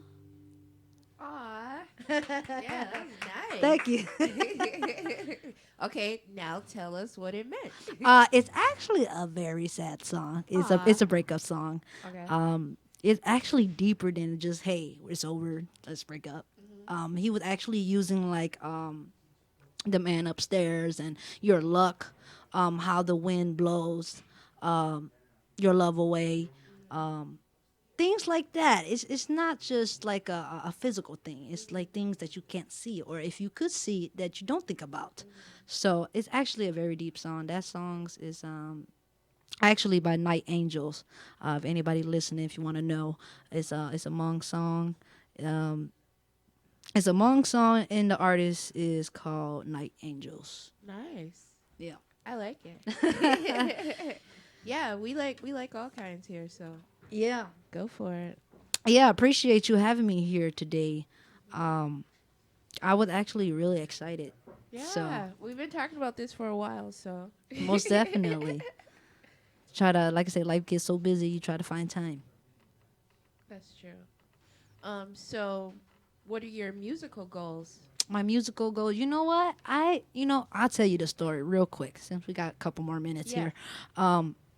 So what had happened was when I was in high school, I had did a competition. and I made it to the round. The was it like the first round? But I didn't make it to the second round. So that didn't just discourage me. That actually encouraged me to actually do something else. Like that's when I had started learning the guitar. Maybe it could help me tone my voice a little bit.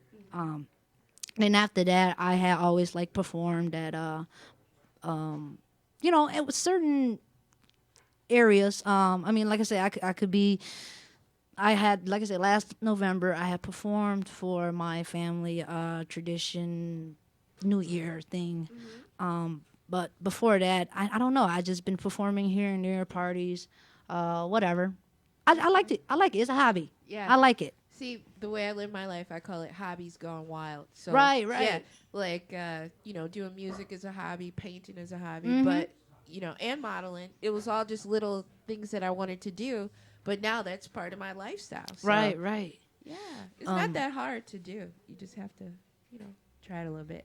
Right. Right. And that's the thing too. You definitely want to. I mean, of course, if you can make money off of what you like to do, of course, that's right. But like I said, life do get in the way. I mean, when I say that is things happen. Yeah. Life happens. Yes. So as much as I'm pushing for what I want to really do in life, you never know. Maybe that's not really what finds your true happiness. Right. Maybe it's just a hobby so I could meet people like you. Right. So you're still putting it out there though. right. So like I said, whoever enjoyed my music tonight, just like I said, just take it in. Yeah. Just take it in, analyze it. I want one more song. One more song. One more song. Oh, One goodness more song. grace. Yeah. Do I really know a full song? We have like 3 minutes. So. Yeah, I don't think I have any more song. Otherwise, can you do that second one you did? That was one of my favorites. The actual my song. Yeah, your song. Okay. Let's redo that. We'll close 2, out 3, with that 4, today. 5. So before we end the show, I wanted to do a quote. Okay. Music speaks what cannot be expressed, soothes the mind and gives it rest, heals the heart and makes it whole, flows from heaven to the soul. So, I thought that was something for you. Appreciate it.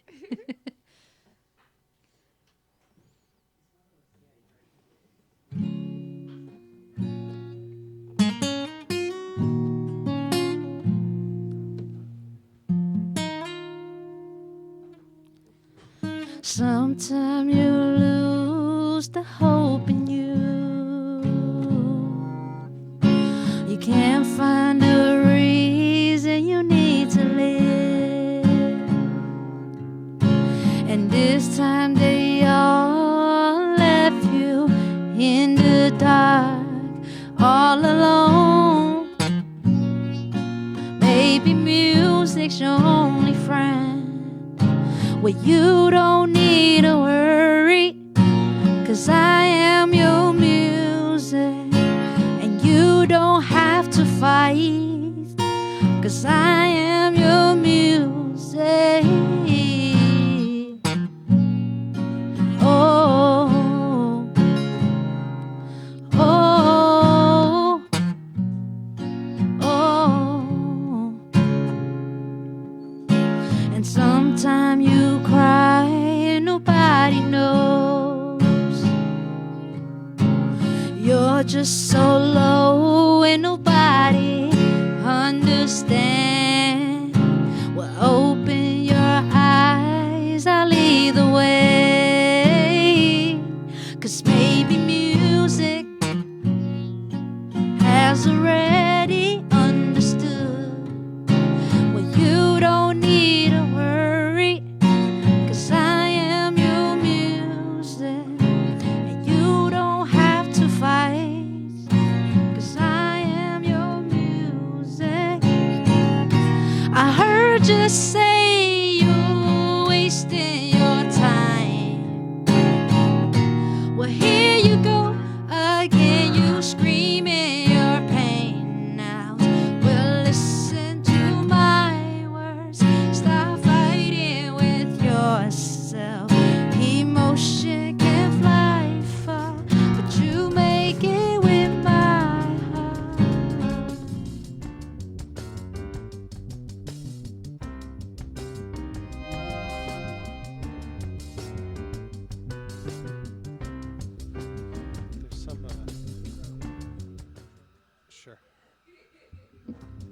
You're listening to River West Radio on WXRWLP 104.1 FM in Milwaukee and on riverwestradio.com.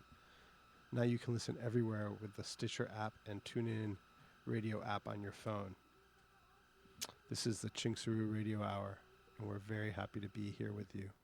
By we, I mean myself, Chuck, what were you doing? Gentlefer,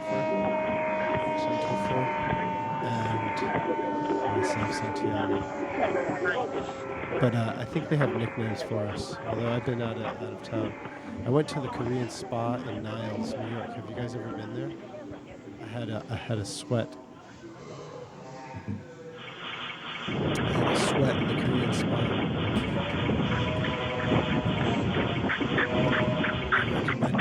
Pink spa.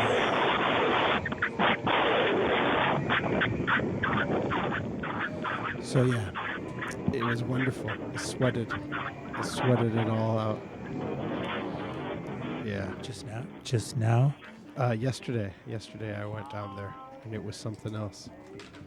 The one in Niles? In Niles, yeah, it's about an hour and a half away. So you go, and there's it's a little strange because I guess there was some activity going on between I don't know who.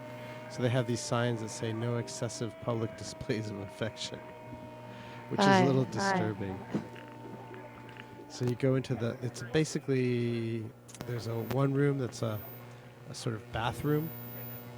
And so they have whirlpools, they have a hot tub, and they have a steam room, which is really great. There's like 3 temperatures. Yeah, exactly. You 4. go. And then there's a cold water one too, which That's is the really shock, cold. to This is shock shaka. the system. Yeah, it's the shaka. Shock all the cells so that they release the toxins. Yeah. That's what I was told. It does. Have you been there? I was there There it during is. in the New Year. Oh, Crash, boom, bang. Smart. Who took you there? It was Nina. Oh wow. Crash, boom, bang. And two other girls. Oh man. Or women. I had the wrong button. Down That sounds really again. great. Had the button down. This.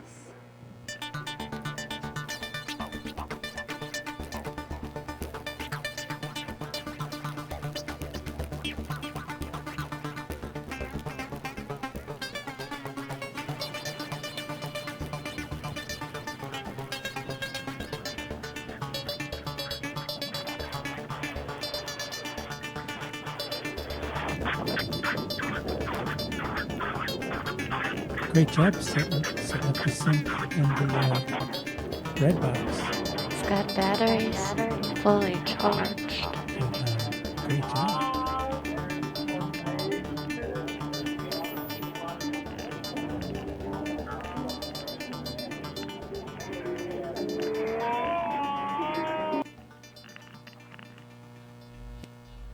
So yeah, I'm it's trying to great get rid to of the have all hump. that water hit you. So tell me who you went with again. You went with Dina.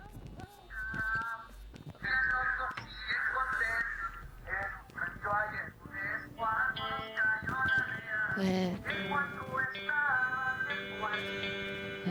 Nina and a girl named Vanessa and a girl named Tanya. We were all 5 years apart. Have you been drinking the night before? Did we celebrate? Yeah. You detoxified. It was a detoxification, and we stayed overnight. Did you stay overnight? No, you stayed there overnight. Yeah, you can sleep there. You sleep on the floor with no blanket, and you think that you'll have a hard time falling asleep, but you pass out. I passed out for 7 hours. They have that music going. They have that Is crazy. there Yeah, they music? have this loop going. It's a kind of Muzak loop. We should get that Hey, it's Mark. music. It's Mark. He's got a bag. He's got a roller bag. Bag with tricks. He's got a valise. He's got a valise and a roller bag. Ho, ho, ho, ho, ho, ho, ho, ho, ho. You know, we arrived at 8 minutes at 7:52, and we got the show started kind of on time. It's kind of unreal. Speedy.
So what's going on?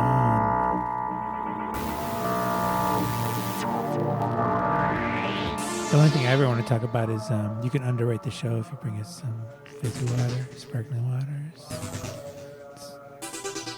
Right? 24-pack. Grapefruit flavor. Grapefruit. Are you talking about last time I brought grapefruit flavor? Do you remember when I brought grapefruit flavor? When was that? To the opening, I did bring something that was grapefruit flavored. It was gross. See, I remember.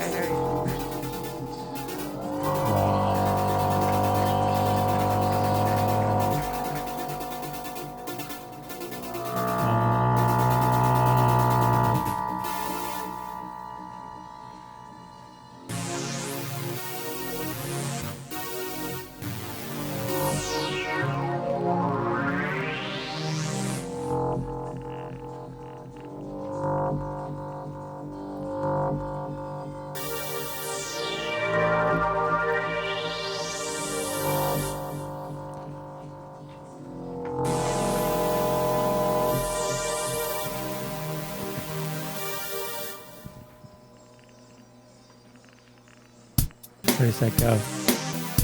Yeah, man. Ready, set, go. Yeah, man.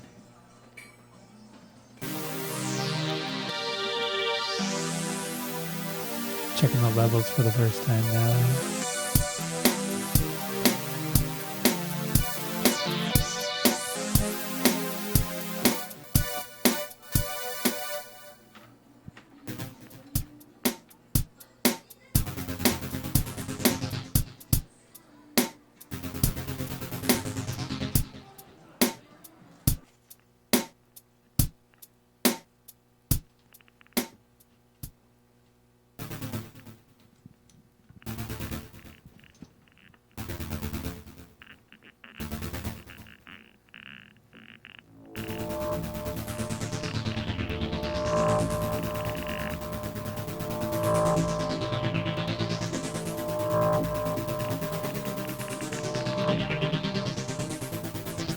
So winter's coming back. What if winter came back with like a vengeance? With vengeance.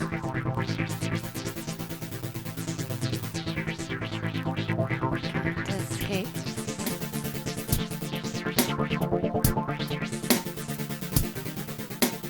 Winter did come back with vengeance for a bunch of places.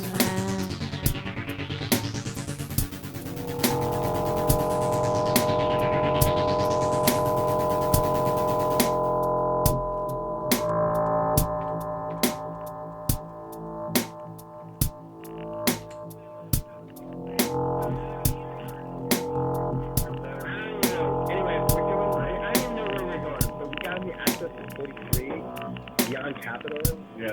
Right? So you have to kind of go into the. You're on Capitol, you gotta go off Capitol, you go in, and then go. Oh my God. Weird, like, we got access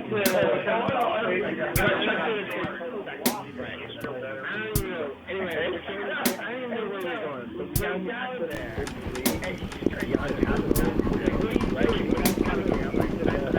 You're on Capitol,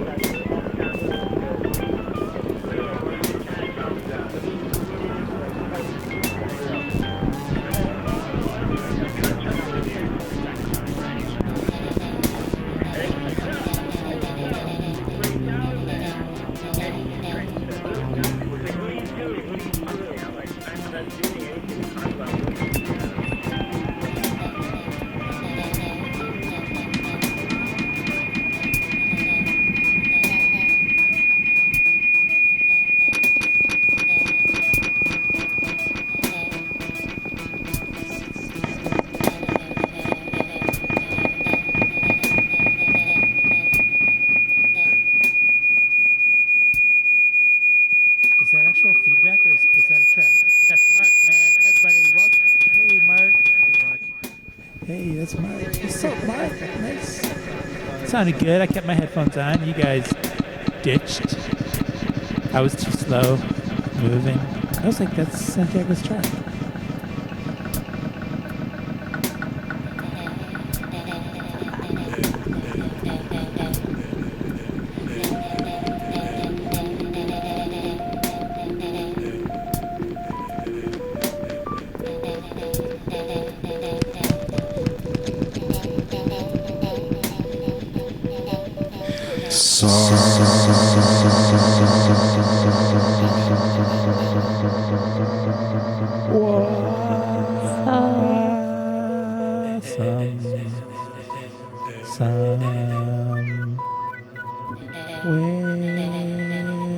Welcome, Mark. Boom. Boom.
somebody answer the phone?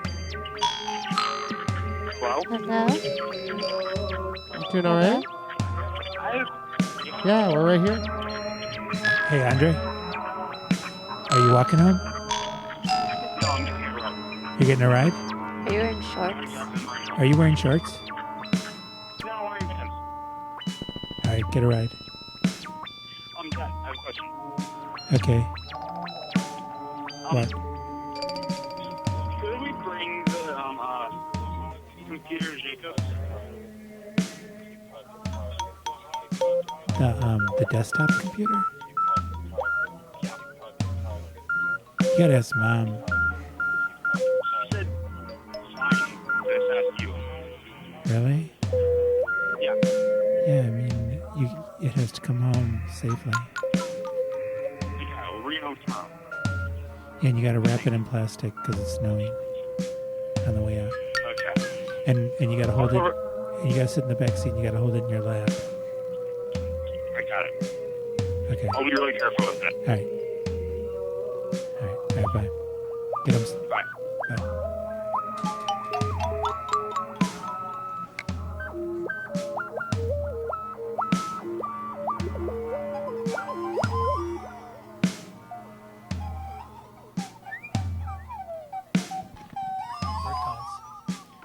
More calls.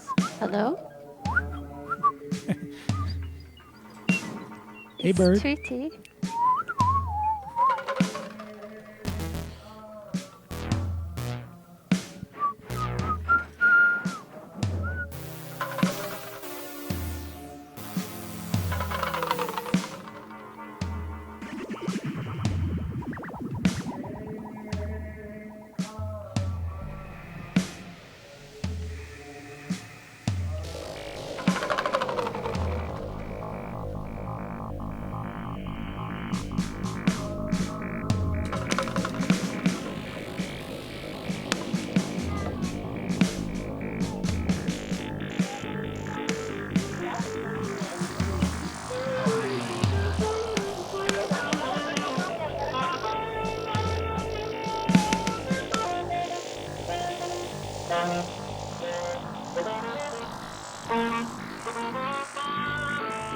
I hear saxophones.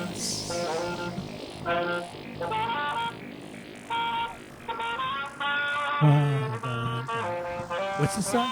Jazz.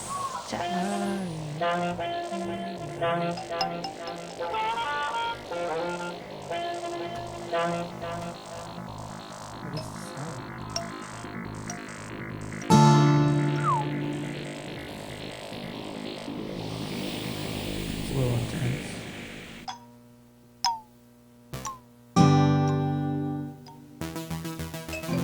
How's that?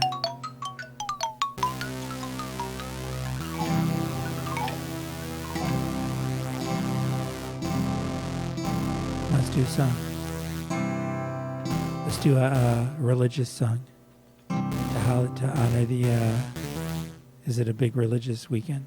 Is that the right way?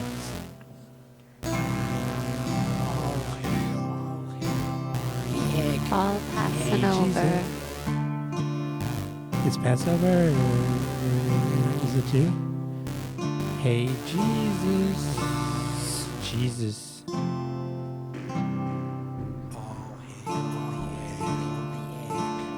I like it when they always show the Ten Commandments, man, starring Charlton Heston by Frank, not Franco Zeffirelli. That giant epic director made it. Auteur. Behold.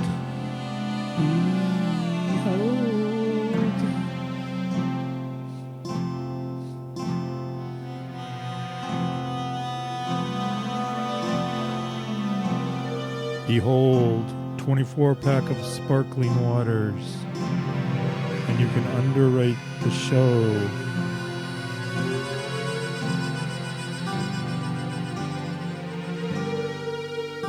Roughly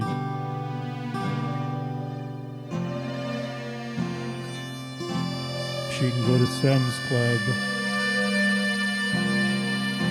I was just say Sam's Club.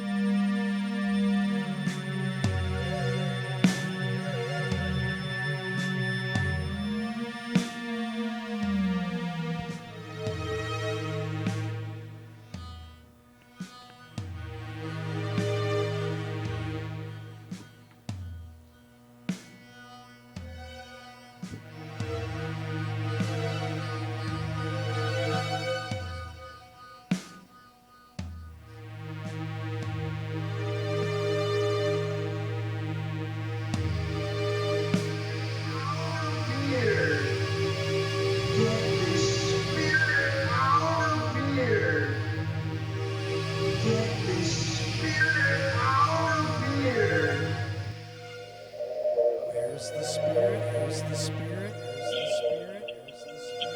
Get out of here! Get out of here!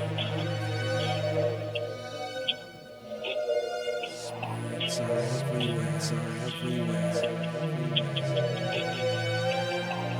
Every snowflake. Every snowflake.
Where's the spirit?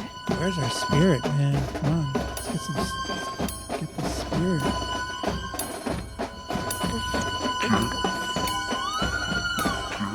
Get the spirit on. Get the spirit on.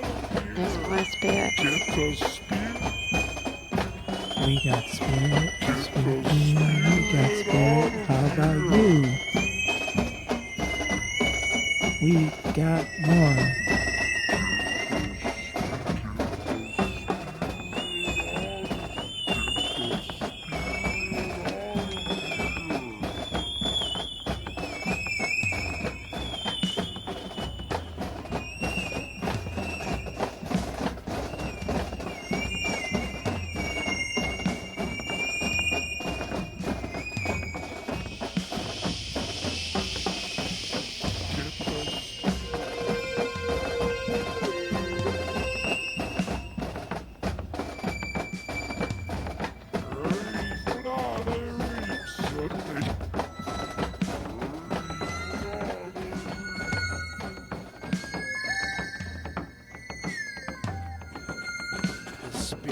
Hey, Sarah. Sarah. Hey, you're on the radio, so don't talk Hello? about Walmart.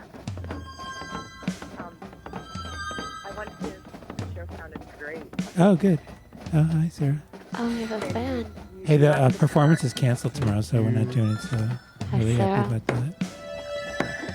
You gotta talk louder. I think we should do a song for Sarah. Hey, we'll do. No, Sarah, want to sing a song, baby? Hey, Sarah. Hey, Sarah. Where'd you go yesterday? I just thought I wanted to add because I heard you put Andre on and Yeah. he asked about the Okay, computer. cool.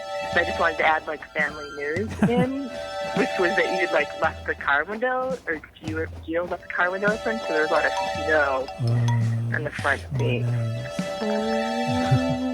Yeah. Did you make it over where you're going? I did make it, but you were right. It's really slippery. Yeah. Cool. The performance is canceled, so that's good. I'm happy.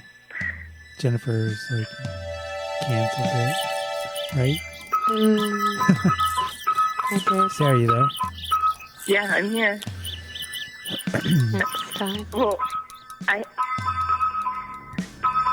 you enjoy the rest of your show. Yeah, I'll see you in a listen to it little if nobody shows up. All right.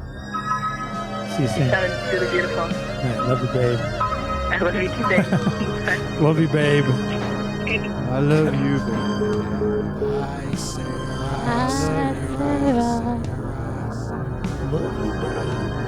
She's probably still listening. I wonder if it was on a 7-second delay.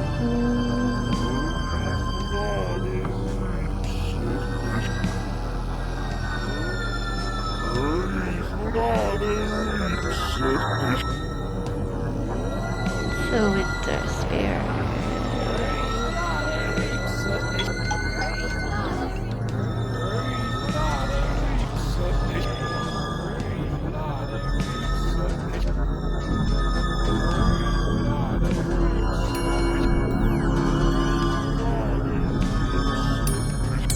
We have demons like stalking the show.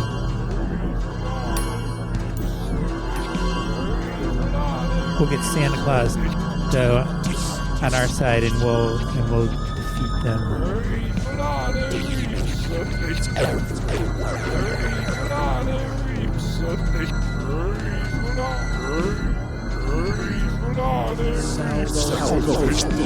If they come any closer, we're gonna call Santa Claus. It's snowing. Maybe that's why it snowed, so he can get here timely manner. Let's do it. It's too late. Let's do it. Oh, God, I thought you were like, it's too late. Like, oh no, Santa can't make it. So Christmas can come 2 times Yeah. a year. Wish you the figgy pudding. Wish you the figgy pudding.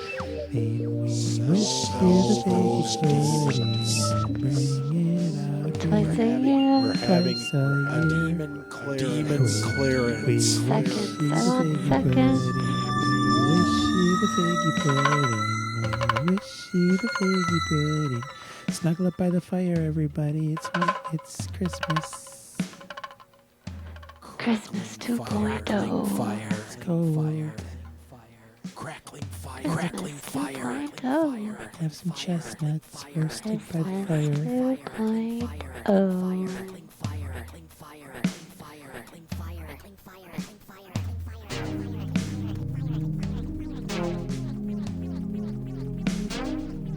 The power of Santa repels you. The power of... I'm going to hold up a picture of Santa and say that, and then I will repel those demons. Rabbi's here. Maybe Rabbi can get him.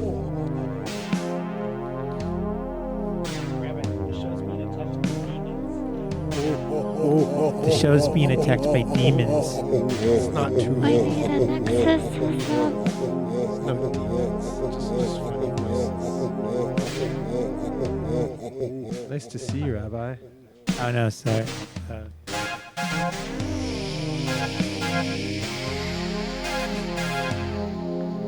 Rabbi just said he went deaf. Couldn't hear. I wonder if it was demons. Crap.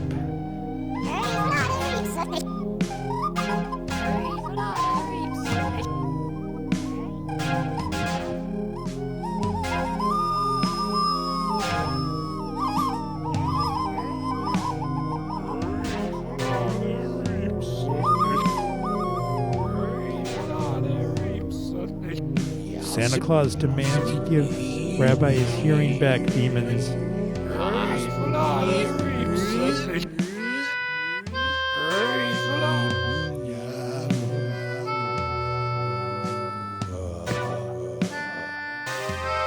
Demons. Is that the Easter Demon Show? There you go. Easter Demons.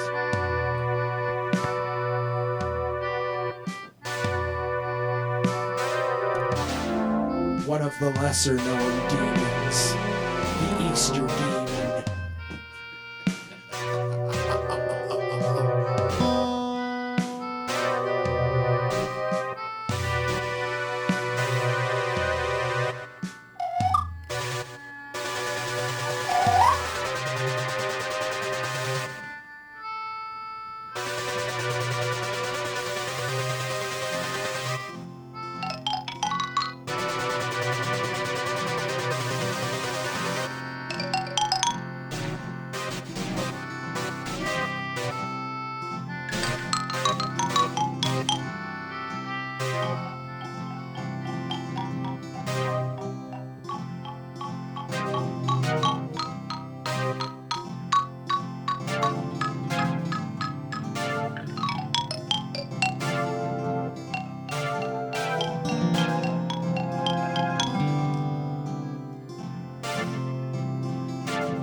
was a very interesting afternoon.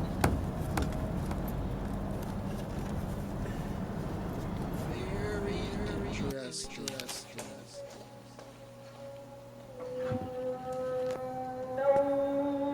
Very interesting afternoon. In the snow. In March.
The calm.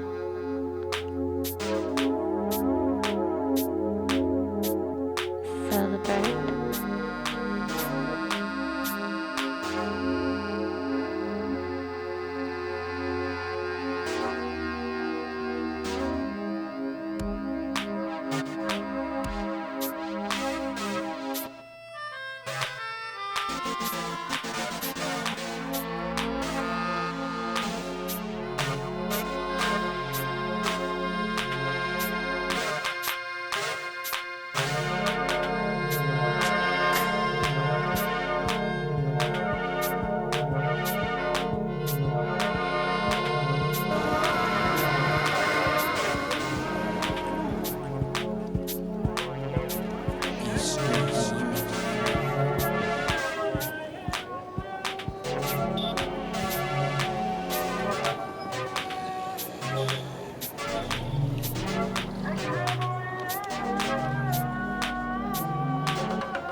My money, you go. You want my rap, you money, you go.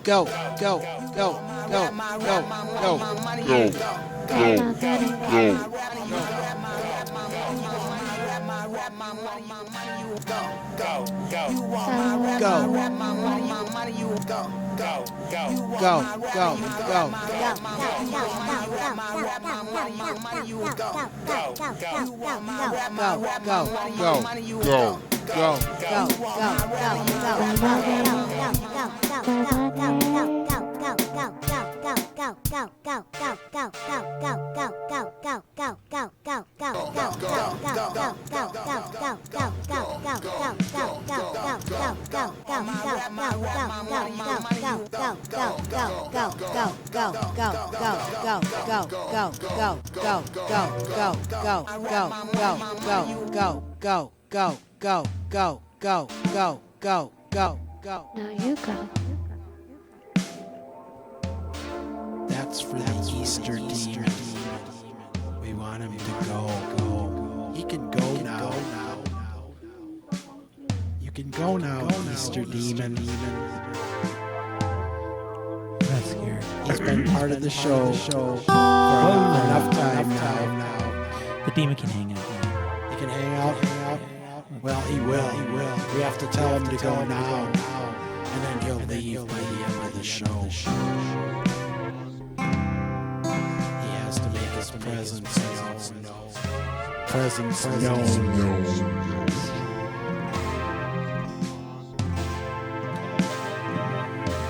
We're not scared.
That's what I'm talking about.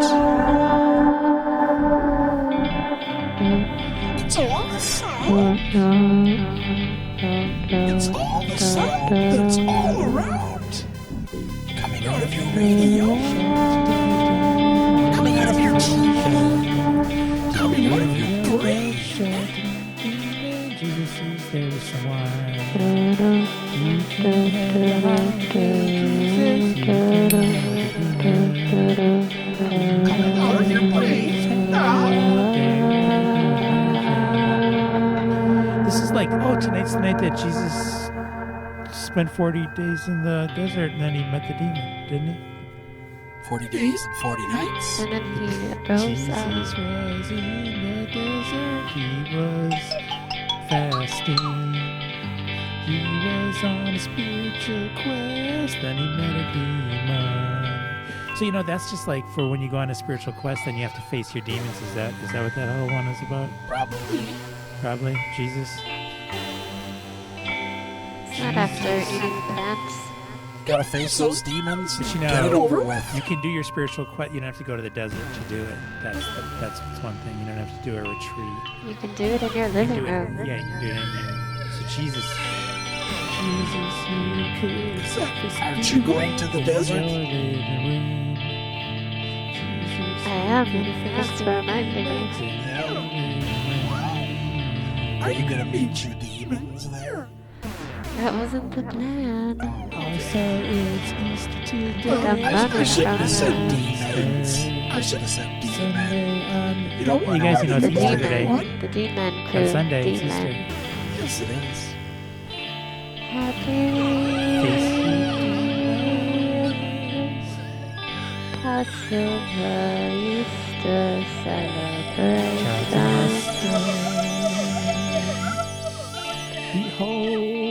Behold, a 24-pack of sparkling water. You can underrate the show. Fish and water. You And you like know the what they fish? and you know what they turn the water into.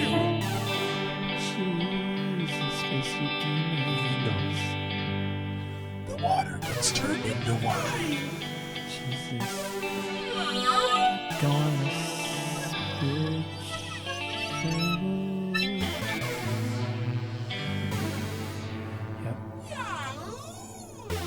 What'd you guys do this Easter morning?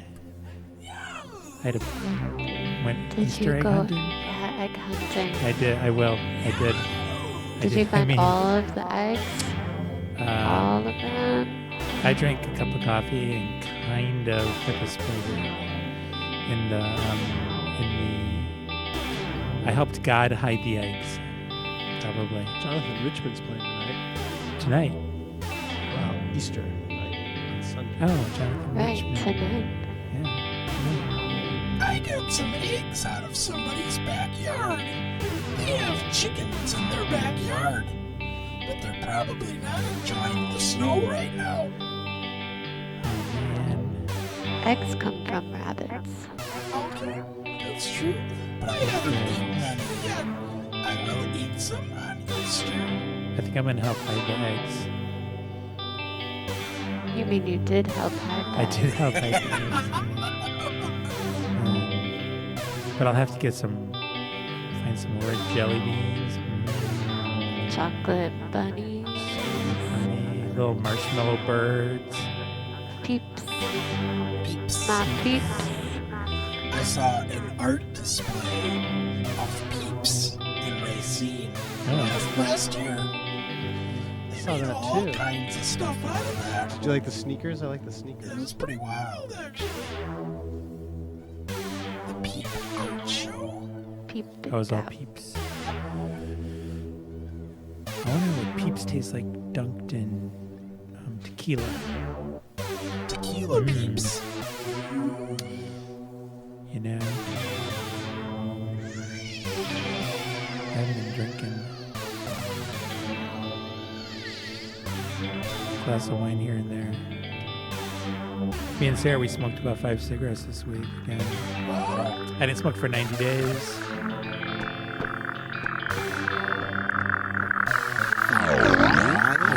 Maybe like 1 cigarette a day is not that bad. It's all in moderation.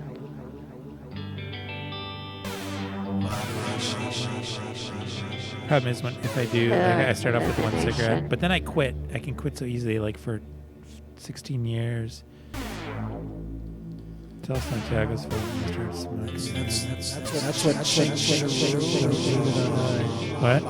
Don't blame it on I. Thou shalt not smoke.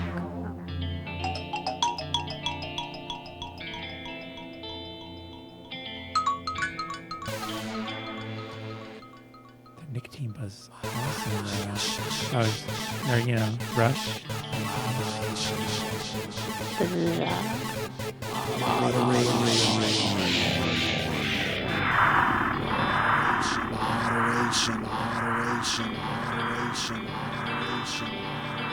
Smoking's terrible. for you. Elimination. It's just it's pure toxic gross. Termination. terminate that cigarette. You can do it, Chuck. I don't have like any kind of crazy pangs for 'em. I just do stuff I like to do. Save your lungs. Yeah. I didn't smoke for 16 years. So. That's good. Yeah. Smoked like 5 cigarettes in a week. No, this week. Let me think about that.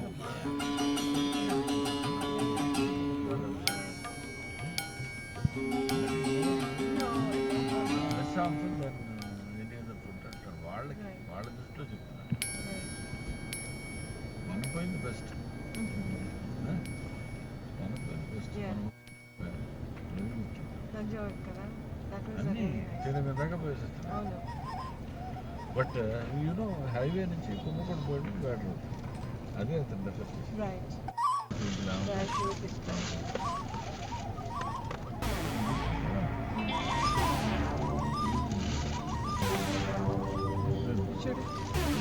Call the birds. Mustache.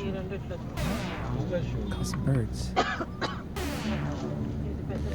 We need spray.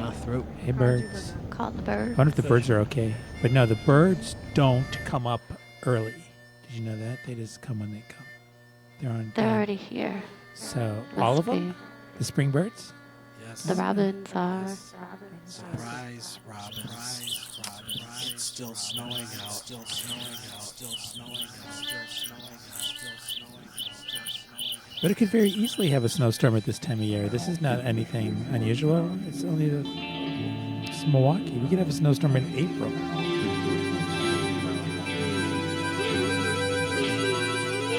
We will. So all the demons out there. So Jennifer, you're cutting out. You're leaving. Gonna go on a spiritual quest in the desert. She's going to meet her. She's going to meet her. She's going to meet her. She's going to meet her. She's going. I'll give you a call. Don't be scared. Oh yeah, next week. How long you I'll gone find for? the phone tower and climb it and call in.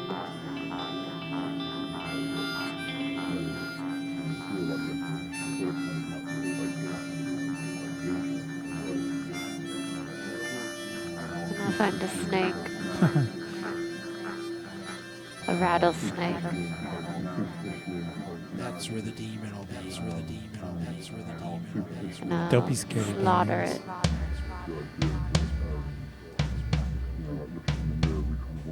Sacrifice it, bring it back here.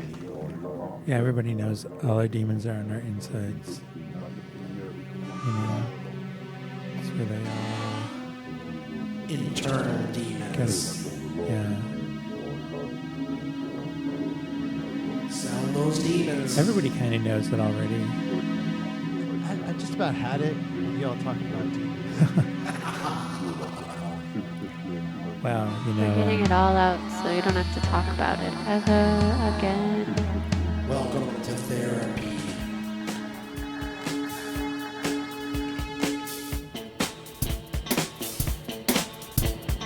Don't.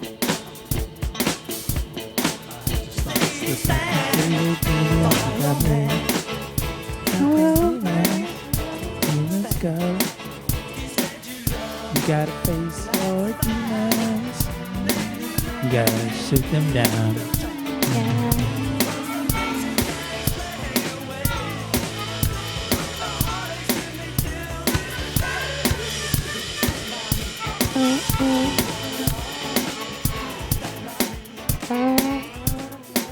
Ooh, yeah.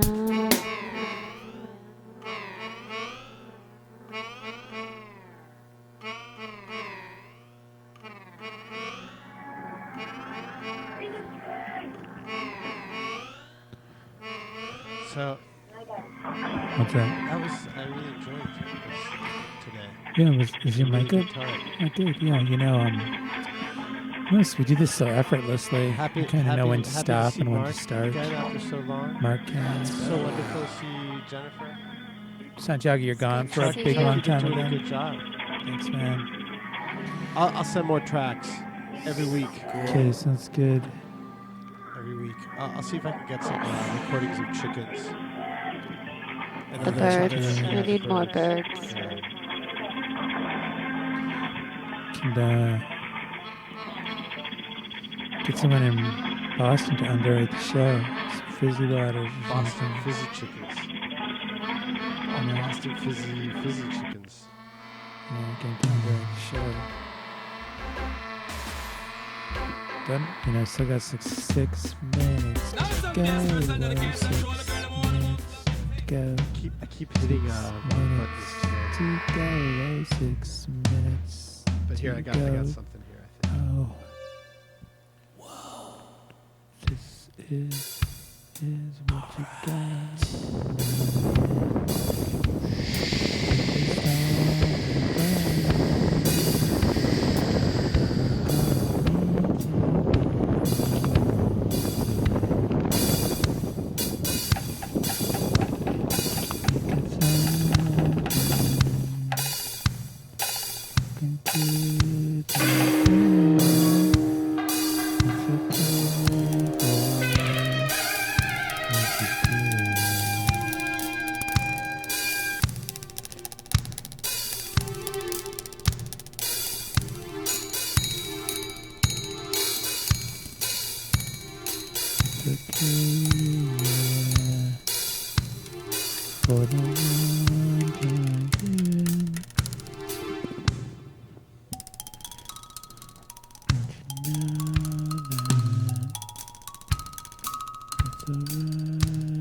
What are you guys doing later?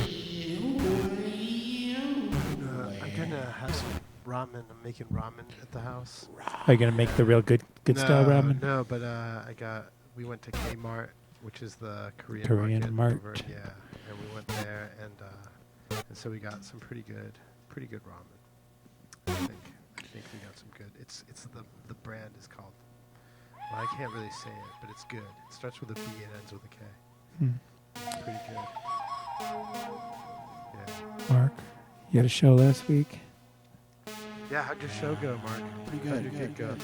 I heard your band advertised on some What's the name oh, of it your was this band, radio Mark? station.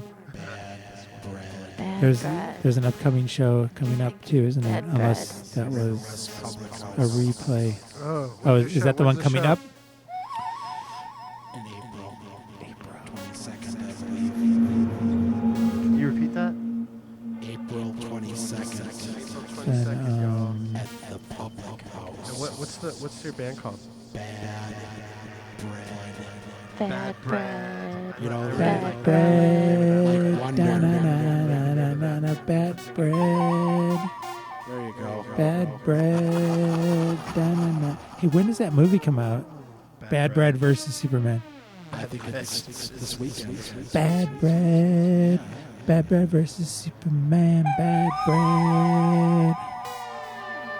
And Don't get your band to beat me up now. I'm not. Speaking of bad Bad bread, bread. Wonder Woman. Bad bread versus Superman. Bad bread. Are we?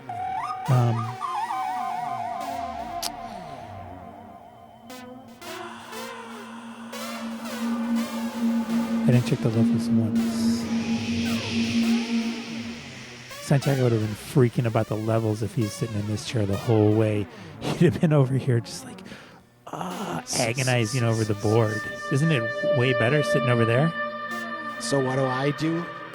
Set my mic down and it starts feeding back. That was awesome, man. That was your entree into the show tray. Tonight,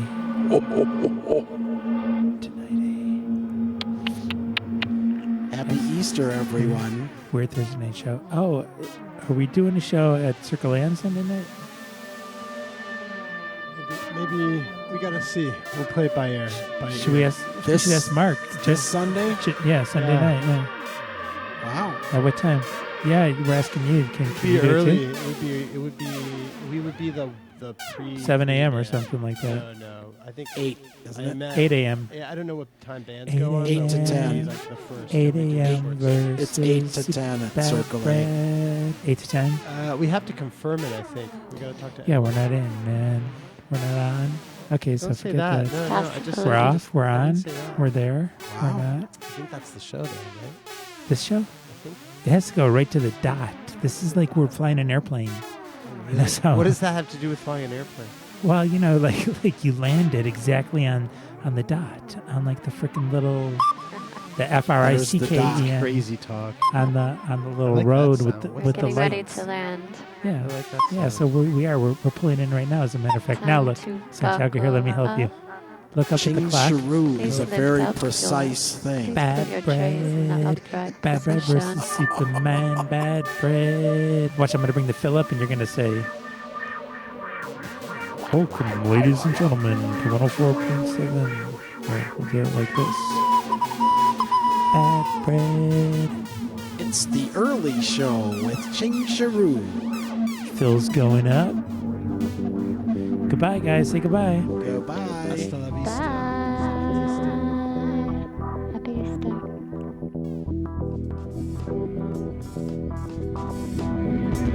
Thanks for listening to 104.1 River West Radio, 104.1 River West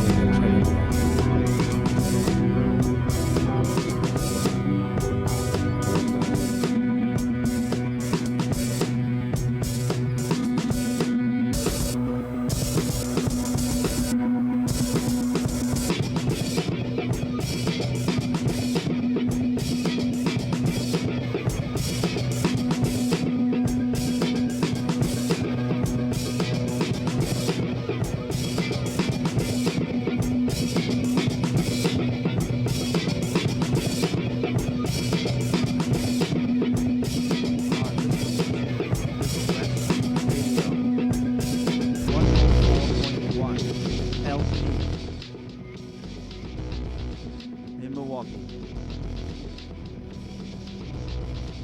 Stay tuned for musicology. Thank you for joining us in the present and in the future. Sing on.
This is George Darrow. I do musicology on Thursday evenings at 8 p.m. to 9 p.m. every Thursday on riverwestradio.com. So, and we're archived on soundcloud.com. So this is musicology. Tune in, turn on, drop by. Over and out.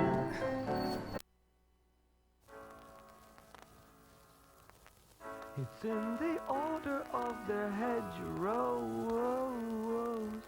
It's in the way their curtains open and close. It's in the look they give you down their nose. All part of decency's jigsaw, I suppose.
Now she speak about diseases and which sex position pleases best her old man. Avon lady fills the creases when she manages to squeeze in past the caravans that never move from their front gardens. Heard the neighbors slide his car door, only realize this is respectable street. Why'd you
Bridges of muscle span, it's so long and high. Merchants from Stepney walking pretty ladies by. Rain is the tears of the never, never navvies who cry. For the bridge that doesn't go in the direction of Dublin.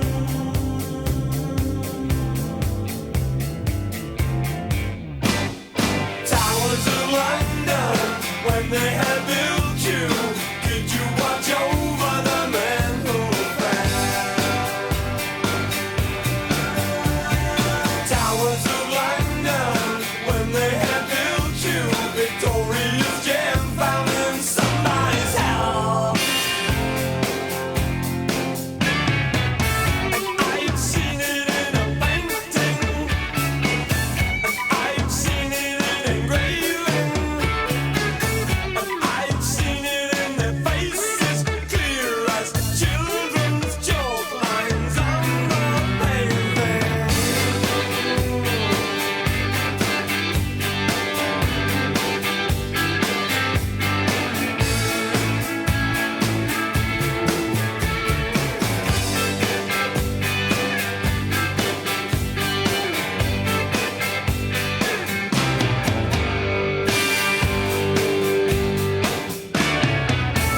I've seen it in a painting, and I've seen it in engraving, and I've seen it in their faces, clear as children's chalk lines on the pavement. Towers of London, when they had built you, did you watch over the men who fell? Towers of London, when they had built you, Victoria's gem found in somebody's house. Towers of London, Towers of London, Towers of London, Towers of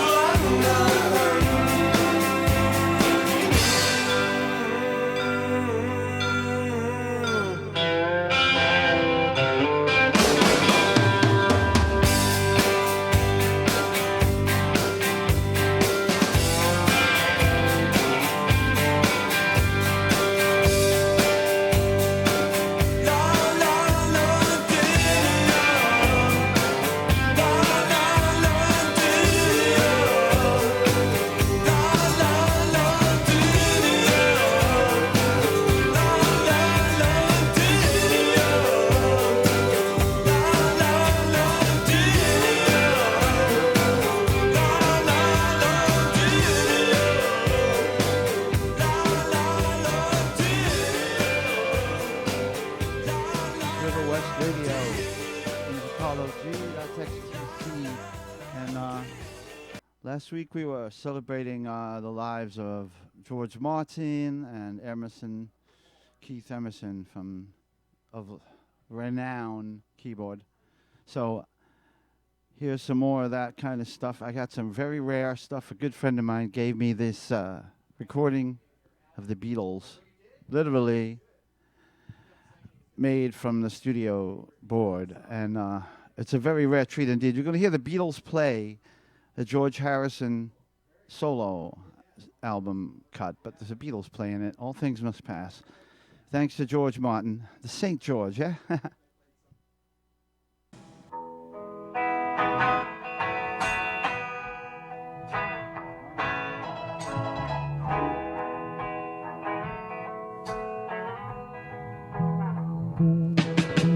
Sunrise doesn't last, believe me.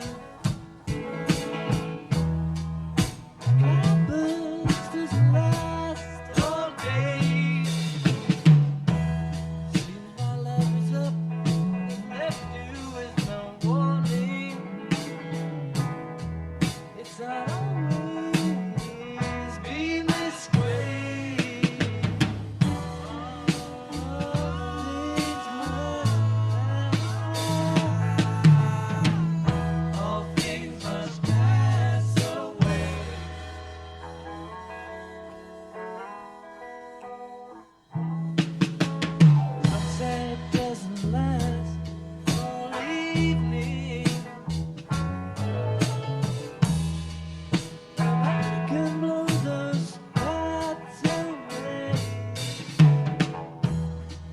After all this, loving up must be leaving.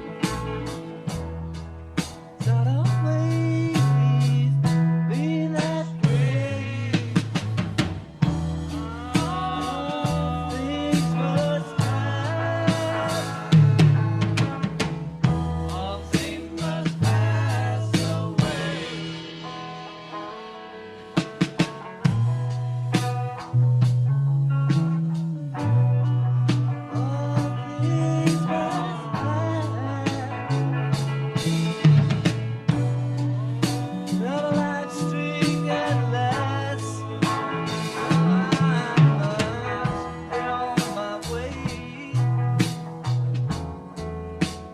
It's another day, darkness only stays night time.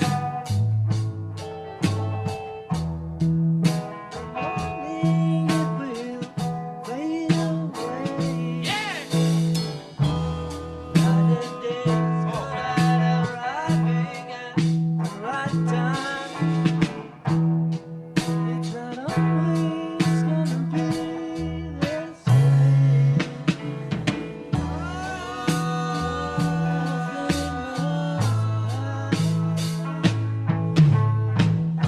All things must pass away.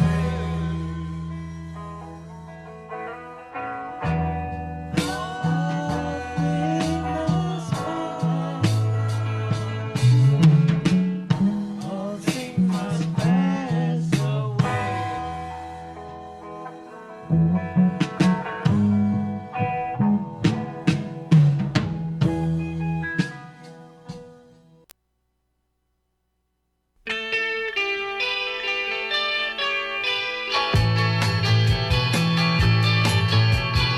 If I needed someone to love, you're the one that I'd be thinking of. If I needed someone, if I had some more time to spend, then I guess I'd be with you, my friend. If I needed someone, had you come some other day, then it might not have been like this. But you see now I'm too much in love. Carve your number on my wall and maybe you will get a call from me. If I needed someone,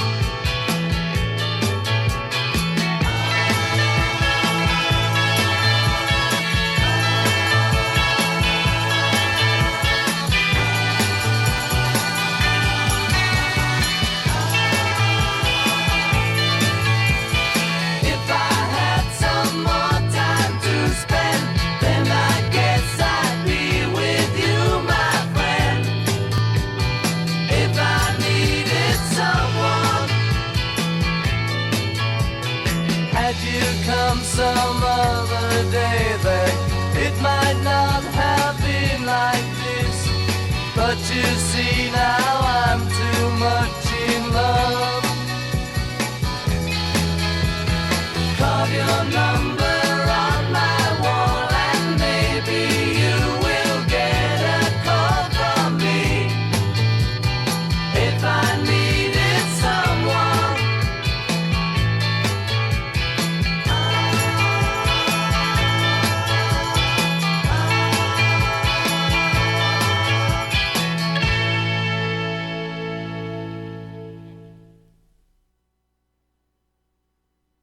Might as well keep going. try to see it my way.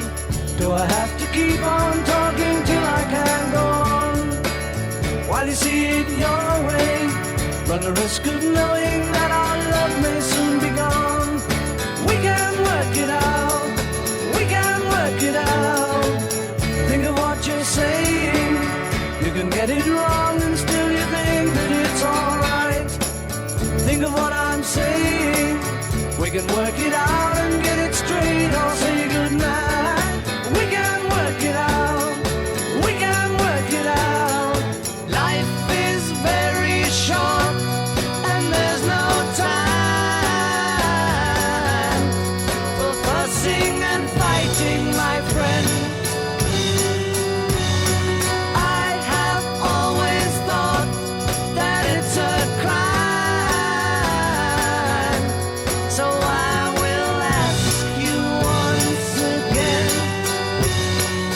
Try to see it my way.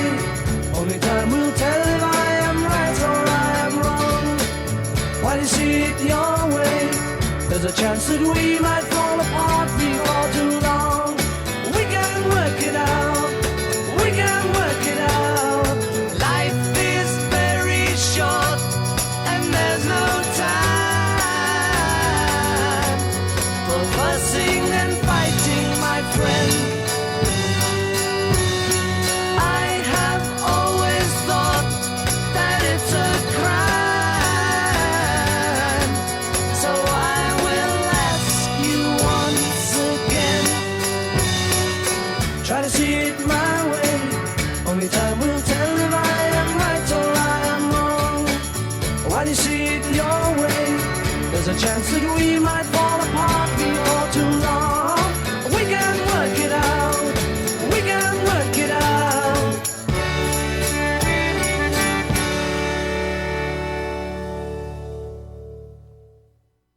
No one ever heard these Beatle mixes before, but you.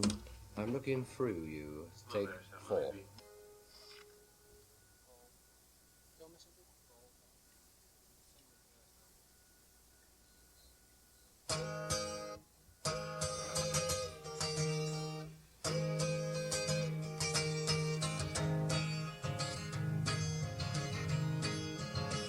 I'm looking through you.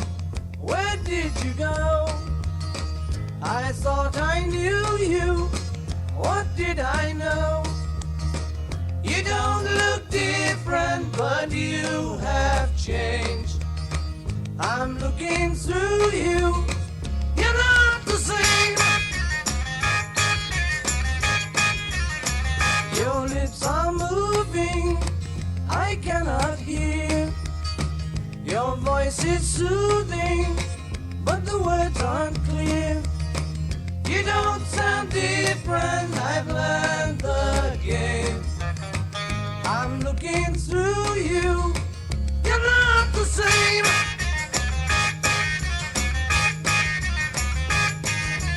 Why, tell me, why did you not treat me right? Love has a nasty habit of disappearing overnight.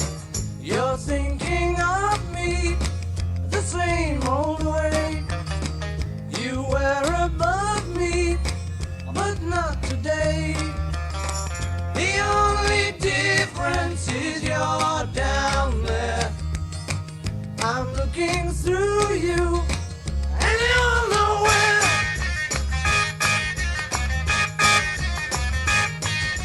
Why, tell me, why did you not treat me right? Love has a nasty habit of disappearing overnight. I'm looking through you. Where did you go?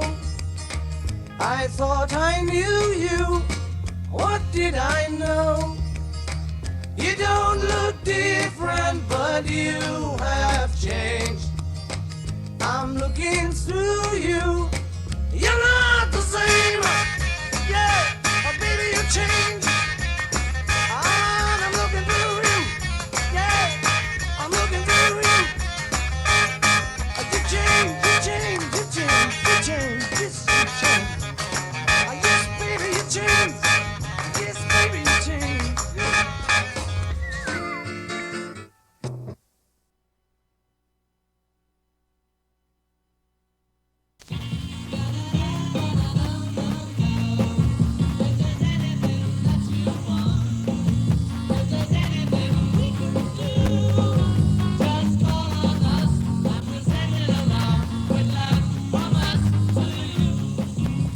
From Us to You, introduced by Alan Freeman, was produced by Brian Marriott.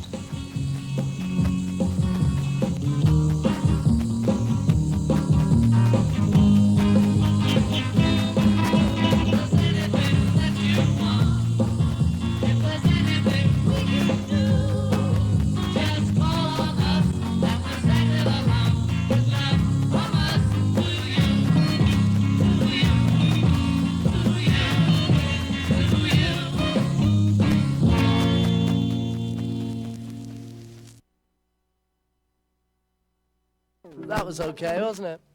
Well, that's as good. That's yeah. I think it's alright to double tracking it, isn't it? Yeah. Let's do them. Double track them right away. So. And I'll go on the other mic. Okay. Where you going When we do the to? double tracking, can we do it here? I'll be near the voice to hear what I'm doing. You mean all on one mic? No, I'll just swap mics. Oh, okay. No harm in that. On a full, we'll pull and we'll think one. Yes. Oh. I just got into my corner then. What are you doing? Please come here so we can hear what he's saying before we maybe get a better chance of seeing what's going on. All right? Mal, or somebody shut the door. That was tapes that somebody made of the Beatles recordings back in the day. Mersey beat scene, eh? Nice. We were celebrating George Martin on Musicology. River West. Beautiful downtown River West is white as snow. How about that? Here's some more memorializing music for the greatest keyboard player to walk the face of the earth, in rock perhaps, or maybe even in general, Keith Emerson. And he's along with Greg Lake from King Crimson and other fantastic musical endeavors. And also Cozy Powell replacing Carl Palmer on the drums. And it's a really cool record. It's called ELP, but it's Emerson, Lake, and Powell. And this is Love Blind. To me, it's been a long, lonely. I'm alone.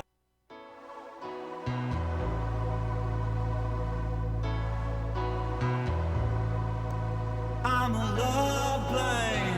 Where are you taking me this time? Can't you see that I'm love blind? Where are you taking me now? Ooh, I'm a love blind. How far are you taking me this time? Can't you see that I'm love blind? You wanna take it all, but you get nothing in the end. Don't ever underestimate the price of love you lend. It'll cost you so much pain, can drive you around the bend. You calculate the damage, the fractures never mend when you're love blind. Love blind. I'm a love blind. Where is me this time? Can't you see I'm in? Rewind. Where are you taking me now?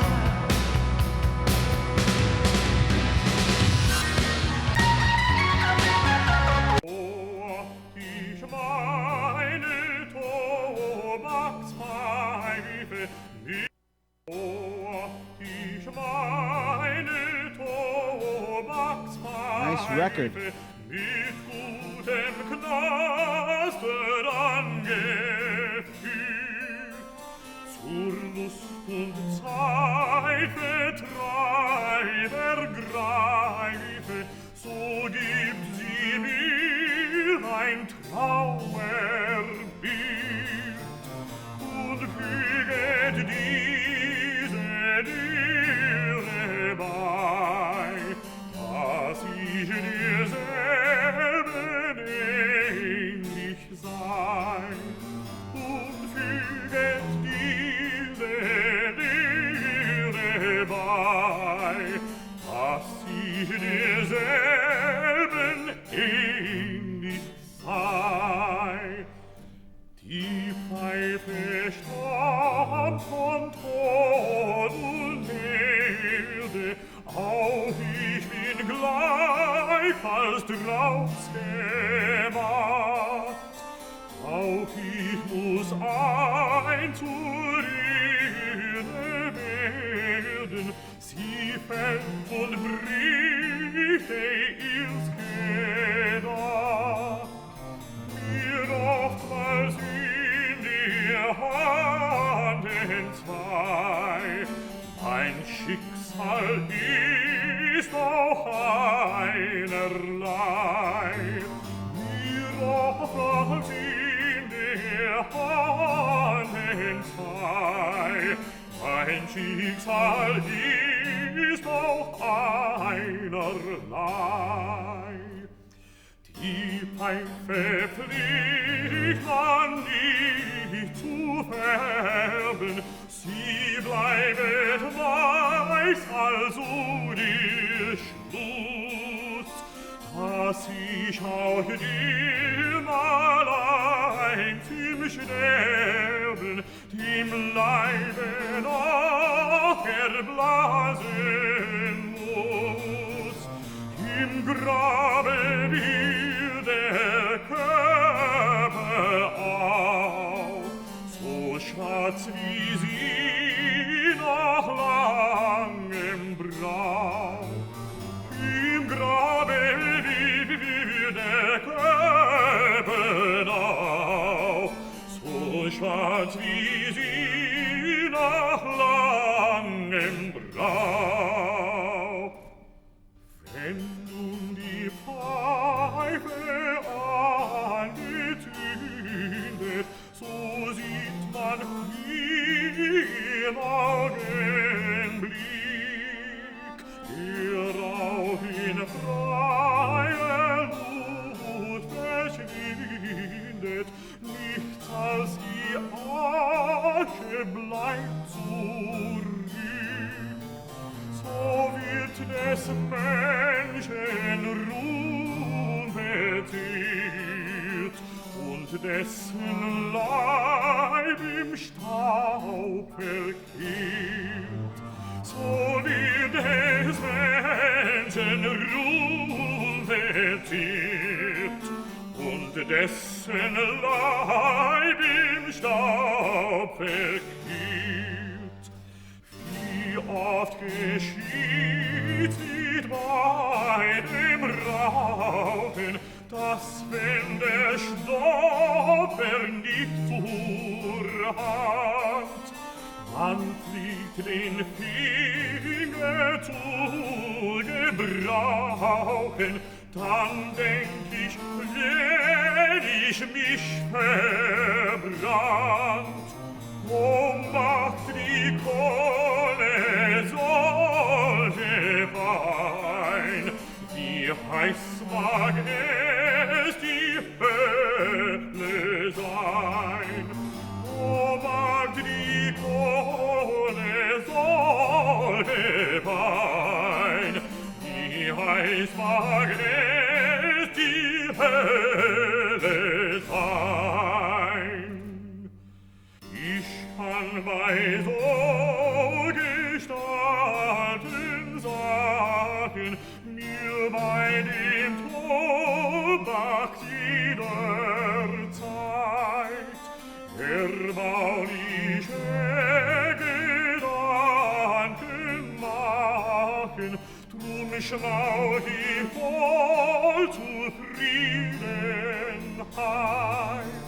Zu Land, zu Wasser und zu Haus, mein Pfeifen steht in Andacht aus. Zu Land, zu Wasser und zu Haus, mein Pfeifen steht in Andacht aus. This is Johann Sebastian Bach's wife, Anna Magdalena Bach, on musicology.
Sterben und zu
That was from the notebook of Anna Magdalena Bach.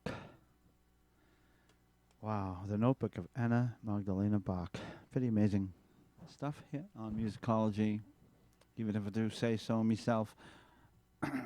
Beautiful downtown River West Radio. Streaming live, broadcasting on 104.1 FM on your dial. So we're going to try that CD one more time. I think it's the machine messed my record up. So let's try it again.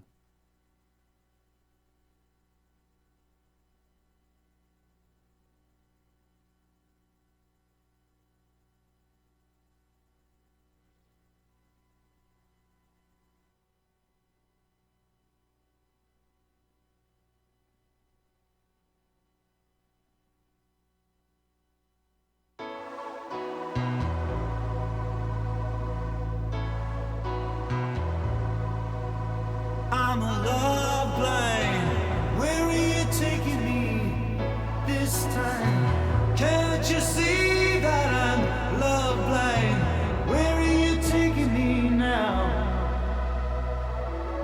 Ooh, I'm a love blind. How far are you taking me this time? Can't you see that I'm love blind? You wanna take it all, but you get nothing in the end. Don't ever underestimate the price of love you lend. It'll cost you so much pain, can drive you around the bend. You calculate the damage, the fractures never mend. When you're love blind, love blind. I'm a love blind. Where are you taking me this time? Can't you see I'm in rewind? Where are you taking me now?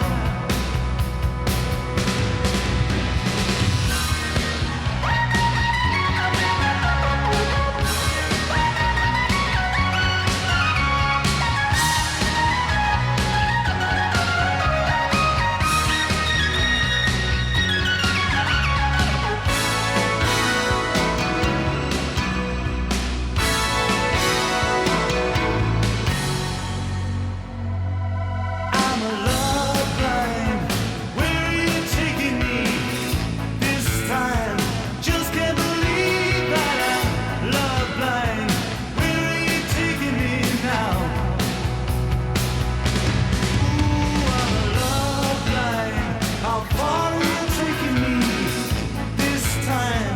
Why can't you see that I'm love blind? You think you got it made, but you got it all to learn. You just can't seem to realize you're on the love you earn. You wanna take it all, get back nothing in return. You stand beyond reflection, you see the edges burn. And you're love blind, love blind.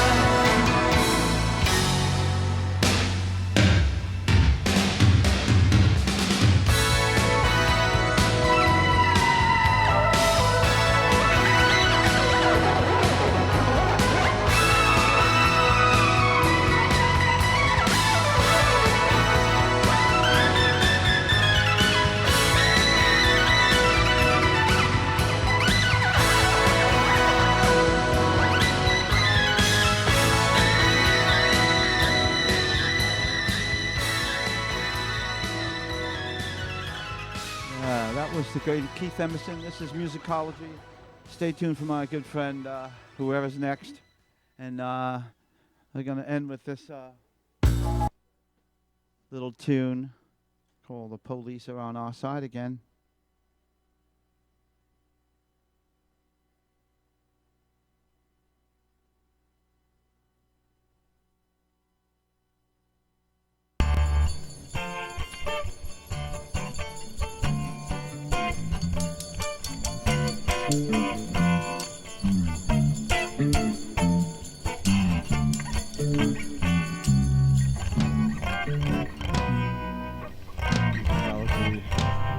Moving out.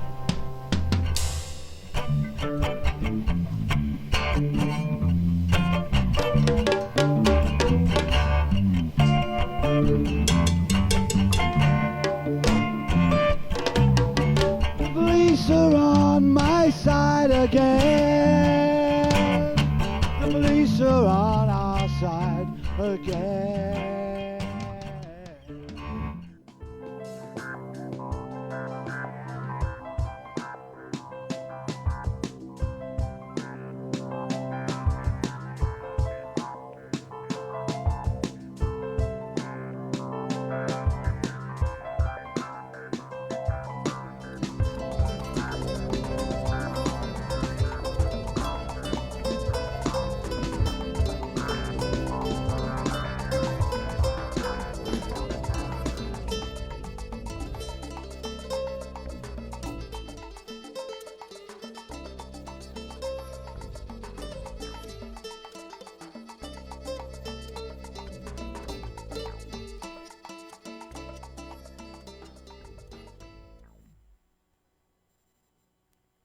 You are listening to WXRW Low Power 104.1 FM in Milwaukee.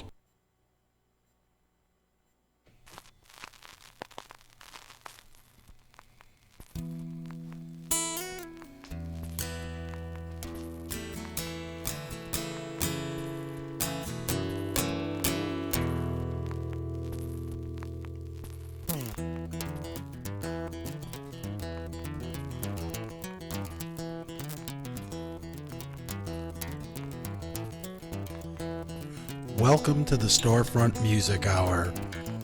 My name is Mark Furch. The content of the Storefront Music Hour is my responsibility and not that of River West Radio.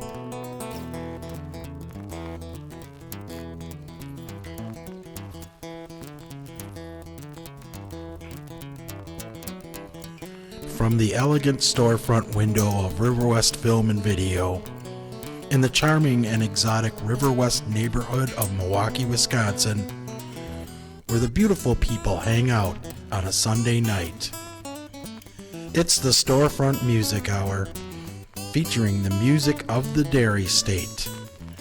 Heard exclusively on River West Radio, WXRW 104.1 FM in Milwaukee.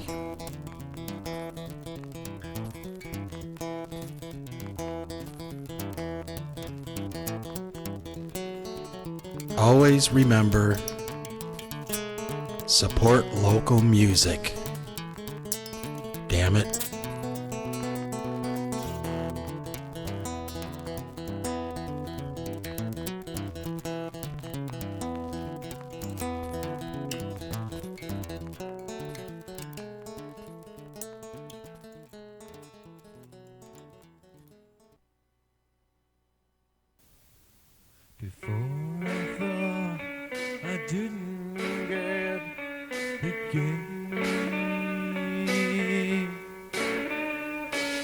Forced to choose discomfort over pain. Strategies may change, results the same.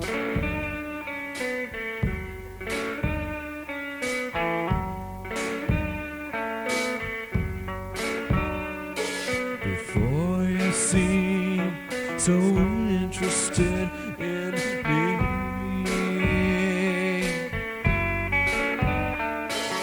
now I understand the things I see, but I wouldn't wanna go best of three with my naivety.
just wanna wait the slap.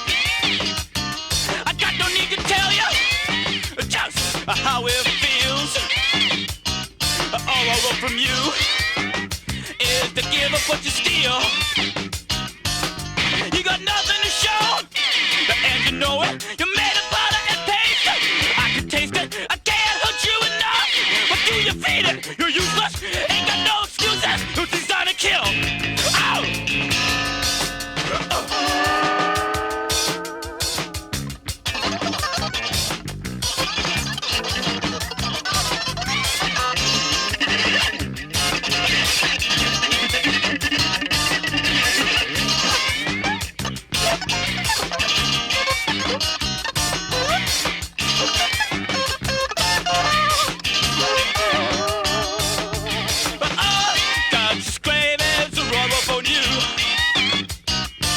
Strip you raw before you're through. I don't care what weapons you use, just as long as you keep me amused. You wanna what's beneath you, so you can slice it. You made the job blood, and not just taste it. You got the cheap poison, so I waste it. You're branded, your mind's abandoned. Decide to kill. Oh, decide to kill. I said you decide to kill. Oh.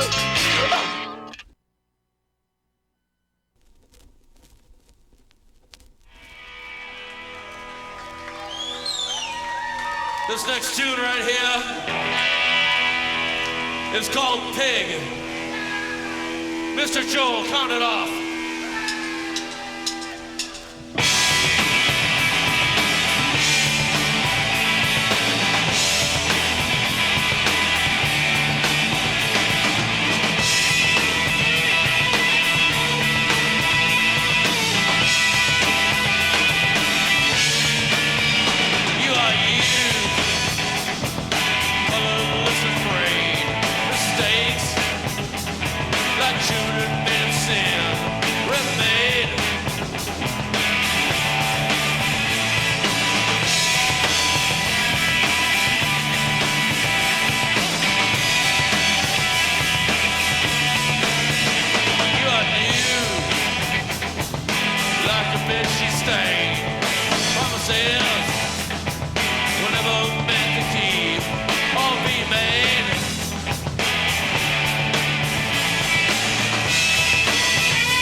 So is everybody having a good time? WEBCAM!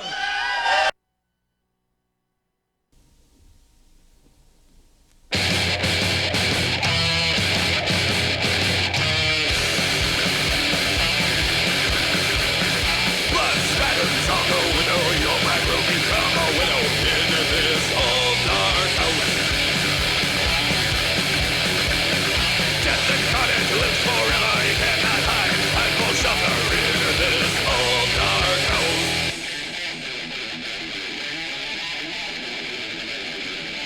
Long time ago, back in 1932, five Marine travelers had nothing to do. Stranded in the rain from the cold dark of night. Ghosts of blue dimension that hide in their bright. Refuge they took in a stranger's confines. Soon to realize they were out of their minds.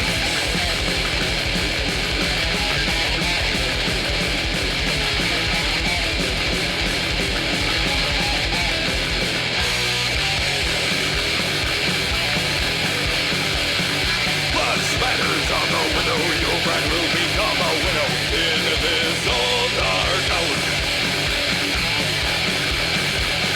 Death and carnage lives forever, you cannot hide. I will shelter in this old dark house.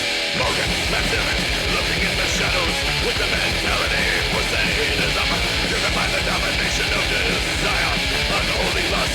No one knows. Measure many secrets in between these permanent walls of friendship and the isolating outside world. Oh.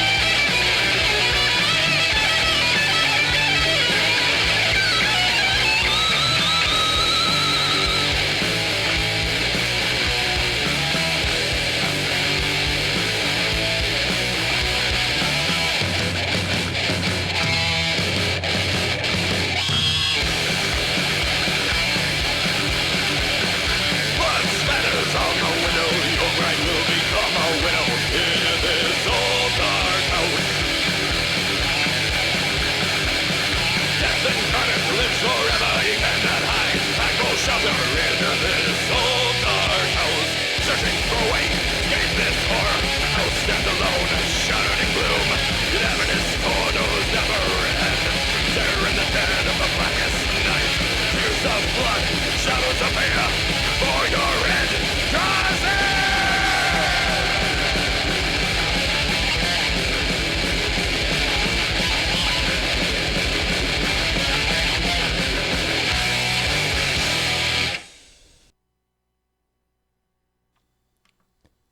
Hello, and welcome to the Storefront Music Hour.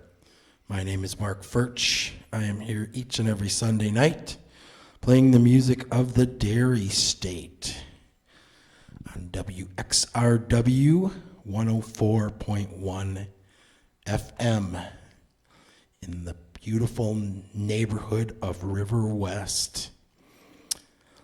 Let's see what we started out with. We got sort of a rip-roaring show going today.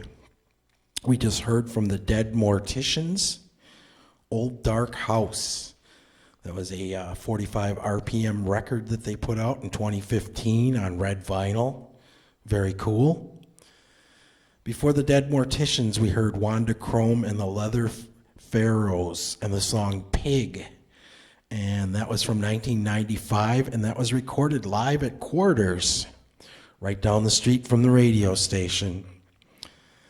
And then from 1979, we had James White and the Contortions and the song Designed to Kill. And then we started out with a selection off of a cassette tape by a band called Umbrella Man, and the song's called Discomfort, and that was from 1987. All right, let's get back into more music from the wonderful state of Wisconsin.